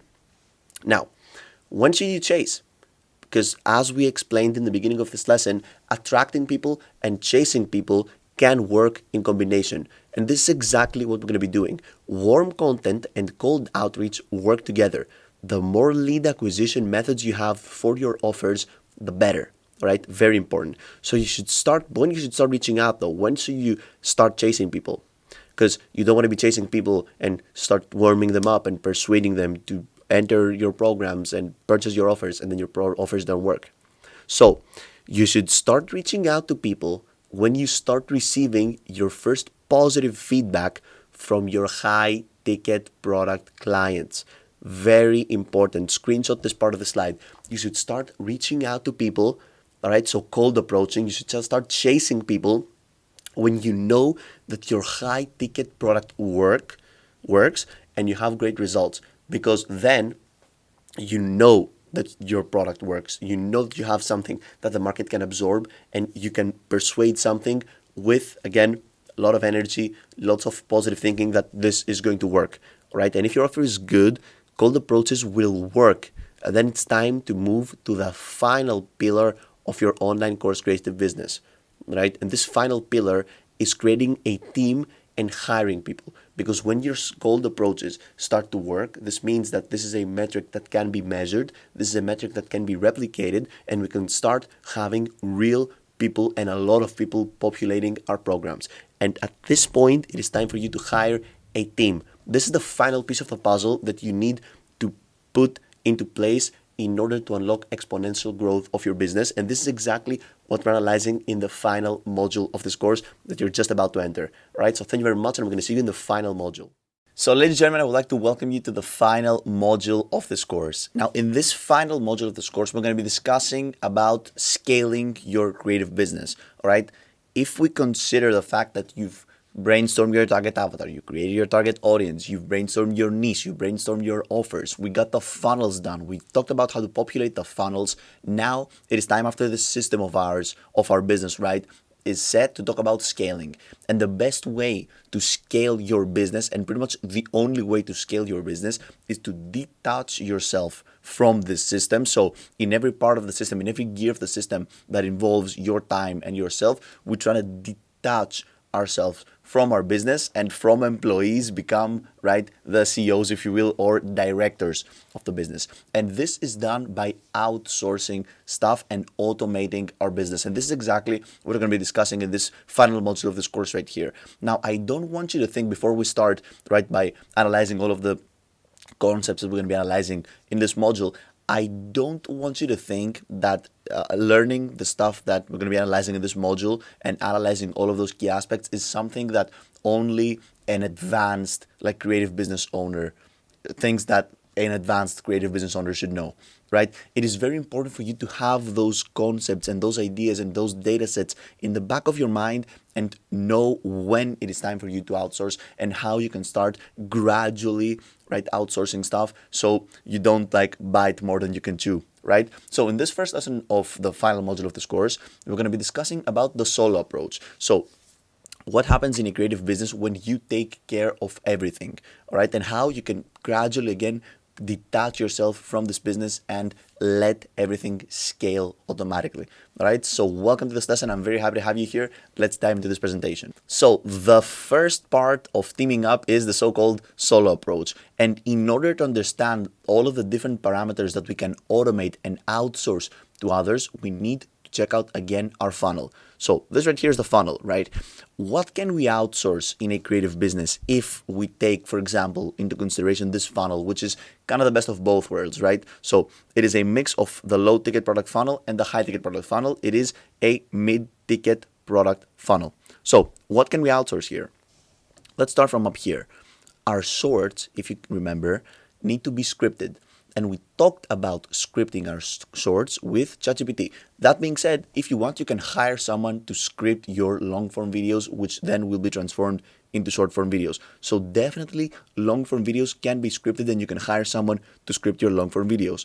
Then again, you can hire someone to edit the long form videos for you.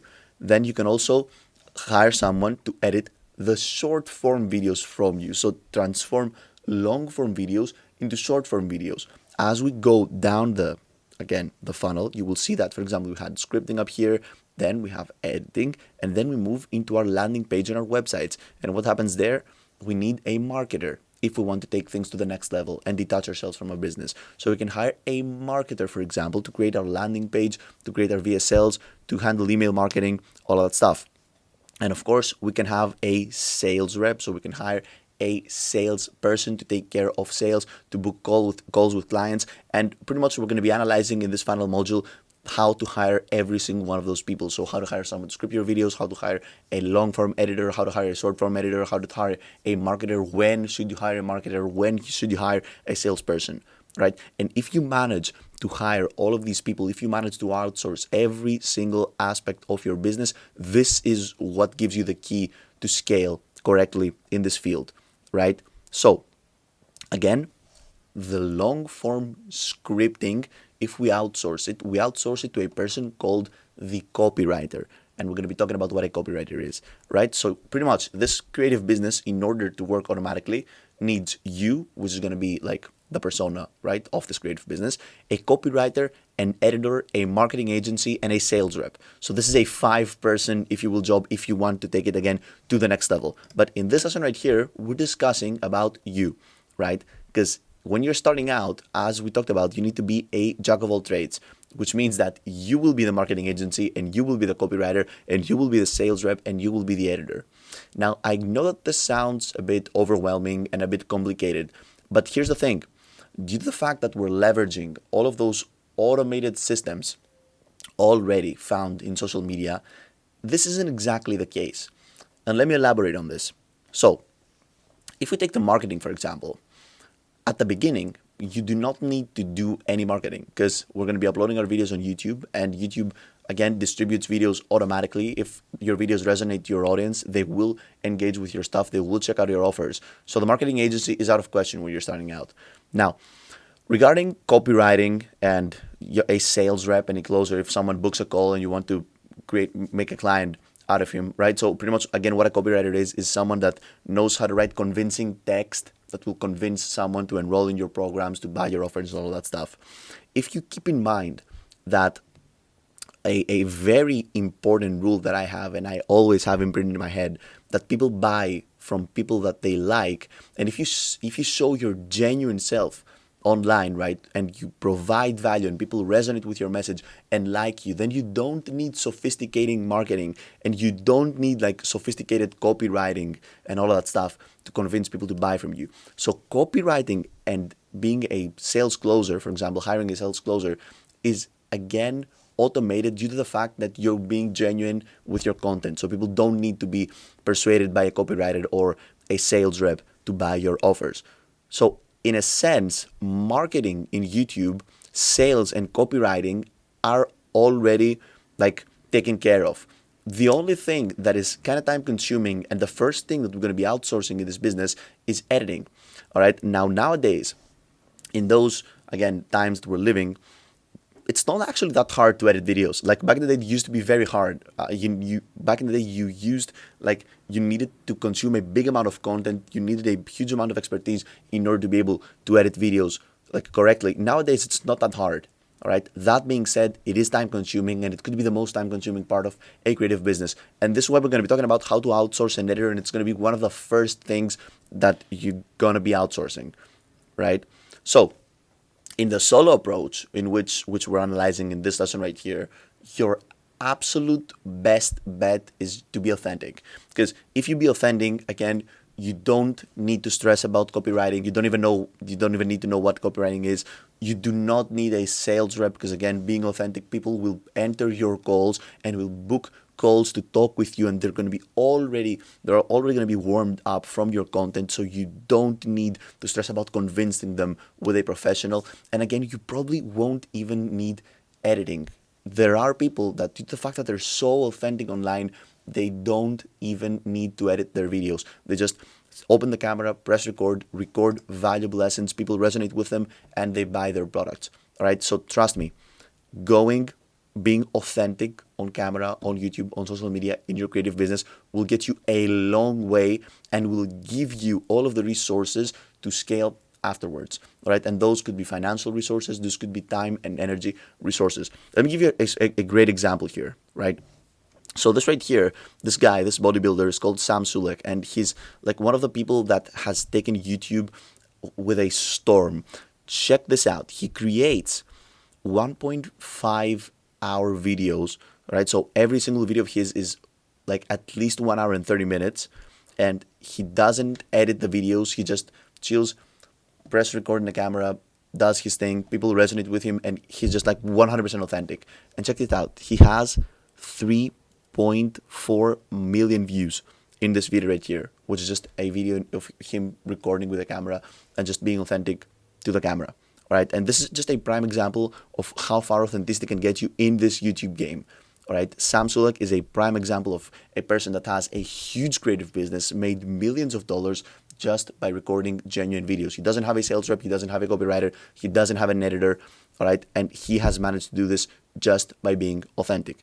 On the other hand, how many YouTubers do we know with extreme productions, all right, that travel the world, have a film crew, have editors, have media buyers, have all of that stuff, and still cannot strike the same numbers as Sam Sulek? For example, this is a video from Fidias. He has like 2.5 like million subscribers. Sam Sulek has 3.2 million subscribers, so more subscribers. And this video is 7 months old. It has 900,000 views, right? And he literally like camped out of SpaceX for a month and gave a hug to Elon Musk. And this guy just recorded 1 hour of his day and got like 3 times the views.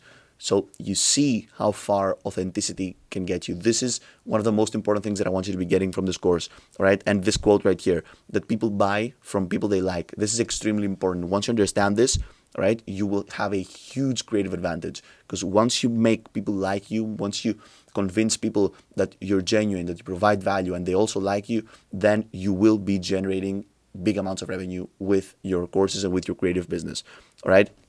So we discussed about the solo approach. You have a general idea and a general consideration of what the solo approach is and how you can become the editor, the marketer, the copywriter, and all that stuff.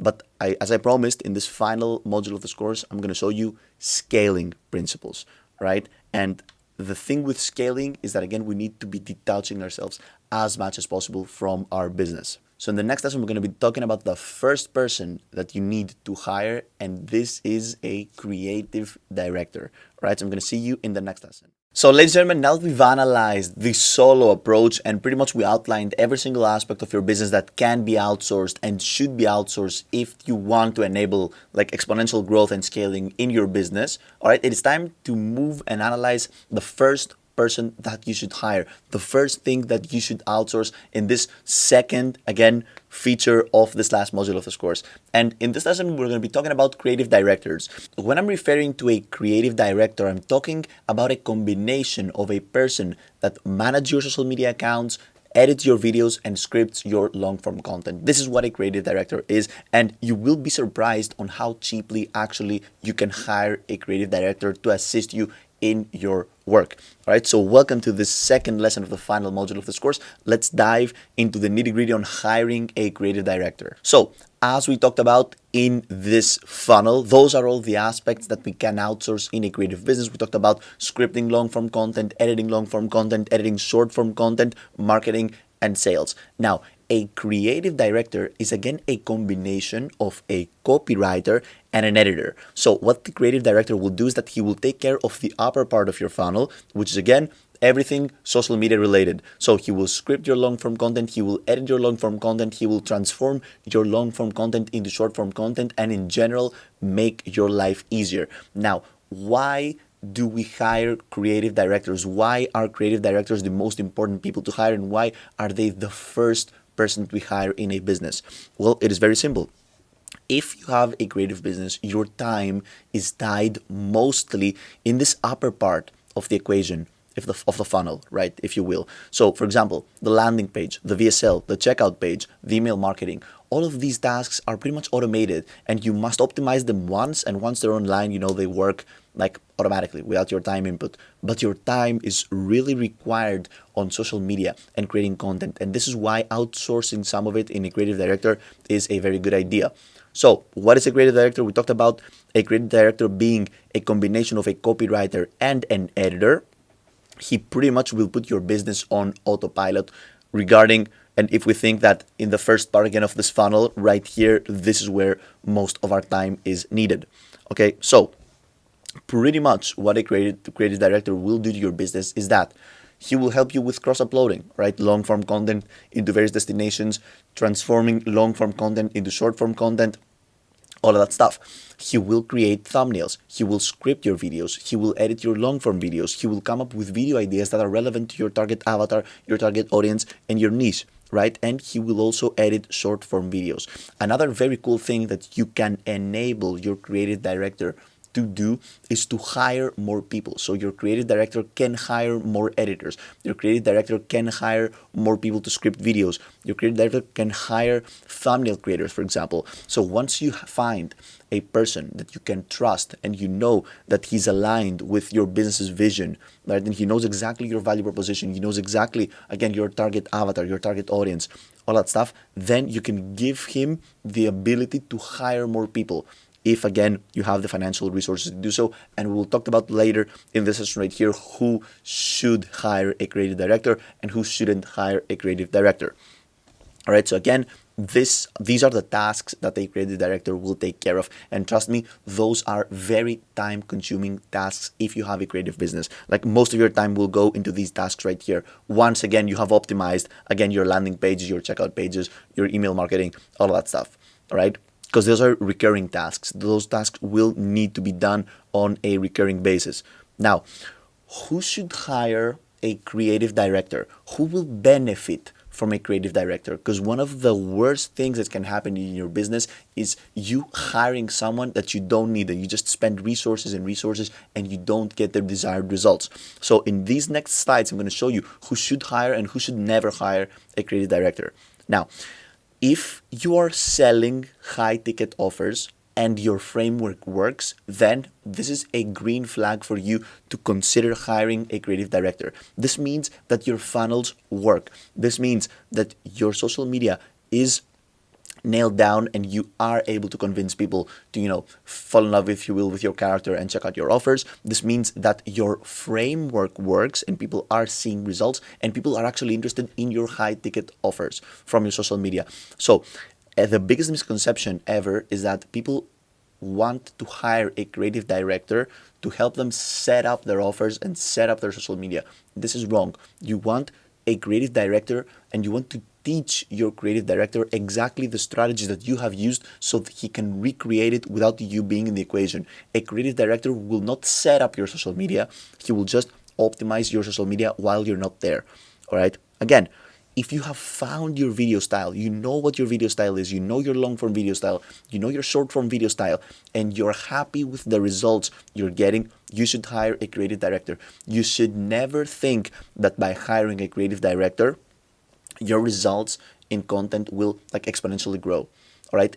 It might happen, but you should never bet on just paying to win, if you will, because this is not possible.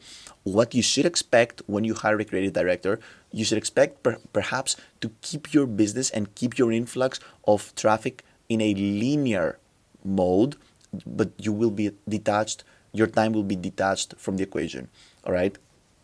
And again, finally, if you want to focus on other aspects of your business rather than those very time-consuming aspects, okay, because as a businessman, you might not want to be creating your thumbnails. You might not want to be scripting videos for hours every day, right? You might want to focus, for example, on email marketing or on closing sales calls, and you don't want to focus that much on content, right? So again, if you want to focus on other aspects of your business, hiring a creative director would be an amazing idea for you. Now, who should not hire a creative director? Very, very important slide. If you have made $0, hiring anyone is a bad idea. All right. First, you get profitable, then you consider outsourcing stuff and hiring people. Right? Yes, hiring a creative director will bring more money at the end of the day in your business. But trust me, it is a bad idea to start hiring people if you have made $0. And the framework that I taught in this course right here, again, if you follow it, you will be generating income without paying a single dollar. This is the base of the funnel that we have created. So please stick on the funnels, optimize your content, optimize your offers, optimize your products. You will be making money, and then consider hiring someone, anyone, not only a creative director, marketing agency, all of that stuff that we will be analyzing. Do not hire them if you're not generating income. Second person that should not hire a creative director. If you simply hate coming up with ideas, which is pretty much impossible because I showed you a framework on how to come up with unlimited content ideas, right? And you absolutely also hate editing videos. If you hate the job, you shouldn't outsource it. all right? You should learn how to do it. You should understand the process, all right? You should get better at it, because at the end of the day, as a creative business owner, you will be a jack of all trades, and then you should consider hiring a creative director. Because again, this business is not a pay to win. You can't pay to win. You need to understand exactly how hard the work that you're outsourcing is in order to be able to price the services of a creative director correctly. All right. So just outsourcing something simply because you hate it and you're lazy to figure it out is a bad strategic approach in every single business. And you should absolutely not hire a creative director if you fit like this persona right here. Finally, if you're a bad communicator, obviously you shouldn't like outsource anything. You shouldn't hire anyone if you don't respect your employees, if you don't pay them correctly, if you don't value their work, if you're not good at communicating with them and encouraging them to keep on working with you, right? You absolutely should not hire someone. This is an insane red flag, right? Now, this is a great question. Is a creative director essential for scaling and growth? Can you answer this question? The answer is, of course, pretty obvious. Absolutely not, right? A creative director is not essential for growth. Again, the example of Sam Sulek, this guy managed to create an empire on YouTube with more than 3.2 million subscribers just with I don't think he edits his videos at all. He has never edited his video. He has never scripted his videos. He has never uploaded a short in his life, right? He's just honest and authentic. And honesty and authenticity will get you far, especially in those modern days on YouTube in which people start to turn into personal brands. So having a personal brand which is based on honesty and authenticity will get you very, very far away. All right, so we talked about creative directors. We talked about when you should hire a creative director, when you should not hire a creative director. And the next step, once we get this part nailed, once we get the content part nailed, so once again we script the videos, we shoot the videos, we edit the videos with again a combination of a copywriter and an editor, which is a creative director, then it is time to move to the next, if you will, scale of the funnel, which is right here: the landing page creation, the VSL, the checkout page, the order bump, sales reps, marketing, and all that stuff. And this can be achieved with partnering up with a marketing agency. Partnering up with a marketing agency is a very common subject of every creative business, because there are many different marketing agencies and many people will try and promise results through a marketing agency. So the next lesson of this course is going to be very, very helpful for you, because trust me, if you start a creative business, you will be, again, many marketing agencies will be reaching out to you to collab with you. All right, so you need to know the correct information on how to choose the correct marketing agency and where to put your chips, again, when it comes to marketing. All right, so all of this will be happening in the next lesson of this course. So, ladies and gentlemen, welcome to the third installment of the final module of this course, in which we're going to be talking about partnering up with a marketing agency. Now, again, as a creative business owner, as an entrepreneur, you will be, trust me, contacted by thousands of marketing agencies, because owning a marketing agency has actually been a very a hugely rising topic online. Many people are coming up with marketing agencies and they promise crazy results, right? And they also charge crazy prices for those results, right? But not all of them deliver, right? So this lesson is going to be very, very helpful for you, all right? And it actually can save you huge amounts of money, all right? So let me show you exactly what a marketing agency does, what a marketing agency can provide for your business, what things you should look for in a marketing agency, and what are some red flags, again, regarding marketing agencies, all right? So I hope you enjoy this lesson right here. I know that if I was talking to my younger self and my younger self had one of those lessons to look out for, it would be very, very helpful for my business. All right. So again, partnering up with a marketing agency. Let's go. So a marketing agency takes care of two things pretty much, as you can see in this funnel right here: the landing page, the VSL, and the email marketing. That being said, some marketing agencies can refine your whole funnels. In general, a marketing agency, the more you ask, the more you get from a marketing agency, and obviously the more you pay for. Right? So this is exactly why it is very good for you to be a jack of all trades and have a basic understanding on how to create your own funnels, how to funnel people from social media to your landing pages. Because if a marketing agency does every single step of this funnel, it will be very, very expensive for you. All right.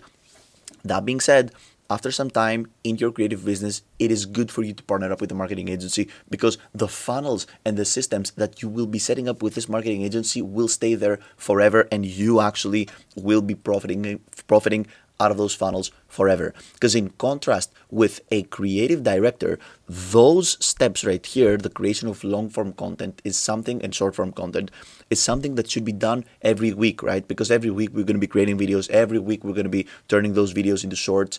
But the landing page, the VSL, the checkout page, the sales, and the email marketing is something that needs to be set up once, and just it works automatically for you. So again, what a marketing agency will do to your creative business is that it will help you get more traffic and leads, because traffic is converted to leads through our funnels. And of course, leads will be converted to customers through, again, refining our funnels. And sometimes they also help us with our offers. All right. So again, a marketing agency takes care of the funnel, if you will. It takes care of the traffic, it takes care of the leads, it takes care of the customers, all of that. And of course, it is going to be expensive, but I'm going to show you ways to calculate the expenses and get profitable from a marketing agency. So again, all of these things, again, the conversion of traffic to leads and leads to customers are done from those, again, 5 different things. So what they do, they help you with personal branding, they help you with cold outreach, all right? They help you with funnel creation, they help you by creating landing pages, and they also sometimes work with ads, all right? It depends on which marketing agency you will partner up with. In general, I take care of my marketing without a marketing agency on my low ticket product and my mid ticket product. The marketing is done 100% through honesty and transparency and my long form videos, just without any marketing. And regarding my long form content, I actually do paid cold outreach, not ads, but cold outreach to people that I know that fit my target avatar with the help of a marketing agency. All right. So what are the pros of a marketing agency? What are the good aspects of partnering up with a marketing agency? Well, of course, they take care of the marketing, right? And you get more time to focus on other aspects of your business. Very important, because again, as a creative business owner, you want to get creative, and marketing can actually be creative, but isn't like the best thing to work on if you're a creative individual. You might want to be creating videos, you might want to be teaching people, you might want to be brainstorming your offers. And marketing isn't as hot for a creative person, at least for me, right? The second huge pro of a marketing agency is that they actually can bring a huge amount of revenue to a business. This is a fact. Marketing agencies have been generating income to businesses because marketing is a key decisive factor that will help people buy your product, right? So they actually bring a lot of value and a lot of revenue to a business. Not all of them, but yes, partnering up with the correct marketing agency will skyrocket your business revenue, all right? And again, a huge pro of a marketing agency we discussed about previously in this lesson right here is that they create the funnels of your business once, and then you get to use them and convert strangers to customers through these funnels forever, right? Very, very important. Now, what are the cons of a marketing agency? The biggest problem with a marketing agency that many creative individuals struggle with is that they can get very, very expensive. All right, marketing agencies can get very expensive depending on the services that they provide. So we need to be very conscious on when we're going to be hiring a marketing agency or a marketer, right? The second huge problem with marketing agencies, as we talked about, is that 90% of them overpromise and underdeliver the results, because it is very easy for a marketing agency to tell you, hey, we're going to create those funnels, we're going to turn all of those strangers into customers, we're going to bring you all of this revenue, and then you pay them a huge amount of money and they just don't deliver. All right, and this is actually not this is a common thing with marketing agencies, because again, the marketing agency model has become very, very popular, and many people are starting marketing agencies without having like the expertise to deliver on the results that they promise, right? Of course, this is why it is hard to find a marketing agency that you trust, right? Because trust is like the number one thing that we should build upon when outsourcing stuff of your business or when we're working with others, right? We should trust our creative director, we should trust our marketers, we should trust our sales reps and all the other people that we're going to be working with, all right? Those are the pros, the cons of a marketing agency. So when should you partner up with a marketing agency? This is perhaps one of the most important slides of this presentation, because if you don't partner up at the correct time with the marketing agency, you could be leaving a lot of money on the table, right? And if you partner up at the wrong time, you will be losing lots of revenue and money. So number one thing, if you're getting positive feedback from people that have purchased your high ticket offer, as we talked about in the previous lesson, you should partner up with a creative director when people are converting and are buying your high ticket offer. All right. If people that are buying your high ticket offer, all right, are seeing positive results and are giving you positive feedback, then it could be a good time for you to partner up with a marketing agency. Why?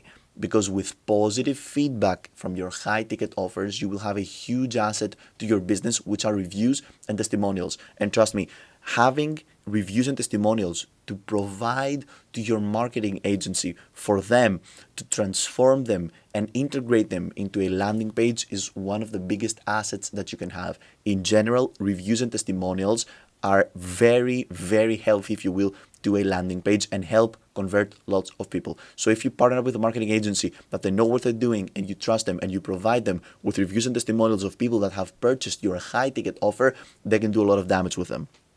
Also, if you know that your time is better spent on refining your program rather than marketing your program, right? And when I say program, I refer to your high ticket offer, then absolutely go ahead and outsource marketing to a marketing agency if you know that you can make your high ticket offer better. Because if you can make your high ticket offer better, this means that you can provide more value to your customers. It means that your customers will get more value and will be generating more income if your value proposition is, of course, income based, which means that at the end of the day, you can price your high ticket offers again more expensive and you will be generating more money even if you're outsourcing marketing. So at the end of the day, if you've understood this correctly from the final module of this course, all right, outsourcing stuff and hiring people all comes down into managing your time and energy, because time and energy are two things that we just can't have enough, right? And they're limited.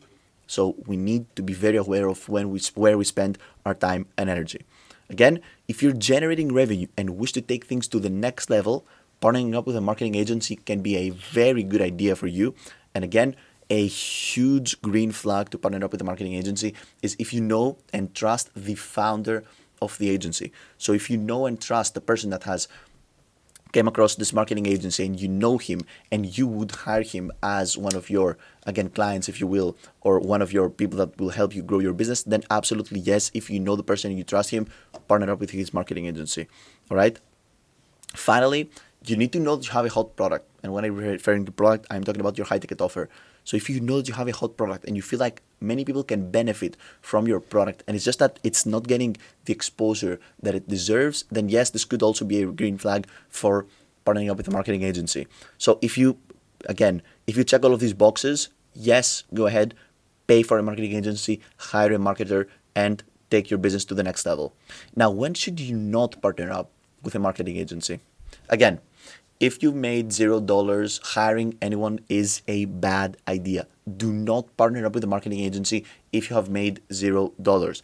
They will not skyrocket your revenue. They will not help you. You will be losing big amounts of money if you hire someone if you made $0. All right, at least if you don't have a huge experience in the field of business and entrepreneurship. Again, if you have no experience in working with people, partnering up with a marketing agency could be a bit too much for you, right? This is why I always suggest you to hire a creative director, to work with a creative director, and then consider working with a marketing agency, all right? Because it can get a bit overwhelming. The only way for it not to get overwhelming is if the only person that you're communicating inside this marketing agency is, for example, the creative director of the marketing agency or the CEO and founder of the marketing agency, right? Because if you start talking with 10 different people that will manage your socials inside the marketing agency, it's going to be a problem for you. Moving on, if you don't have the time, energy, and financial deposits, and you're not comfortable in investing all of the time, energy, and financial deposits that are needed to create a healthy relationship with a marketing agency, then do not partner up with a marketing agency. Again, a healthy relationship with a marketing agency can bring a lot of money to your business, but you need time to invest, you need energy to invest, and you need financial deposits to invest. Finally, the biggest red flag in partnering up with a marketing agency is if you're not sure about your product and you just want someone to sell the product for you. This, I guess it could sound weird because at the end of the day, marketing agencies help in marketing and help in sales and drive revenue to your business. But trust me, if you don't have faith in your product, if you don't know how to sell your product, if you haven't generated any sales and you're just waiting for a marketing agency to come like an angel and sell this product for you, this will not happen. Okay, this is why I insist that you should be getting positive feedback from your high ticket offer. Again, so you should be selling your high ticket offers before you partner up with a marketing agency. Now, of course, you can partner up with a marketing agency, and of course, there are exceptions in this rule in which you could find this 1 out of 100 marketing agencies that could sell a product for you. All right. That being said, as a rule of thumb, those are the suggestions that I would give you as, again, a person that just wants to see you succeed, and I don't have anything to ask for you, rather than just giving you information in this course, right? So, is a marketing agency essential for scaling and growth? Absolutely not, right? But a good marketing agency will transform your business. A good marketing agency will exponentially grow your business, right? And of course, they will be expensive, but they will be expensive because they will be generating you big amount of dollars, right? Again, people buy from people they like. Sam Sulek has generated thousands and millions of dollars with thousands of millions of subscribers that he has, again, without any marketing. All he does is that he's genuine, right? So what is next? After hiring a creative director and a marketing agency, the final step, the final thing that we need to tackle is this part right here, all right? Closing sales calls. And this is done with hiring a sales closer. So in the next lesson, we're going to be discussing exactly that. What parameters you should check and which boxes again you should check if you're going to hire a sales closer, right? So thank you very much, and I'm going to see you in the next lesson of this course. So welcome, ladies and gentlemen, to the final lesson of the final module of this course, in which we're going to be talking about hiring a sales rep. A sales rep is the final person that someone should hire in a creative business. And again, in this lesson, we're going through the pros, the cons of hiring a sales rep. When should you hire a sales rep? When should you not hire a sales rep? And this again is the conclusion of outsourcing the work in a creative business and maximizing the scalability, if you will, of a creative business by detaching ourselves and our time from our business model, right? So welcome to the final lesson of this final module. Let's get started. So teaming up for hiring a sales rep or a sales closer. As we talked previously in this lesson, a sales closer sits at the bottom of our funnel. This means that if we want to hire a sales closer, it is good for us to be already partnering up with a creative director, right, an editor, a marketing agency, and then the final piece of the puzzle is a sales rep. Now, a common question that I get when I coach someone on a one-on-one basis, right, is can I hire a sales closer without partnering up with a marketing agency, without having a creative director? The answer is absolutely yes, because a sales rep doesn't.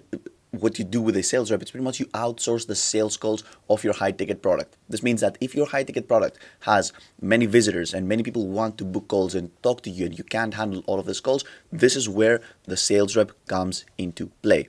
What does the sales rep do? Again, a sales closer is a person that will automate sales calls and convert high ticket clients for you. So with, again, outsourcing the sales calls, we detach ourselves from the sales calls and we automate the process of booking high ticket clients. That being said, again, sales closers, depending on the product that we're selling and the price of the product that we're selling and the amount of time that they need to invest in every single call, they can get pretty expensive. And this is why in this lesson, again, we're going to be weighing the pros and the cons of hiring a sales closer. So the pros of hiring a sales closer, all right, is that obviously you completely detach yourself from the sales process. And again, your high ticket offer becomes very, very scalable. And this, if you can recall from the second module of this course was the problem with our high ticket offer, right? Because it is more expensive, we needed to invest our personal time into the sales process, right? If you compare it to the low ticket product and the low ticket offer that we have and the mid ticket offer that we had, those offers sell by themselves, right? So we could be sleeping, we could be out skiing, we could be working, and those offers are going to be selling by themselves. But the high ticket offer requires us to enter a sales call in the funnel, and this is why hiring a salesperson can help us with automating the process of selling a high ticket offer of ours, right? Then, if a salesperson is good, they might even convert clients better than you, right? This is not easy. It's not easy to find a salesperson that is so good that converts clients better than you. In general, when you're outsourcing your work into someone, expect the job to be done a bit worse, right, than if you would do it by yourself, because obviously our creative businesses are personal brands and people really value talking to the person of the personal brand, right? So, but sometimes a sales closer can actually convert better than you. You're very lucky if you find a sales closer that converts better than you. We can talk about training sales closers later on in this lesson right here. And then in combination with a good funnel, a salesperson can all generate a huge amount of revenue to a business. All right. And sometimes I know that many big creative businesses have more than one salesperson, or they enable one sales rep to hire two or more sales reps. So they got many salespersons booking calls all the time. And this is how they generate huge revenues to business. All right. On top of that, a rare pro that people don't talk about salespersons, but it's definitely out there, is that salespersons add credits to your name in the eyes of clients. Why? Because a client books a call, and suddenly he doesn't talk to you, but he talks to a salesperson. He knows that you're like big deal because he doesn't talk to you. He knows that your time is very, very precious for you. So you need to filter them through a salesperson before they start working with you, which is kind of cool for some clients. Other clients see it as a turnoff, but in general, those are the pros of hiring a salesperson, with the first one being the most important one. The fact that you detach yourself from your high ticket offer, right? What are the pros? What are the cons of a salesperson? The first one is that they can get expensive, right? And they will be usually getting paid revenue based, right, with percentages of your high ticket offer. So some salespersons ask for up to 10%, 20% of your high ticket offer, again, price, which is a lot. Then again, you are outsourcing and automating the process of selling your high ticket product, which is very important, right? In addition to that, as we discussed about, especially in this final part of this course, in this final module of this course, people buy from people they like, right? And they don't exactly know and like the salesperson, if that makes sense. Because for someone to book a high ticket offer call with you, which means that they're interested, right, in purchasing your high ticket offer, this means that they have been nurtured through social media, they have been nurtured through YouTube, they have seen your landing pages and all that stuff, right? And they resonate with your message and they like you. They don't like the salesperson. They don't know who this is. It's a stranger for them, right? Whereas you're not the stranger. So this is why I said that obviously you showing up in a sales call and you closing the sales call is the most optimal thing to do.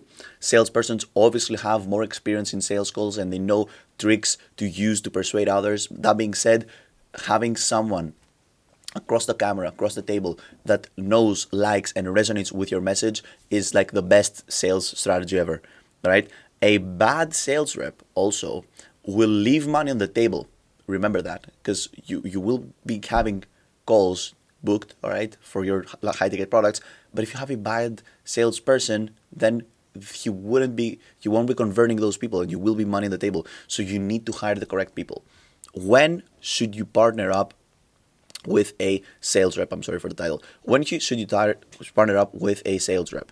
All right, if you're getting positive feedback from people that have purchased your high ticket offer, it is time for you to start outsourcing even more and time for you to start having a sales rep. The most important indication that you should hire a sales rep though is number 2. If you're getting more calendar bookings for calls that you can handle. All right, this is a blessing, first of all, in any business. Like if you're getting more calendar bookings for calls that you can handle, congratulations, your offers are amazing.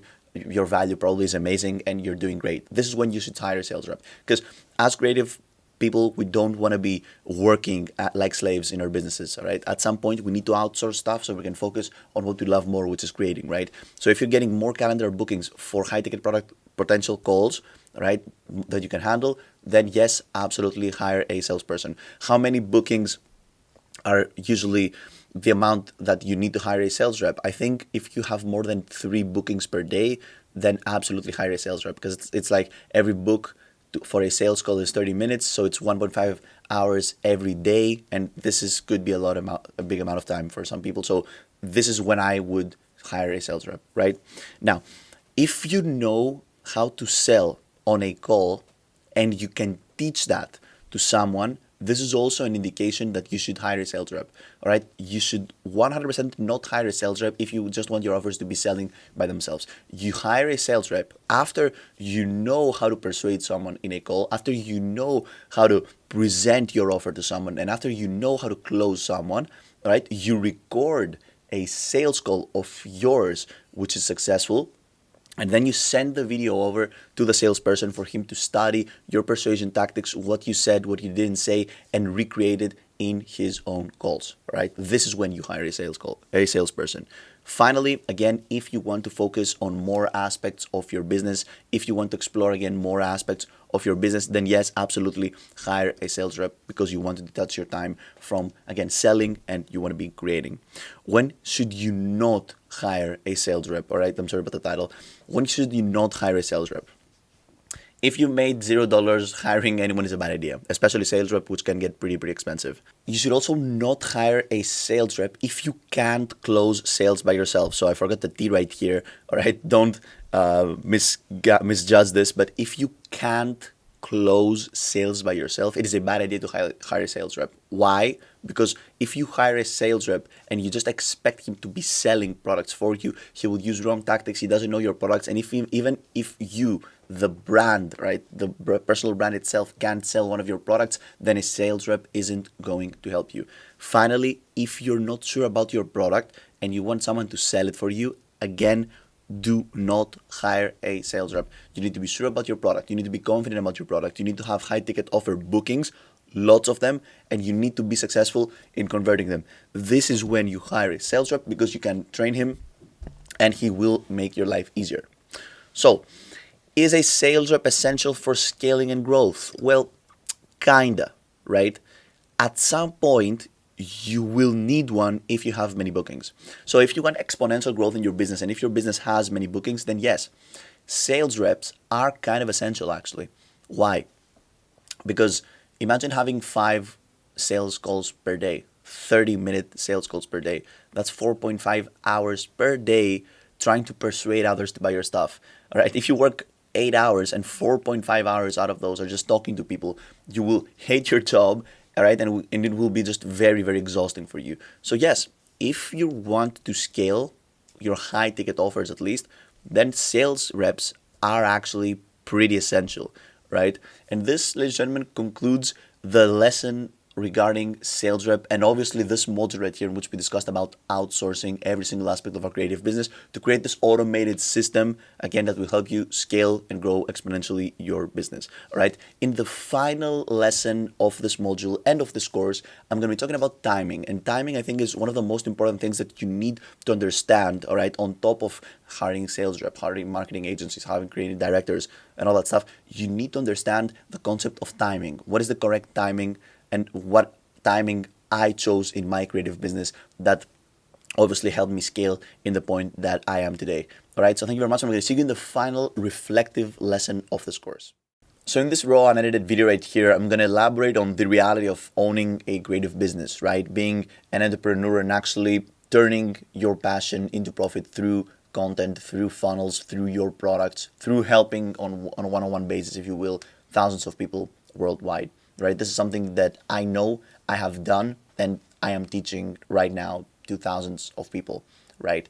And just because I've underwent through this transformative experience, I know exactly what will happen to you if you follow this, again, framework of mine and you actually become a creative business owner, right? So I can give you some examples, some tips, and pretty much outline what's going to be happening in your life from this point moving forwards if you implement the stuff that we talked about, right, in all of the previous videos.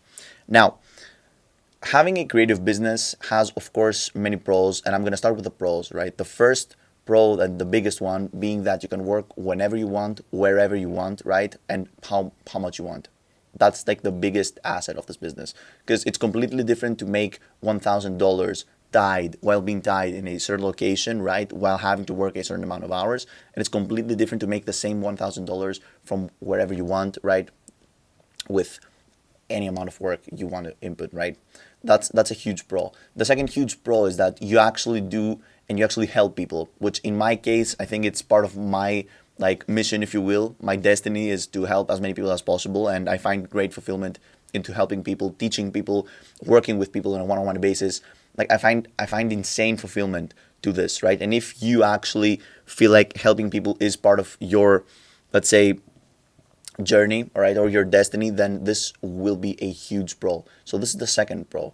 So again, to recap, working from whenever you want, like whenever you want, however you want, and helping lots of people. Those two things are very important to me, and this is why this is one of my favorite business models.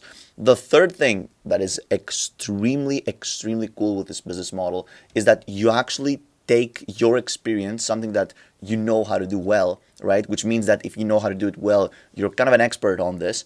And if you're kind of an expert on this means that you have like joy doing this, and you take this experience of yours, those thoughts of yours, those processes that you have downloaded in your brain and you know how they work, right? And you turn these into your work. So every single day, as you're teaching thousands of people, as you're doing what you love, you're literally elaborating on frameworks and processes that you're very interested in. And this is exactly why you have mastered them and you have experienced them in a very vibrant state. And this is why you want to share them with more people. All right. So in general, those are the biggest assets of this business model. All right. Again, to recap, the fact that you work from whatever you want, whenever you want, you get to teach people, which is very important. And of course, you get to be involved in things that you're very passionate about. And those are like huge assets. There are way more assets. The fact that this is online, your products will be selling as you're sleeping. If you place the correct systems and the correct funnels and you hire the correct people, you can outsource this whole business and you can just keep helping people on automatic basis, if you will. But those are things for the future. Now let's talk about some cons, some problems that arise with this business model that many people don't think about them. I have personally witnessed them. I have personally seen them in my life, right? And I think that you should be aware of those problems before you embark in this journey, right? Or as you're embarking in this journey. Just a small note here. The pros outweigh the cons, and this is why this is a business model that I've chosen personally, right? And this is why it is also a business model that I teach other people, right? Because at the end of the day, I want to help people. I don't want to like spoil people and ruin their lives. So obviously, the pros outweigh the cons. Here are some problems with this business model. The first problem is that exactly due to the fact that you work, you don't have a time frame. It's not a 9 to 5 job. You can work how much you want, right? You end up working way more than a normal 9 to 5 job. Like it's almost addictive. It's addicting to see the results coming in, to see actually people, being helped with your message, people resonating with your message, people paying you to coach them. It's addictive. And once you see those first results coming in, you will never be able to stop work mode. In my case, I work 25/8. Like I'm on the phone all the time. I'm always creating.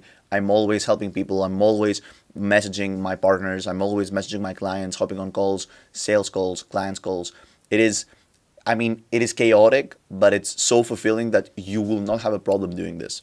That's the first thing. That's the first con. You will be working, a lot in this business model. But at the end of the day, it's like good work because it's not work that you hate doing. It's work that you love doing. So your day is filled with stuff that you love. So this is absolutely amazing. I'm gonna do a small pause from the cons and actually talk about another pro that it's very interesting to me, and to me it makes absolute sense, and I absolutely love the fact that this happens in a creative business. So usually in a creative business, right, we're referring to personal brands.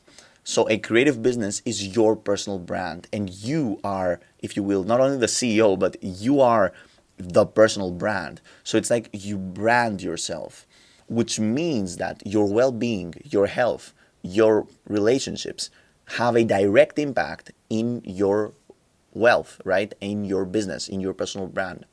And the coolest thing with this is that as you're growing your business, as you're growing your, creative entrepreneurial journey, you also get to grow your health, you get to grow your relationship with other people, and you actually take care of yourself on another level, right? Because again, you are tied to your business. You are your business. So it makes absolute sense to take care of yourself first, and this will have a direct impact in your business. And this is absolutely amazing. In this way, going for a walk, when you wake up, to have some sunlight hit you, working out, exercising, networking with other people has a direct impact in your business. And to me, this is something priceless. It's really priceless because my whole life is my business, right? It's not something that I, switch on at 9 a.m. and switch it off at 5 p.m. My whole day is my business. How I navigate my relationships is part of my business. How I go out, how I dress is part of my business, if that makes sense. How much I work out, what I eat is my business because I am my business. I am my personal brand and my well-being is, above everything. So this is just another huge pro that I've witnessed in firsthand in this business, and it makes absolute sense to me. And I really, really hope that once you launch your creative business, once you start taking this seriously, you will understand what I'm saying. And it's just absolutely beautiful to see, for example, your sweat in the gym, like while you're working out, have a direct impact in your business. It's something really that I cannot describe like verbally in a video, right? The final problem that I have with this business model, and it's actually a problem that many entrepreneurs have and they have been witnessing. It's a fact that, all right, it's a pretty unconventional way to approach business. What we teach in this course and what you already know if you've consumed the whole course, right? This business model is pretty unconventional. Not a lot of people, practice having a creative business. And the road is long and the road is lonely in this business model. There are forums, yeah, you can find other creative professionals that share same tactics, same funnels, but you will create a niche of one and you will become the leader of an audience. And being a leader means that not a lot of people can actually guide you and not a lot of people can help you. All right. And in my case, my road has been, very lonely. I don't have other people to resonate with me, in my close circle. My friends, they don't understand what I do. My family doesn't understand what I do, right? So this is why it is, of course, they support me, right? Of course, they support me. Of course, they love me. Of course, we have fun when we go outside and they know that, I have a creative business. That being said, the road of a pioneer is always lonely, but he's never alone. He's never truly alone. So I want you to remember this. This is why I find extreme satisfaction I found extreme satisfaction while creating a community of creators like myself and other clients that I have. Right? You can check out the community in the description of this course. It is a community in which everyone inside is passionate on turning his passion again into profit, creating a creative business, and we exchange ideas. We talk about processes. We talk about personal stuff also.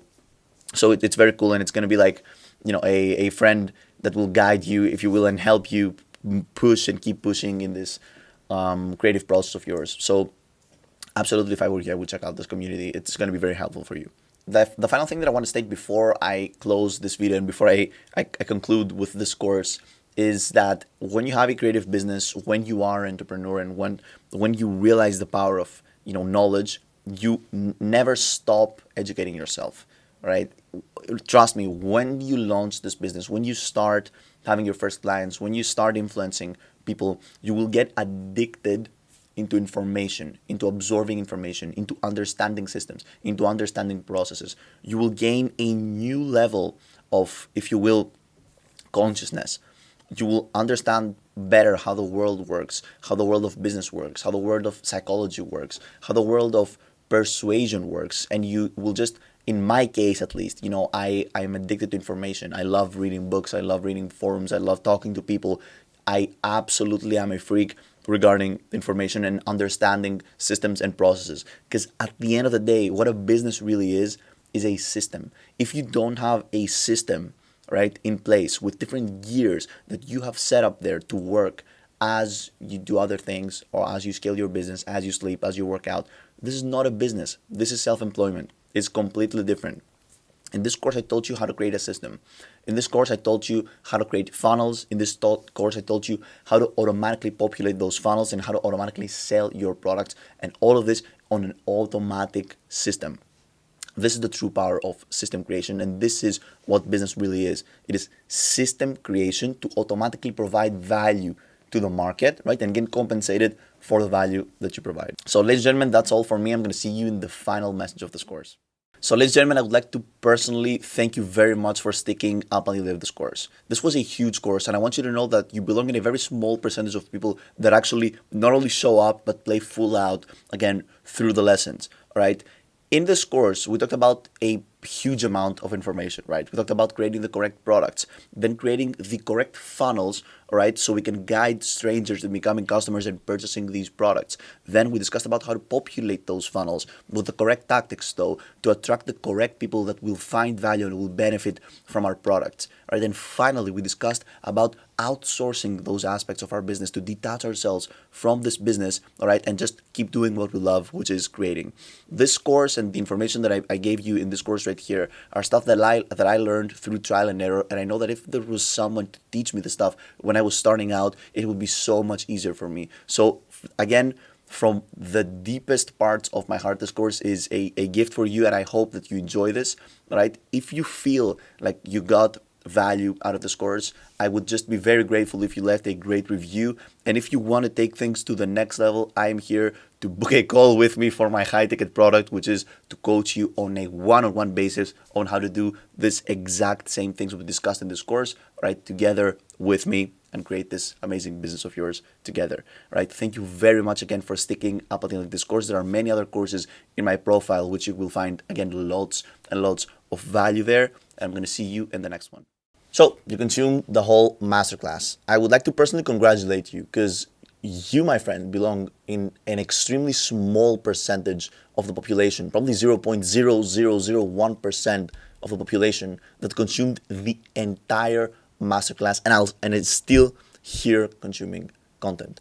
I would like to personally thank you for sticking up until the end again of this masterclass. And as a gift, I would like to offer you a completely free consultation call. I will not try to sell you anything. I just want to congratulate you and get to know you because you consumed this whole 5-hour masterclass from start to finish. I want you to send me a message in my private school community that I have linked in the description, and we will hop on a 1-hour completely free call together to discuss about your business. Thank you very much. I'm going to see you in the next video.